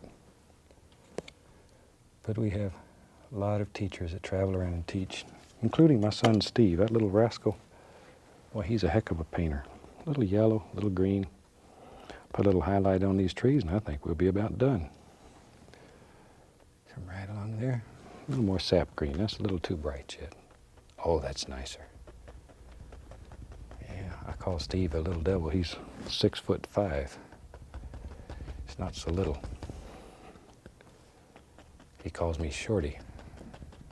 Little highlight on these little trees. Shoot, we got to finish painting. Really hope you've enjoyed this one. It's a lot of fun. That mountain will give you a little challenge, but it'll teach you how to use all the equipment and to make some fantastic effects. So, until next time, from all of us here, happy painting and God bless. Hi, I'm certainly glad you could join us today. I thought today we'd just do a lovely little painting since this is the last show of the 16th series. So, tell you what, let's start out, have them run all the colors across the screen that you need to paint along with me. While they're doing that, let me explain what I've got going up here.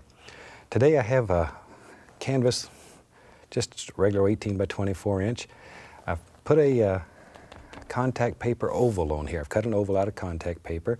I've taken black gesso and just sort of painted a basic little shape like so around and let that dry completely. Then on top of that, I've put transparent color.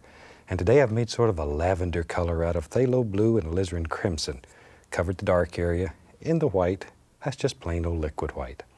So, tell you what, let's just do a fantastic little painting. I'm gonna start out today with the least little amount of phthalo blue. Just the tiniest little bit of phthalo blue on the old 2-inch brush.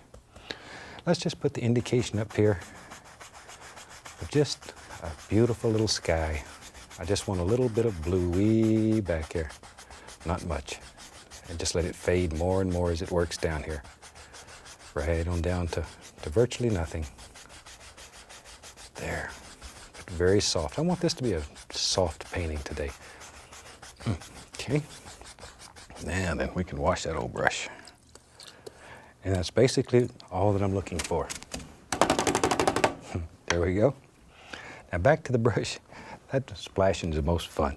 This is the brush that I used to put the dark color on. It still has some of the dark color in the bristles. And with that, I'm just going to begin tapping in some very basic shapes of some nice limbs that are hanging over here on trees, and just using the corner of the brush. We just begin putting in all these basic shapes. Allow it to pick up a little bit of the liquid white and work it back. Just back and forth and back. There we are. And maybe in here you can think up little individual tree shapes and bushes. There we go. And if you run out of paint, just reach down here and work back and forth, and you can pick up a little bit more. Keep right on going. Maybe back here there's just the indication of a tree that lives way back here somewhere. A nice sized tree. There. All we're looking for is just very, very basic little shapes. You can't hardly even see them at this point. As I say, I would like to have this a very soft painting when we're done. There we are. Okay.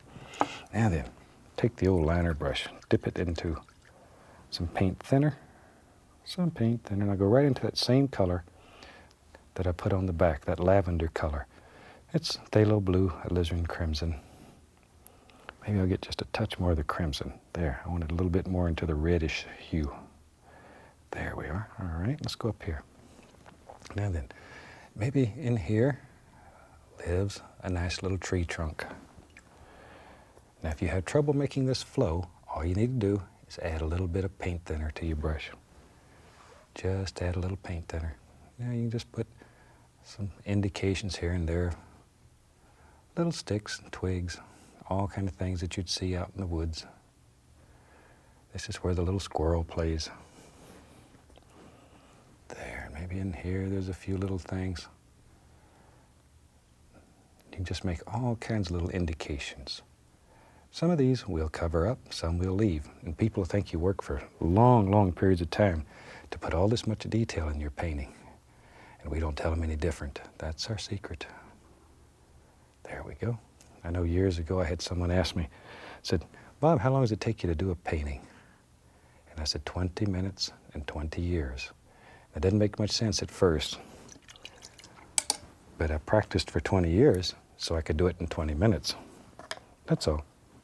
Now then, back in here, let's start having some fun. I'm gonna take a little white, little white, little white.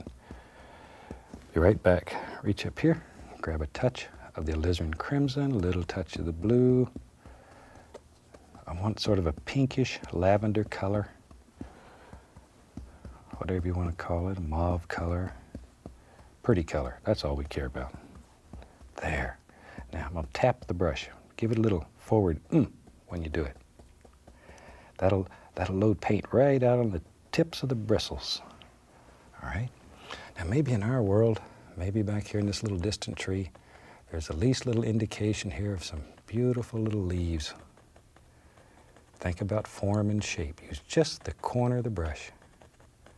Just the corner of the brush. Now if you have trouble making this stick, add the least little touch of paint thinner or even a little liquid white. Liquid white will change the color a little. Paint thinner will not. Just dilutes it. There we are. See, there he lives. Just some soft, happy little things out here. But think about shape and form. It's so, so important. So, so important. And we can sort of vary these colors. I'll go into a little bit more of the phthalo blue. A little more blue. That's not quite enough. I want a little more. There we go. That's a little better. I want this to almost blend right into the sky. It's so soft. So very soft. Quiet. Happy little place. Just all kinds of little trees, bushes. Bunny rabbits hide back in here. See, there's another one. He lives right there. But just the corner of the brush. You can use a 2-inch brush, 1-inch brush. On occasion, I even use a fan brush to do this. Just whatever. But work in layers. That's what's so very important. If you don't work in layers, then it's going to look flat. And we want depth and distance in here. Little dark areas that you can look up in there and see between. Okay, I'm gonna get crazy now. What the heck? I want to add a little bit of sap green and some yellow, a little yellow ochre. Put some Indian yellow in here in a minute. Maybe here and there lives a beautiful little, ooh, isn't that pretty? A little green bush right in here. And we're just playing with color here. And as I've mentioned before, when you buy your first tube of paint, you get an artist's license, so you can do anything that you want to do. And a lot of times, people buy paintings more for color than for content.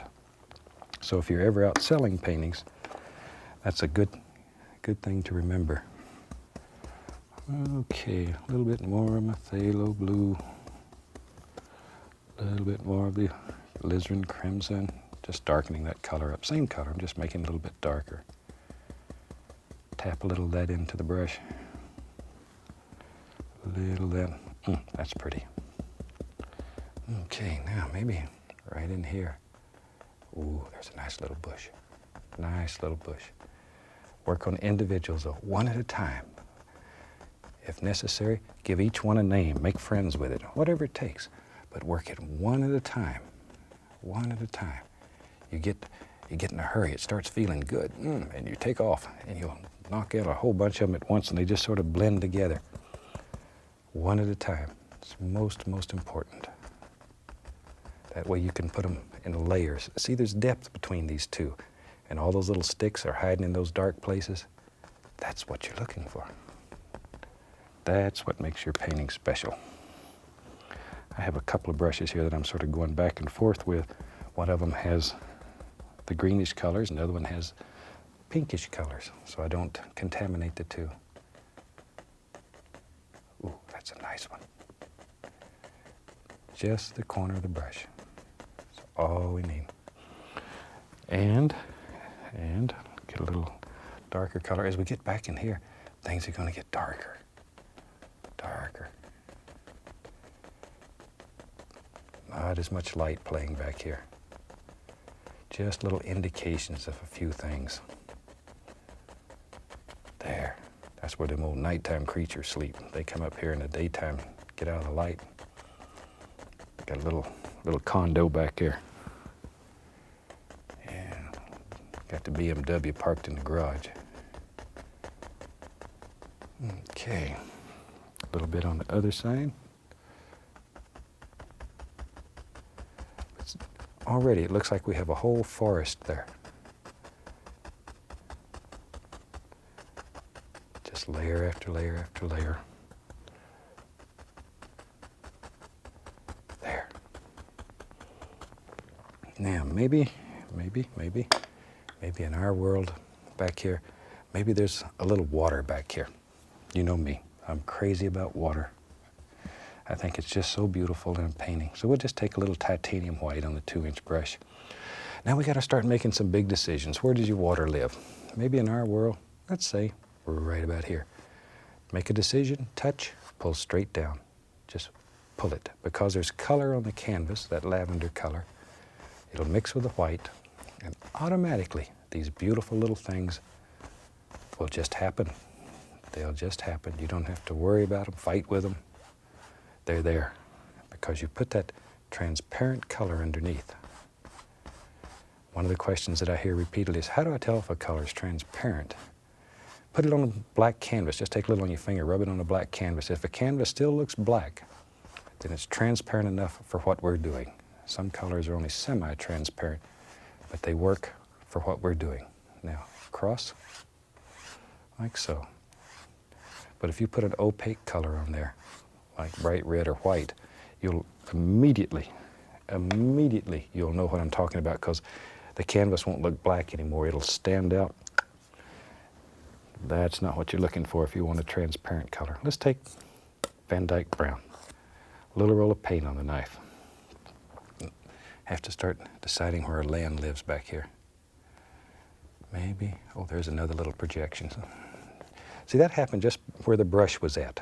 Then you come back and put a little dirt on there and make all kind of things. Maybe there's, maybe there's all kind of little, there it is. Just sort of look at your individual painting. Don't just try to copy what somebody's done. We don't try to teach you to copy here. We want to show you how to do a technique and then turn you loose on the world. Absolutely turn you loose, because then you can do anything that you want to do. All you have to do is learn the basic technique. And I think this little show will give you all that you need as far as technique goes. There. Pull it out like so. Cut across, and once again, our little roll of tape. That's just dark sienna, a little white. Come right across like so, barely touching. Maybe I'll add a little more white to that. I want a little brighter. I want you to be able to see it a little better. Sometimes when we're doing TV, we paint a little bit brighter than normal, just so it shows up a little better. When you do your painting, you make that big decision. How do you want it to be? Darker, lighter? It's up to you. Up to you. Just barely grazing the canvas there. Let these things just sort of bounce along. Don't kill all the dark, though. Don't kill all the dark. Starts feeling good, and you just keep going and going and going. Next thing you know, there's nothing left but highlight. And you need the dark in order for your light to show. Need that. You really need that. Okay, now, let's go back to our little 1-inch brush here. Maybe there's a happy little bush that lives right there. Sort of projects down on the land. Just wherever you want them. There, all kinds of little things. All kinds. That just sort of brings it together and kills that straight edge that was right up there. Sometimes you take a little dark, put underneath there, and it makes a whole new projection if you're making little stones and rocks. And that's nice. That's nice. Let's take a little bit of that lavender color on the knife. Same old lavender color. Here and there, maybe just put the indication of a little water line. Just sort of touch it.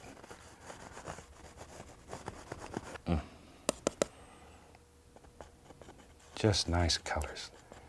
You just can't help but liking colors like this.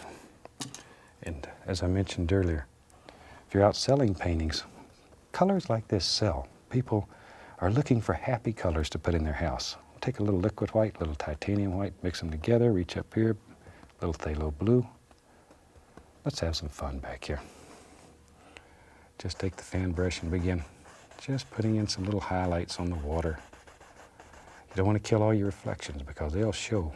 Let them show through these highlights that you're putting on here. There we go. Maybe the water's just coming along here and having a good time, and all of a sudden, shoo, fell over. Look at that, see? Maybe there's just a tiny, little, happy little waterfall lives right there. It's not a very big one, there's just a tiny little splash down here where it hits. Not too much. We don't want this scene to get too violent. This is a very peaceful, calm little thing. So there we are. That's enough. Something like that.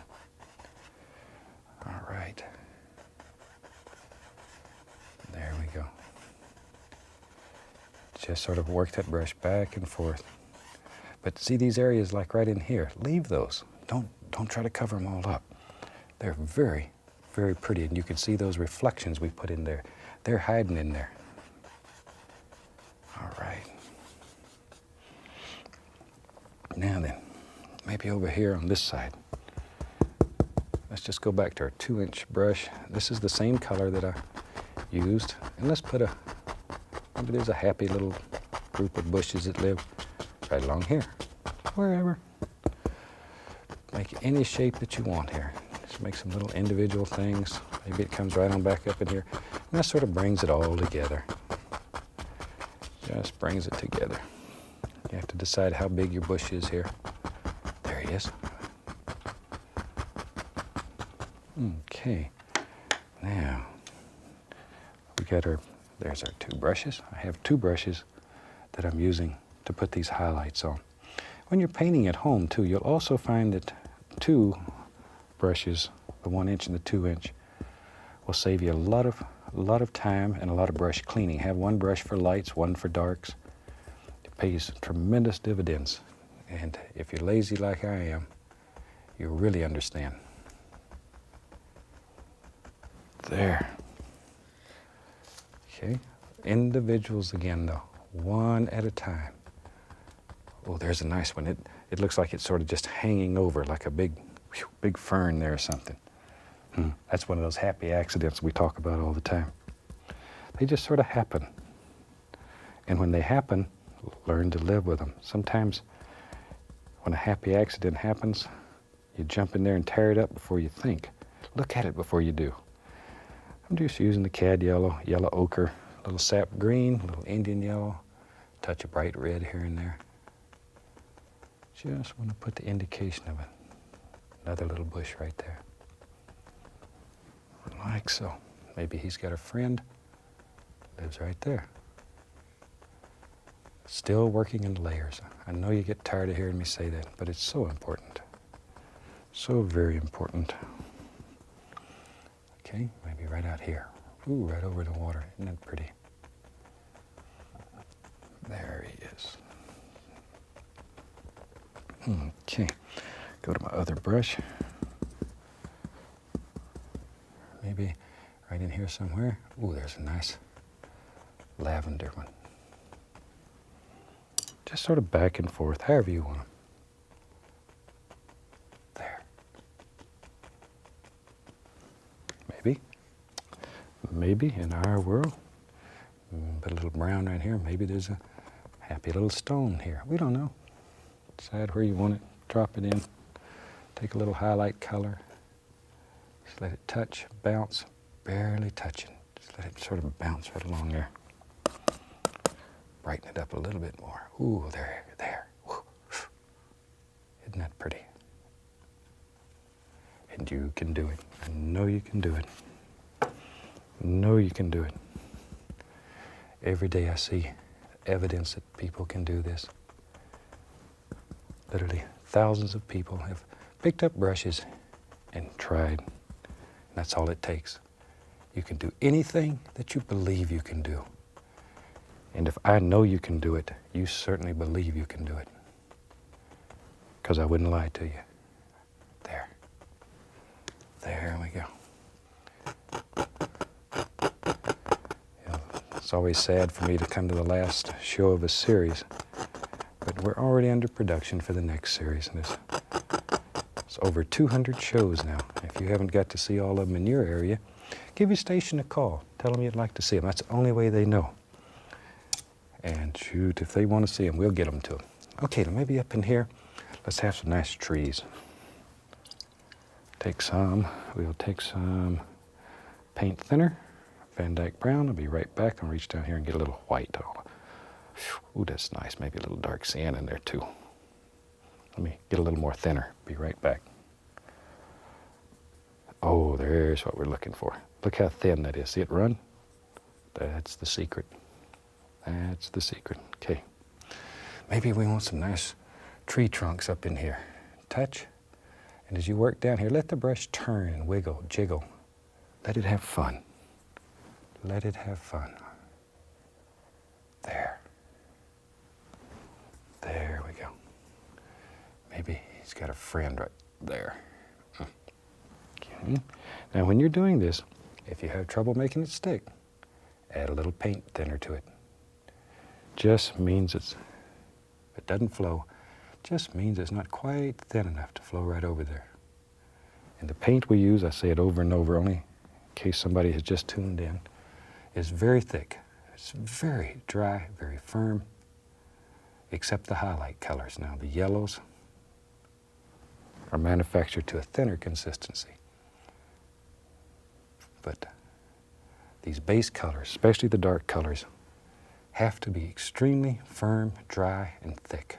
Otherwise, if you have two thin little skinny paints and you try to paint one over top of the other, you're going to be a mud mixer and you're going to talk bad about me. And I want it to work for you. A good test. Take your paint, take a top off of it, give it a squeeze. The paint should stand about 3/4 of an inch or so above the tube by itself. If it'll do that, then it's probably firm enough for what we're doing. Try a little bit on the other side here. Maybe there's an old tree lives over here too. We got this nice dark area.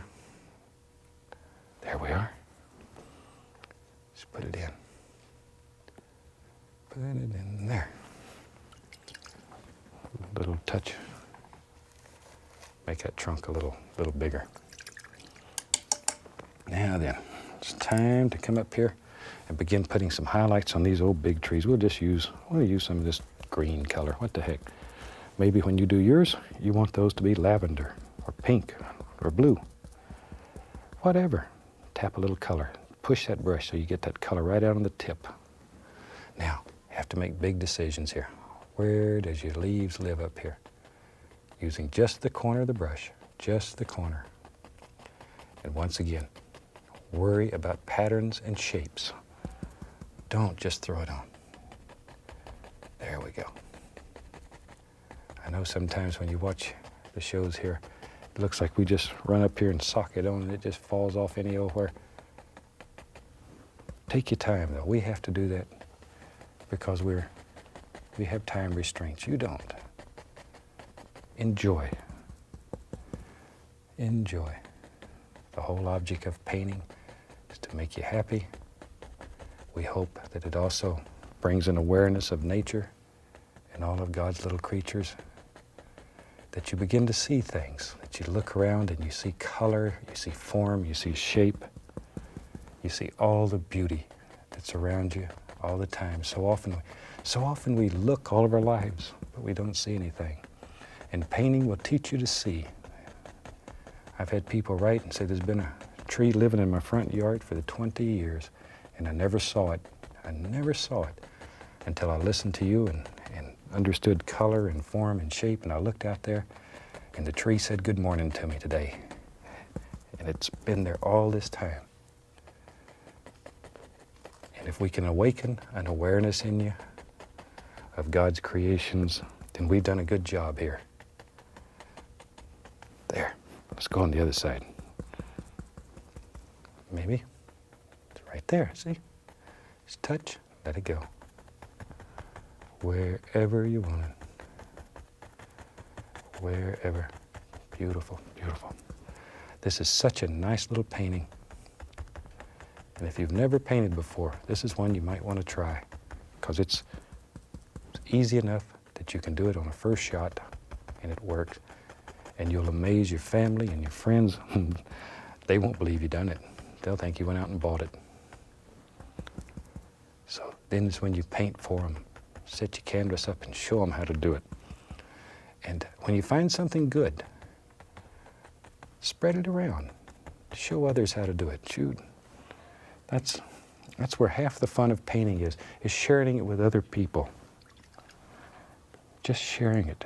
There, I'm going to take a little bit of the very light lavender color, some paint thinner. Let's go up here. Maybe here and there back in here, we can see a little light stick and a twig. Just wherever you want them. There we go. There's just little things living back in here. All the little doers that live back in the woods.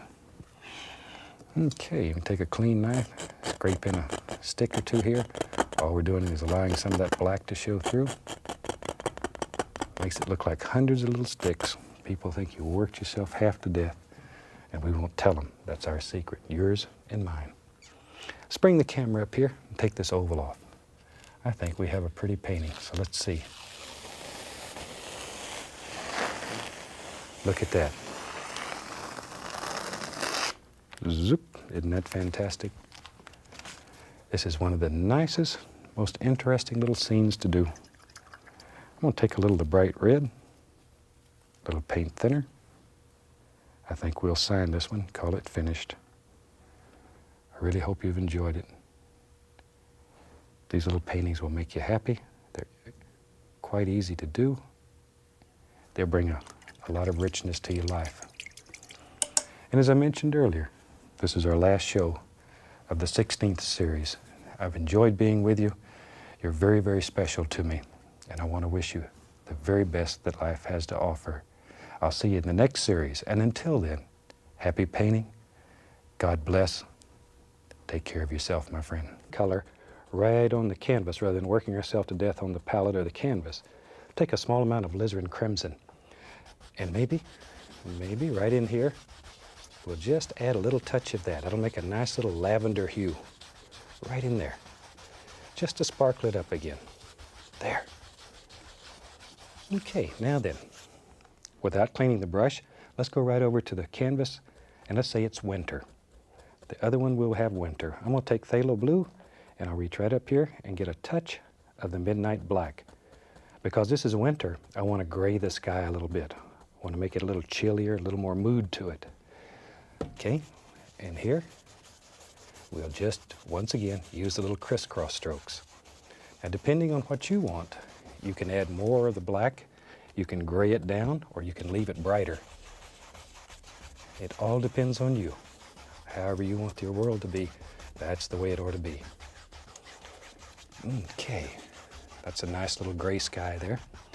So tell you what, let's take some of that same color, just the black and the blue, that's all we need. And let's go down here and let's have a little water in these paintings. What the heck? What the heck? Pull from the outside inward. Outside inward. There. Both sides. That way it'll leave a little open area right in here. And when it's all done, it'll look like a little sheen of light coming across there. It'll be very pretty. Now very gently. 3 hairs and some air. We just go across and blend that. The little light area still remains in there. Okay, I'm going back into my phthalo blue, and I'm going to add a touch. And let me say that again, a touch of phthalo green. It's very strong, very strong. And we'll go back to our summer canvas, and let's do the same thing. I put the green in there once again to make this one a little brighter. This is summer, it's happier. Oh, the birds are having a good time. So that's what we want to show over here. But still, pull from the outside in. There we go. And very lightly, just go across. Okay, now we can wash the old brush. And if you've painted with me before, you know this is the fun part of this whole technique. We wash our brushes with odorless thinner, shake them off, and just beat the devil out of them. And that's where you take out all your hostilities and frustrations, and it's a lot of fun. Okay, let's put some clouds in here. What the heck? Take titanium white. Let's do the summer one first. We'll take white, be right back, right back. Get a little touch of the bright red. Little touch, not much. Okay? Maybe there lives in our world a little cloud right up here. We're making small, little tiny circular strokes. Little tiny circles. Little tiny circles. There we go. And just sort of let the cloud float around and have fun. Maybe they just got a little friend lives over here. There. See how easy that is? Now then, on the other side, in our winter scene, I'm going to add a touch of gray to it, a little bit of the midnight black, just to gray it down. Because once again, we don't want this as bright. Okay? Now maybe this old cloud lives right here, and he just sort of floats around. There. But when you're doing this, just sort of think like a cloud. They're free, and they have a good time, and just enjoy it. Little tiny circles, and don't overwork it. If you overwork it, it'll begin to looking like a big cotton ball that lives up here in the sky. And we don't want that. We want some life in this son of a gun. All right. Now with a good clean dry brush, I'm going to gently blend the base of these clouds. Just blend the base of it. There we go.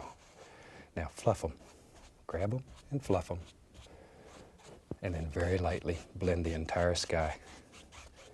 And that easy, you've got a fantastic little cloud. And while we're going here, let's do the little summer scene over here. Same basic thing. Fluff it, pull it, lift it. There. Very gently though. There we go. Now then, let's have some fun. Maybe in our world today, maybe there's a little mountain back here. I like to paint mountains. I lived in Alaska for a dozen years, and mountains are they're very special to me. I like them. So we'll take some black, Van Dyke brown, put a little alizarin crimson in it, and a little bit of the Prussian blue, very strong blue. Pull the paint out very flat. Go straight down with a knife, cut across, and that gives us a little roll of paint right out on the edge of the knife. Okay. Now you have to make a major decision. Where does your mountain live? Maybe in our world, it lives right here. And I want this mountain to be quite small. Just a little tiny mountain that's far away. So all we need is just a basic little shape. Maybe this little bump lives right there. The only thing we're concerned with is a nice outside edge. We could care less what's happening down here. Don't worry about that. We'll take care of that. Don't worry about it. Now over here we'll use the same color, and we'll try to make a mountain that looks about the same. We're trying to do the same scene in winter and summer. We'll make them look similar. There we are. Okay, maybe right there. Once again, we're only worried about the top of the mountain. We could care less. Down here, scrape off all the excess paint. Just scrape it off. Then with a large brush, we want to grab this and move it. Because the liquid whites on the canvas, you can literally move the paint. If this was a dry canvas, you'd be in Agony City right now. And just blend it down. Same thing over here on this one. Grab it and pull it. Just pull it. Think about the angles in your mountain. There we go. And just let it blend right into nothing, just like it's laying in the mist down here. Now then, we'll go back to our knife. And tell you what, let's do. We'll take some titanium white, dark sienna, and we'll mix them together. But leave it marbled like that. Don't overmix. And cut off our little roll of paint. It's right on the edge of the blade there. Let's go up here. Now this one over here that has the summer scene on it, here I want some nice browns on it and all kinds of things happening. And by not overmixing the paint, this happens automatically. You get all kinds of beautiful colors and shades and tones. You could work yourself to death trying to do this by mixing each color. This is a lazy man's way of painting. Let the canvas work. Let the paint work. Maybe we'll put a little bit right out there. There we go. Now then, we need a shadow color. For that, I'll just take some, we'll use some dark sienna, a little bit of the Prussian blue in it. That'll gray it down. Once again, we cut off that little roll of paint, a small amount of paint, and we'll just put in a shadow. That's all there is to it, just in the opposite direction. Just, see there? And you can create just the illusion of all kinds of things happening in your world. There we go. Maybe right in here. Just let that come down, just like so. Anywhere you want them. Over here, a little bit. Okay, now then we'll take a clean dry brush. Be sure it's dry. If it's not dry, you're going to be upset with me because your color is going to sort of just mix together. We just tap the base of it here. We want to create the illusion of mist. Soft, misty areas down here at the base of the mountain. Then we lift it up, and that'll sort of bring it all together.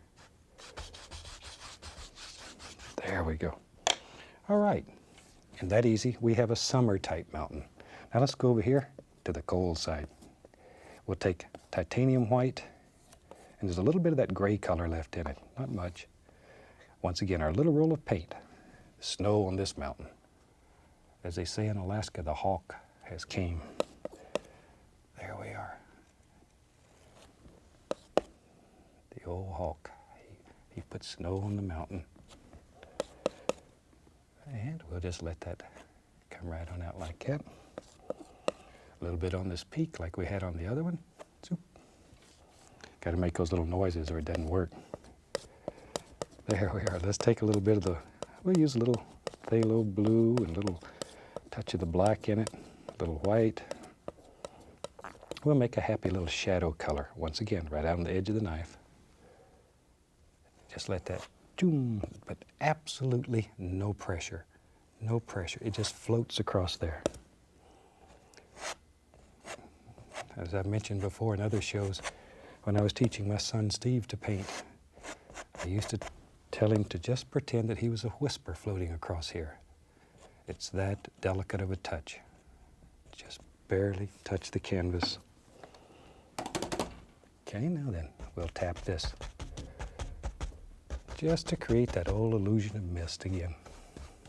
There. Just touch it. Like so. Okay. Now then, maybe there's some little foothills that live back here. So we'll use some black and a little brown. I'm gonna reach up here, get a little touch of the sap green.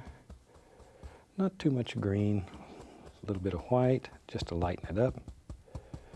Okay, let's go up here. Maybe on this one here, we'll just touch with a corner of the 2-inch brush and just make the indication of little distant foothills that live far, far away.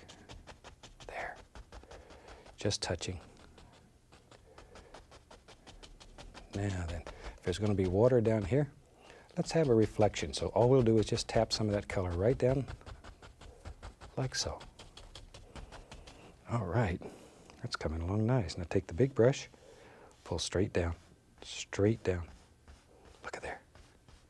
Look at there, instant reflections. When I was a traditional painter, reflections used to drive me crazy. And it's one of the easiest things you can do in this technique. All right, let's put some over here on the winter side. We'll take some white. I'm gonna grab some black. There we are, a little bit of black. At least a little touch of blue. We want these to be gray. Once again, this is winter. It's a little more drab. Okay, let's go right up here. Now, same basic shape. We'll just tap in. There we are. That's all there is to it. Just think in your mind where a little foothill lives and put it in. Put it in. This is your world on this piece of canvas, and you can do anything that your heart desires here. You have absolute and total power. This is the only place in the world I have any power, but here I'm the dictator. Boy, I can do anything here. Anything. And you can too. Just think of a scene in your mind and put it on canvas. Isn't that easy? We have a happy little reflection. I'm going to dip the knife into a little bit of the liquid white. Just pull that through. Be right back. Get a little touch of crimson. Shoot, we'll brighten this one up. Pull it out and then cut across, just like that. Let's go up here. Now then, let's put in just a happy little water line. And we act just like we're trying to cut a hole in the canvas. That's all there is to it. Just a little ripple here and there. Okay. On the other side, I'm using just straight liquid white. Don't want the pink over there. I want this one to be a little colder. There. See there? It's that easy though. You can do it. You can do anything. Anything that the mind can conceive, you can do. At least up here. All right. Now, we have to make some big decision. What lives up in the foreground here? Well, I'll tell you what. Let's just get crazy. We'll take some black, some blue. I'll grab some alizarin crimson, a little Van Dyke brown. I'm not using any green in this. Then I'll use the same color on the both sides. Just the blues, both blues and black, brown, crimson. Okay, let's go right up here. Maybe there lives in our world a nice tree, big tree. And he lives here and he watches everything. Just push, bend the brush upward. There we go. Maybe there's a little land that comes right across here. I don't know. Just whatever you want.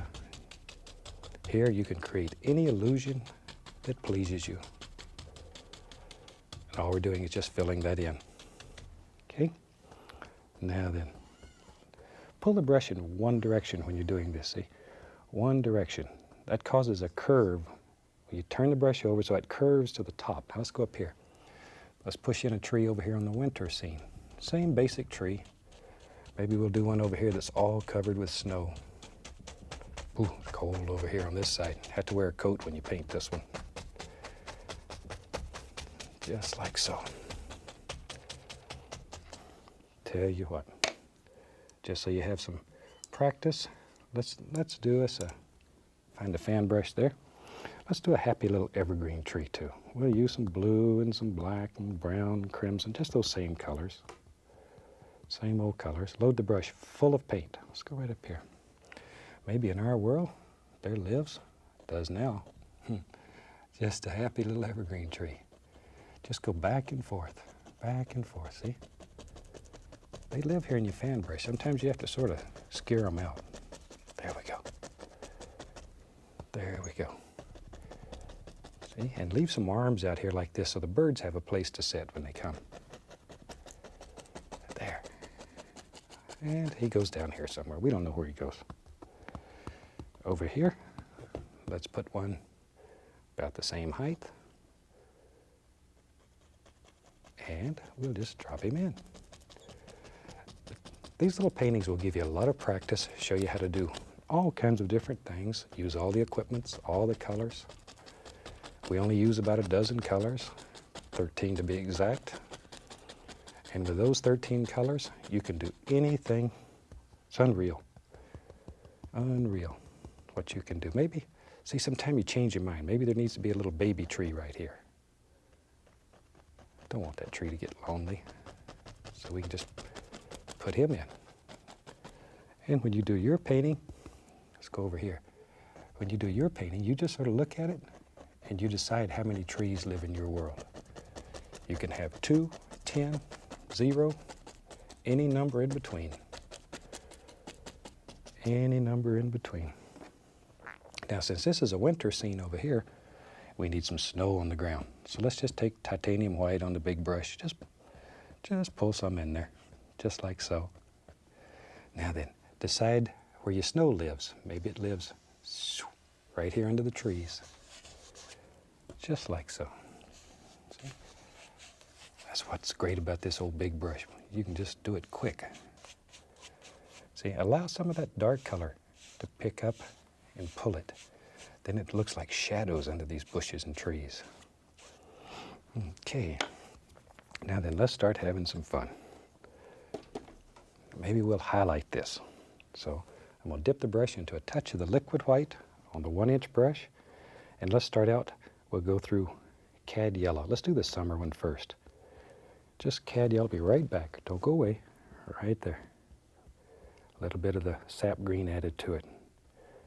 Pull the brush in one direction though, and look at the amount of paint that's in the bristles. A tremendous amount of paint. That's what you need, okay. Now if you have a lot of paint in here, and it's a thin paint, this is thinner than the paint that's already on the canvas. We use a very firm, dry paint up here. Now this is thin. Now, all you need is a gentle little touch, and you can put beautiful highlights out here on your tree. Beautiful highlights. But now think like a tree. Tree has limbs, it has little arms that live in here. Don't just stab these on at random. Think about shape. There's little branches and stuff that live inside of here. And they're little individuals. They each have a personality. Okay, we can add a little yellow ochre, a little Indian yellow. Here and there, maybe a little touch of the bright red just to sparkle it. There. Okay. Little touch of bright red. Shoot. Maybe there's a firecracker lives right out here. Boy, that's pretty. That's pretty. Son of a gun. See, but work in layers. Now then, come right up in here. Notice that we leave some of the dark areas. Those little dark areas in between are very important. That's what gives your little bushes and trees depth. Okay, now then, we'll use a fan brush here. I'll just take a little yellow, Some sap green mixed in it. Pretty dark color. Load a lot of paint in the bristles. And our evergreen tree here. Just add some little highlights on him. Don't overdo. This gets working so well that you just want to cover up all the dark, and you lose your beautiful little tree then. He'll go away and leave you. There. Okay, now here's an old dirty, that's just 2-inch brush, it's dirty. We'll just tap it right into various colors. Just tap, give it a little push. Now then, let's come right down here, and we can begin putting in all kinds of little happy grassy areas. That easy. That easy. Think about the lay of the land here. Just layer after layer after layer. Okay, maybe, look at there. So you can create a whole nother plane. That easy. There. But don't kill all that dark. Once again, it gets feeling good and you just go crazy. And you can kill all that dark.